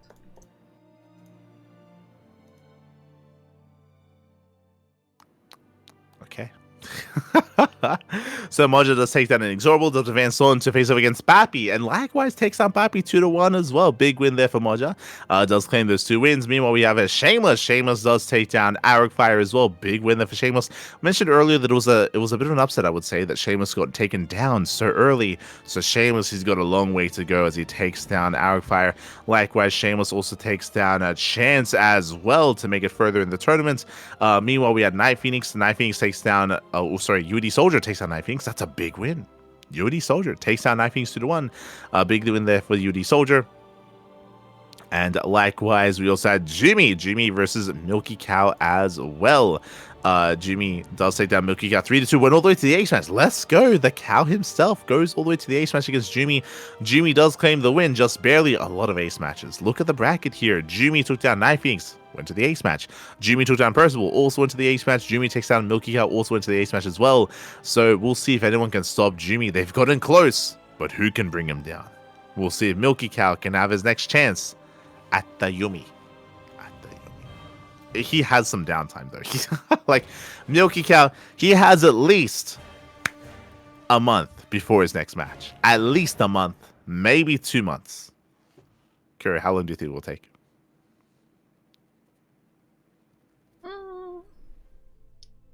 Yeah, like 4 weeks. And I'm saying that because PassionCraft Emerging Stars is already qualifying for the 16th edition. They've been doing that for a while. Yeah, they've been at it. Yeah, we're getting players. We're getting close to qualifying for number 17. Getting close.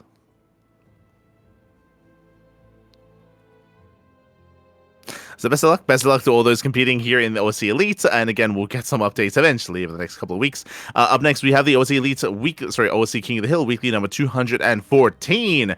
Again, this was covered by the CranKy Ducklings. Yeah, it was covered by us. It was covered, of course, by the CranKy Ducklings.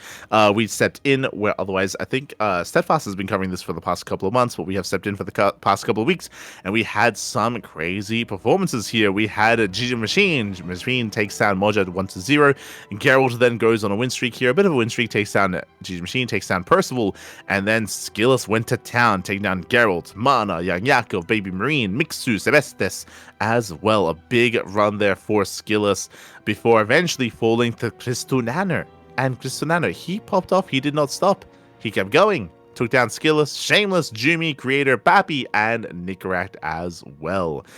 GG, well played with that. Cristiano, he does claim all of it and does become our OSC King of the Hill champion.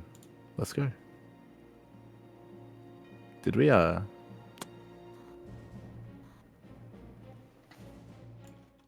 on. Did we what?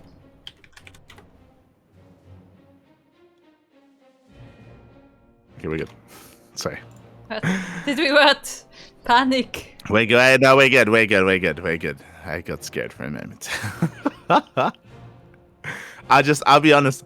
I was second guessing this because I'll be honest. A lot of I do not remember casting Cristiano versus Nicaract. I don't remember that, but so I was second guessing myself. Did we cast this? All blending together. It all blends together. It all blends together. It all blends together. But yes. GG all played in there. And Cristiano, he popped off, baby. Oh my god. Cristiano, baby. Getting ready for the event in Krakow. Or Krakow. Which one? Cracov. Yeah, There's Krakow. a U in there. Yeah. As that leads us into the OSC Elite, the OSC 2025 Mid-Season Playoffs number 1. Where we do have some Hold updates. on. Shout out to... Hold on. We also have King of the Hill 215. Oh. We had 2 because the last one was right after PondCast, so we got 2 in the same week. Yeah. See, that's why I was confused. I was like, I'm pretty sure we didn't cast the recent one. Okay. That's where the confusion came in. As we do have our next OSC King of the Hill. This was covered by Steadfast, and we had Cristiano, the returning King of the Hill, takes down Moja, takes down Shin. Oh my, takes down Shin as well. Takes down Mixu, and then Cristiano. It was Sparkling Tuna Cup time. He had to leave. He had to... Something else came up here. So unfortunately, Kuno continued his run, so he had to forfeit. Undefeated, by the way. Technically undefeated. Cristiano going on a crazy performance here. Meanwhile, Night Phoenix takes down Demi 1-0. Takes down Art before falling to Skillus. A very short reign there for Skillus because he goes down immediately to Percival. Percival takes down... Skillus takes down Geralt, forced to Rebellion. Big win there for Rebellion. And then Björn, he cleans house. Takes out Rebellion. Shameless. Geralt once again, as it was a revive. Nicoract, Ghosty User, and Art as well. Not to be confused with the previous Art in the same tournament. Not to be confused. GG well played. Björn does claim it. For those that are curious, Ghosty User, is that the old school NA player? That is yes, that's true. Ghosty User, he actually came back, I want to say, at the start of the year, if not last year, to compete for a brief stint. Then he left again, then now he came back. So Ghosty User, he's been back and forth in recent times in regards to competing in StarCraft. Great to see him here once again, and we'll see if he is able to get back into form for the next Cheeseadelphia. I would hope so. But congratulations to Björn for being our latest King of the Hill.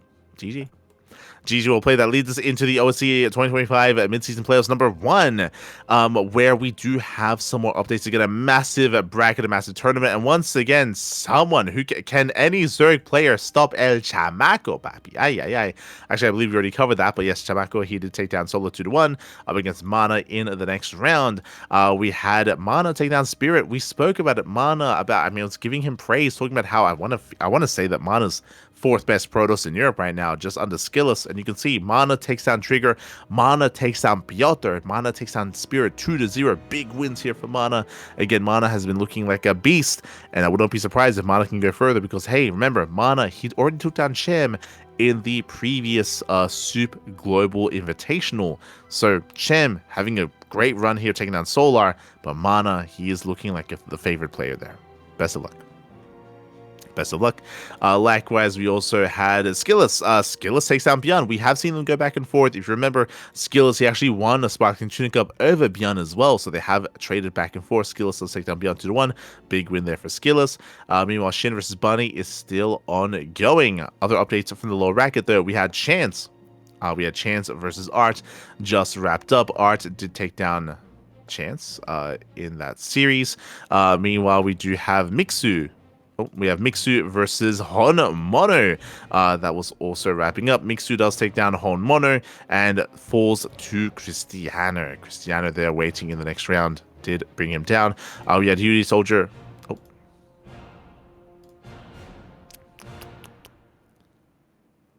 Hold on. I have to open the bracket. Did you see what happened in the notes? I know. And I still don't understand, but look, that's what it was on TL. I just screenshotted it. So Luna C takes down Yuri Soldier 2-1 and falls to Yang Yakov 3-0. So Yang Yakov does take one over Luna C. Meanwhile, we have Sebestis versus GG Machine. GG Machine takes down Sebestis 2-1. Showtime takes down GG Machine 3-0. Strong showing there by Showtime. Does bring him down. Likewise, we have Big Mean versus Moja. Moja takes down Big Mean 2-0 and is up against Geralt in the next round as well. So we still have a lot of updates to really get into. Up next, Babi versus Jumy, still ongoing. Geralt versus Moja, still ongoing as well. And there's still many more matches to go. Again, this is a big online tournament. This is kind of like the IM Katowice. This is like the World Finals, but for online tournaments, or at least the mid-season finals. And a lot of matches are still ongoing. It's hard to really pinpoint who's going to be the favorite player here. I feel like a lot of people are looking at Solar. People looking at Bjorn. Solar and Bjorn, they're knocked down. They're no longer in the upper bracket. We got the European scene and the Latino American scene popping off instead. Meanwhile, Shin versus Bunny, you could argue that whoever wins there will have the edge over their next opponent. But at the same time, against Skillus, Mana, Cham, they are no slouches here.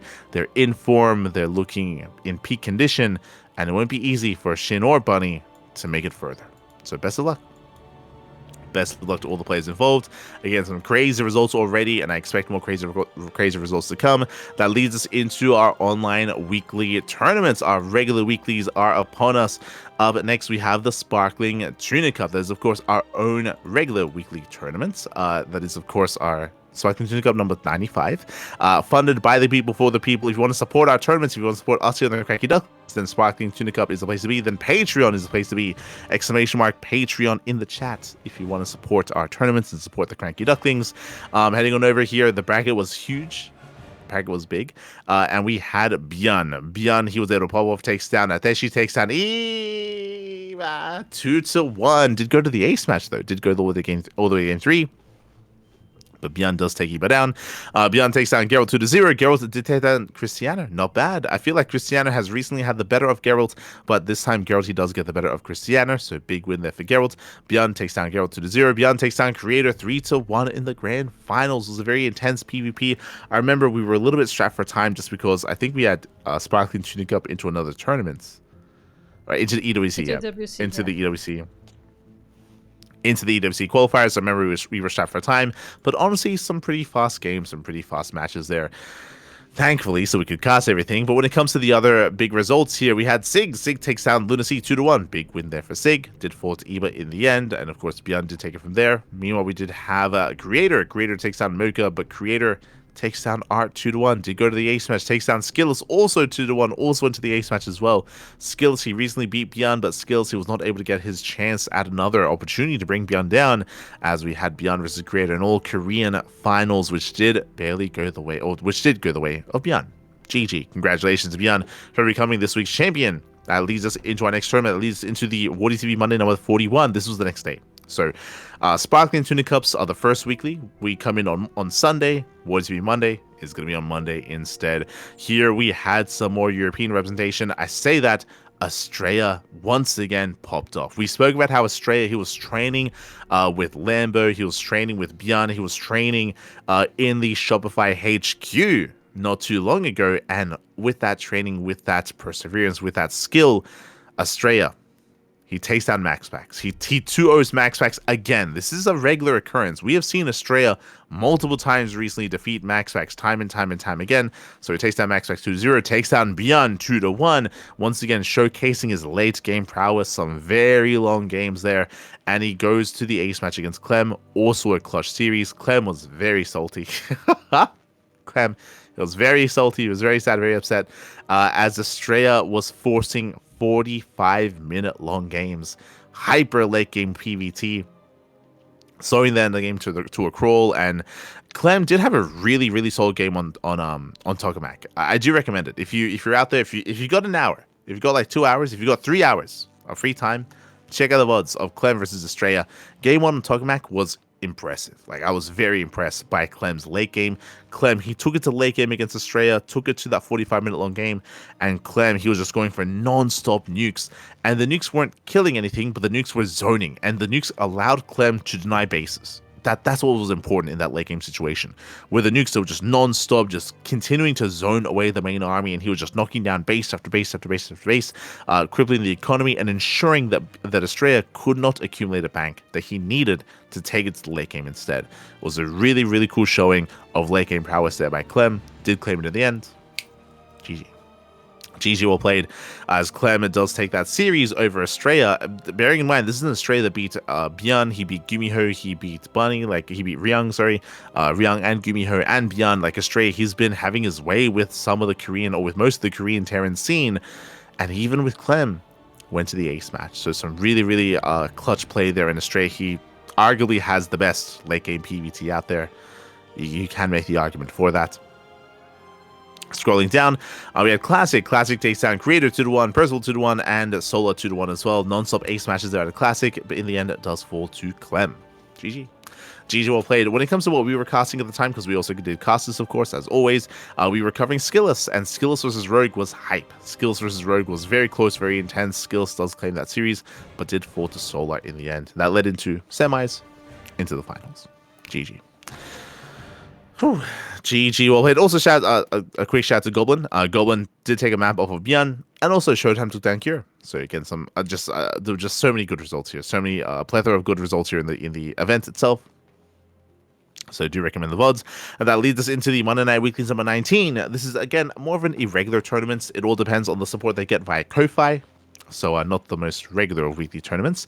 But this did take place right after the previous event. And what did we have here? Clem takes down Mana 2-0, takes down Classic 2-1. Went to the ace match. Shout out to Classic for making a series out of that. Clem does take down MaxPax 2-0 in the upper bracket finals. And Rainer, oh my god, for the first time, we have a Zerg champion as Rainer takes down Clem 2-0 and then 2-0 once again. GG, well played. I could be mistaken, but I believe, hold on, I think Solar may have won previously. I need to double check. Hold on. Yes. See, we know. We remember. Solar, he was the first champion. He won back in March. This is the second Monday Night Weekly champion of 19. So 2 of 19 going the way of Zerg. Big win there for Rainer as he does claim the win, as he does take down his opponent. And it looks like we have announced a hiatus for the Monday Night Weekly. Looking at Wikipedia, Monday Night Weekly number 20 is going to take place in September. So it looks like they're going to be taking a break and coming back for the off season. I don't know what's official word there is regarding this or why they're coming back in September specifically.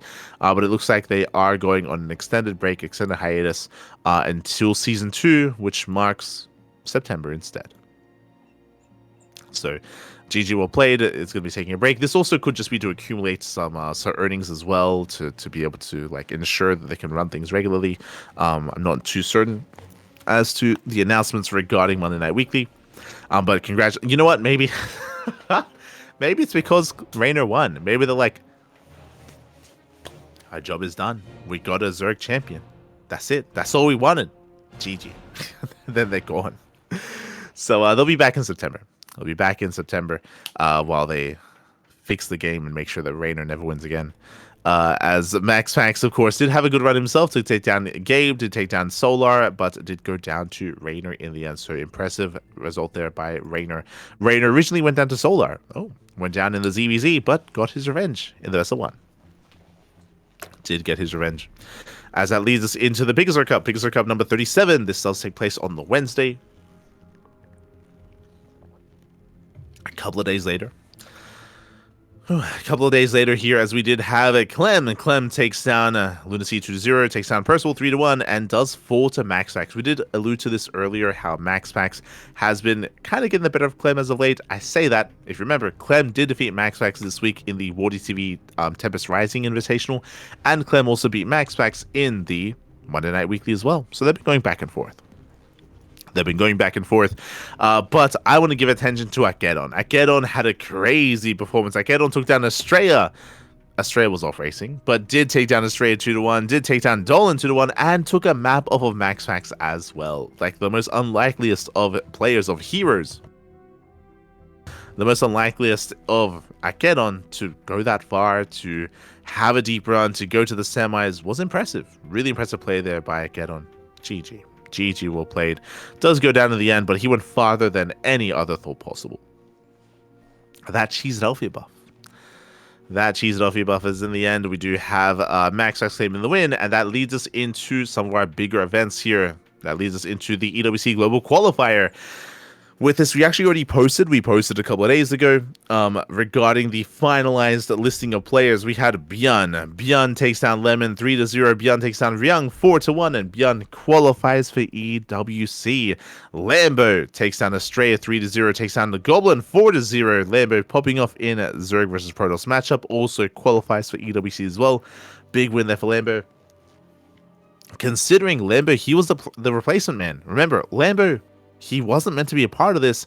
The only reason why he's here is because Showtime qualified from Star Zagora. Because Showtime had a good performance in Star Zagora, that meant that Lambo was allowed to take part in this event as well. Scrolling down, we had Gabe. Gabe takes down Lemon 3-0. Meanwhile, Gabe gets his revenge over Goblin 4-2. That was a close back and forth. A shout to Goblin for again having a crazy performance. I glossed over it. Goblin took down Gumiho. He had a crazy run there. He has some killer PvT. He even made Gabe work for it as well, but Gabe did win in the end. Did take the 4-2. And then we had Estrella. I was praising him earlier. I guess we maybe should have talked about this initially. But we saw that Estrella took down Beyond in the Water TV Monday. We saw that Estrella went to the ace match against Clem, and here Estrella takes down Gumiho and Ryung, and Estrella qualifies for EWC. The training, the practice in the Shopify HQ does pay off, and Estrella is looking in form, specifically in Protoss versus Terran.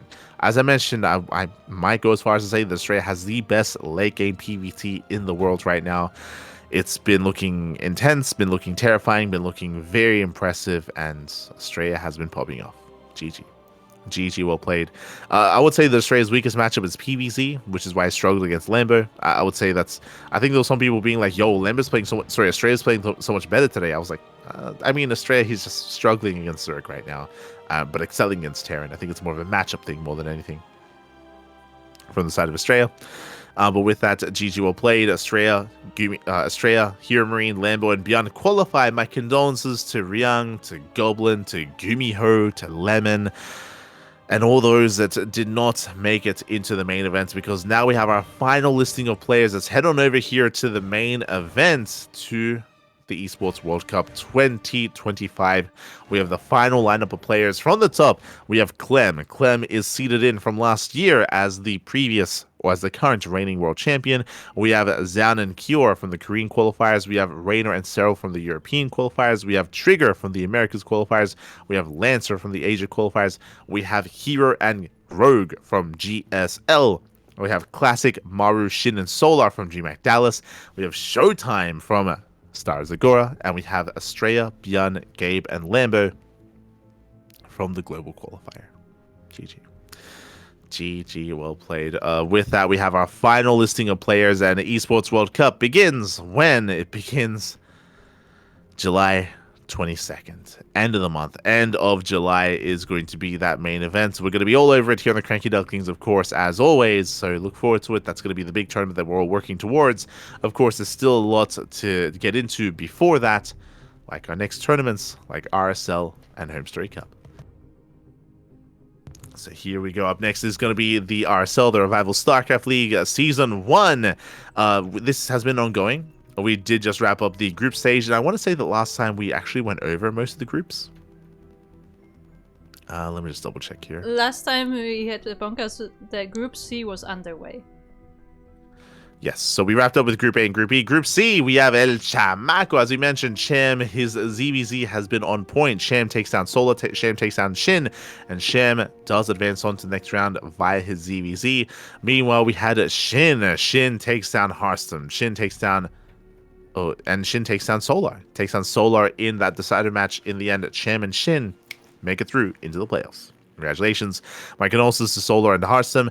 Group D, we have Classic, Raynor, Showtime, and Scarlet. We have Classic popping off. Classic, he does take down Showtime 2-1, takes down Raynor 2-0, and Classic does advance on to first place. Again, our recent GSL champion, Classic, he does pop off. Raynor, in the meanwhile, does take down Scarlet 2-1, takes down Showtime 2-0 to make it through in second place. So Classic and Raynor, and again Showtime. I mean, he even recently had a clutch series in the European qualifier against Raynor. So here was the rematch, and we have our final listing of players here. We have the playoffs, and this begins next week. It's going to be Classic versus Björn in the upper bracket quarterfinals. We have Chan versus Clem. We have Hero versus Shin, and we have Cure versus Raynor.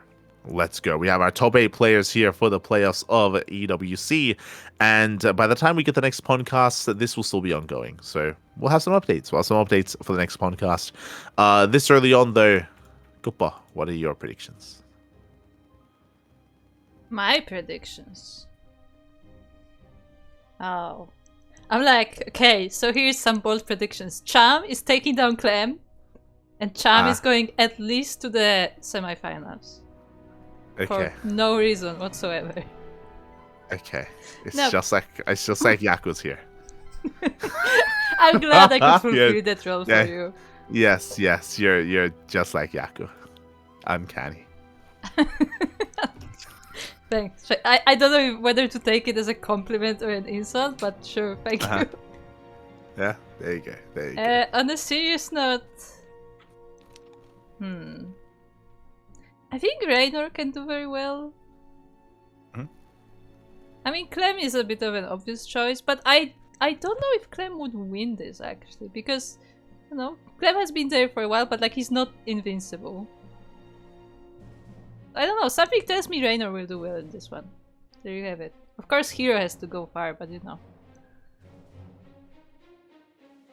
Yes, that's my pick right now. Okay, so what's your pick? Raynor. Raynor wins this. Raynor. Yeah, I can definitely see an argument for Raynor. I think the strongest recent results that gives credence to that, if you recall, is this week's Monday Night Weekly result. Who was the winner? Raynor. How did he win? He 4'd Clem. He 2'd Clem and then he 2'd Clem again, right? Like Raynor, he recently showed us that he can take it to Clem. You could argue, oh, it's an online tournament, but I mean, Clem, he's always like playing his heart out in the online tournaments. Like he's a regular in them for a reason. Like he does compete and does fight hard, and there's a reason why he typically wins them, because he is, you know, in form. But yeah, there's definitely an argument to be made that Raynor, he can bring him down. I would agree.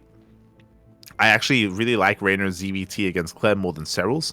In my mind, Raynor, he's like the Clem sniper for Basilisk. I even mentioned that during their interview as well. So I do think that he has a good chance against Clem. I think I might favor Raynor versus Clem more than any other player here versus Clem. Even Hero. Like Hero's beaten Clem as well, but I think I like Raynor's versus Clem more. But that's only if they play. Like, again, if they play, I want to favor Raynor. But like a Hero can totally knock down Raynor. And Raynor might never play Clem. Like they might never play, depending on how things go. But I do think that the biggest threats to Clem are both Hero and Raynor. I think Hero and Raynor, they're the two that can pose the biggest threat to Clem. More so than Classic, more so than Beyond, more so than Cham, more so than Shin, more so than Cure. So yeah, we'll see who plays against him. We'll see if I think they can make him bleed, but can they stop Clem? Tune into RSL to find out. Best of luck. Best of luck here, as again, this is an event that is of course crowdfunded by the community for the community. !RSL in the chat to get a link to the Patreon. !RSL to get a link to the Patreon of the Revival StarCraft leagues, to do support them. Again, grassroots tournaments is where it's at right now for the future of StarCraft. So do support them when you can, where you can as well. GG. So best of luck to State, to Tasteless, to Ziggy, and to Gemini, and all those working behind the scenes. Yeah, basically RSL is like trying to continue the legacy of GSL, except being a bit more online for obvious reasons. Yeah, with potentially offline finals. Yeah. With that leads us into the Home Story Cup, the final event of the broadcast. Home Story Cup number 27, or sorry, 20. Yeah, 27. Here we go. Again, it took a while for them to finalize and to announce the groups, I will say that, but now the groups are all final, and we have our listing of players. We got 12 Protoss, we got 12 Protoss, 7 Terran, and 5 Zerg. They've listed Euthermal as random, but Euthermal nowadays, he does fixate as Terran, by the way. But we'll see if he dabbles in the random at some point. But yes, we have a final listing of players here. Going over the groups, so we have Group A. We have Lamber, Ryung, Mana, DNS, Fiant, and Optimist. Optimist C. Optimistic? Let's go, as they're going to be facing off in Group A. Now, bearing in mind what is brutal about these groups, they're massive groups, round robin. But what else? Top 2. Out of all these players, out of 6 players, only top 2 make it through. That is a brutal format. So best of luck to all those competing, to all those taking part in the group stage, of course. So best of luck. Meanwhile, we have Group B. We have Showtime, Spirit, Jumy, Baby Marine, Mixu, and Luna C. Luna C traveling to Home Story Cup for the first time. For the first time, he's going to be there. Of course, not the first time he's traveling for an event, because he was at DreamHack Dallas, of course, but now also traveling to Home Story Cup as well. So great to see Lunacy traveling. This is, of course, Ryung's second home story cup, as he was there last time with all the Vitality boys, with Maru and with Zaun. Speaking of, Zaun also going to be there as well. I think they did announce that Maru's not going to be traveling because, again, traveling does hurt his shoulder, so he's going to be traveling as little as possible in the lead up to EWC. So Zaun will not be a part of this. So Maru, I'm going to say, is not going to be a part of this. But we have Zaun, Alazer, Geralt, Uwu, Thermal, Moja, and Hydra all in Group C. Group D, Gabe, Harstem, SOS, Kelezer, Diego, Sebestis, and Shino. Oh. There's no Eon Blue. Where is my Eon Blue? As they're going to be facing off in the real Group question. D. Where is the Eon Blue? Where is Eon Blue? Gibbs.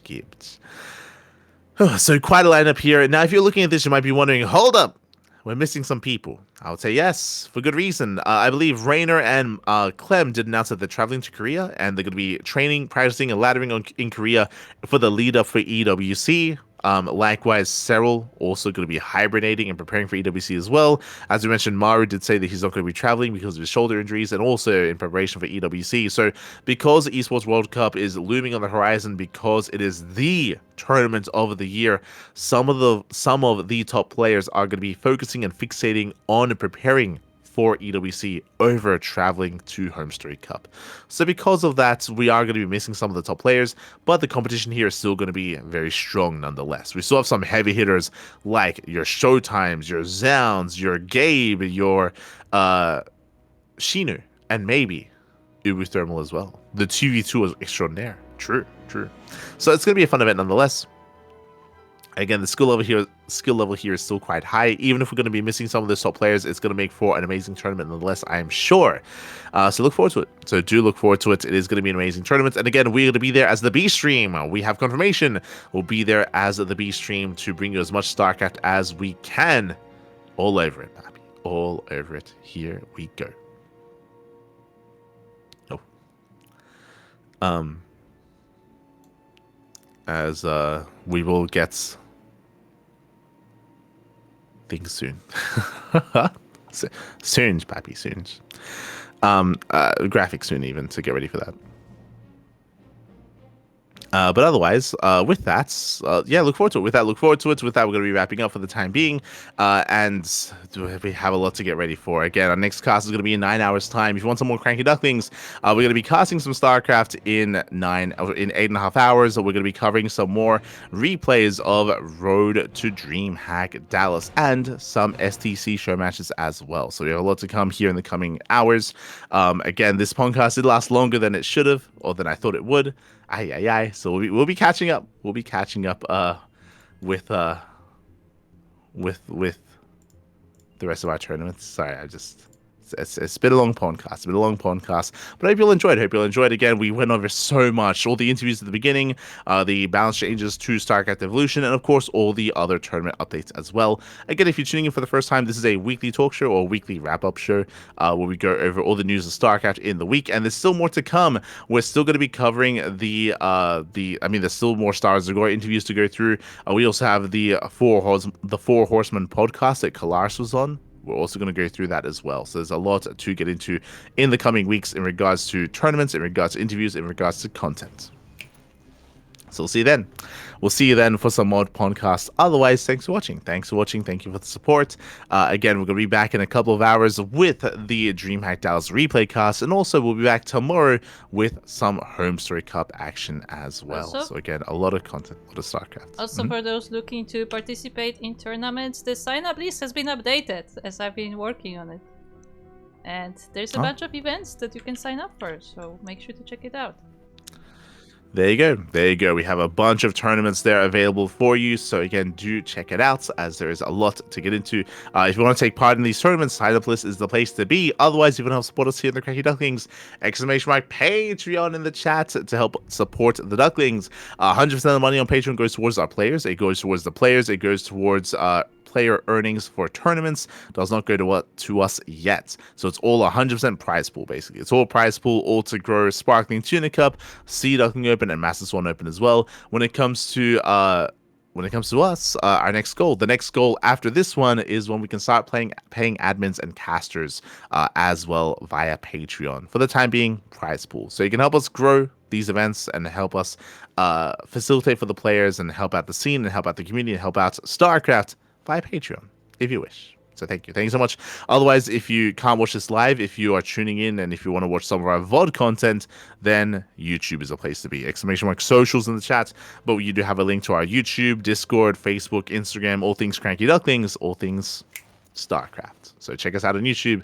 Otherwise, thanks for watching. Thanks for the support. A shout out to Kura as well. Kura, of course, was handling the production side of things, was making sure that everything was running smoothly and making sure that we're able to have everything up to date. We have our topics, we have our non-stop StarCraft to get into, and of course, don't forget to DJ Rush.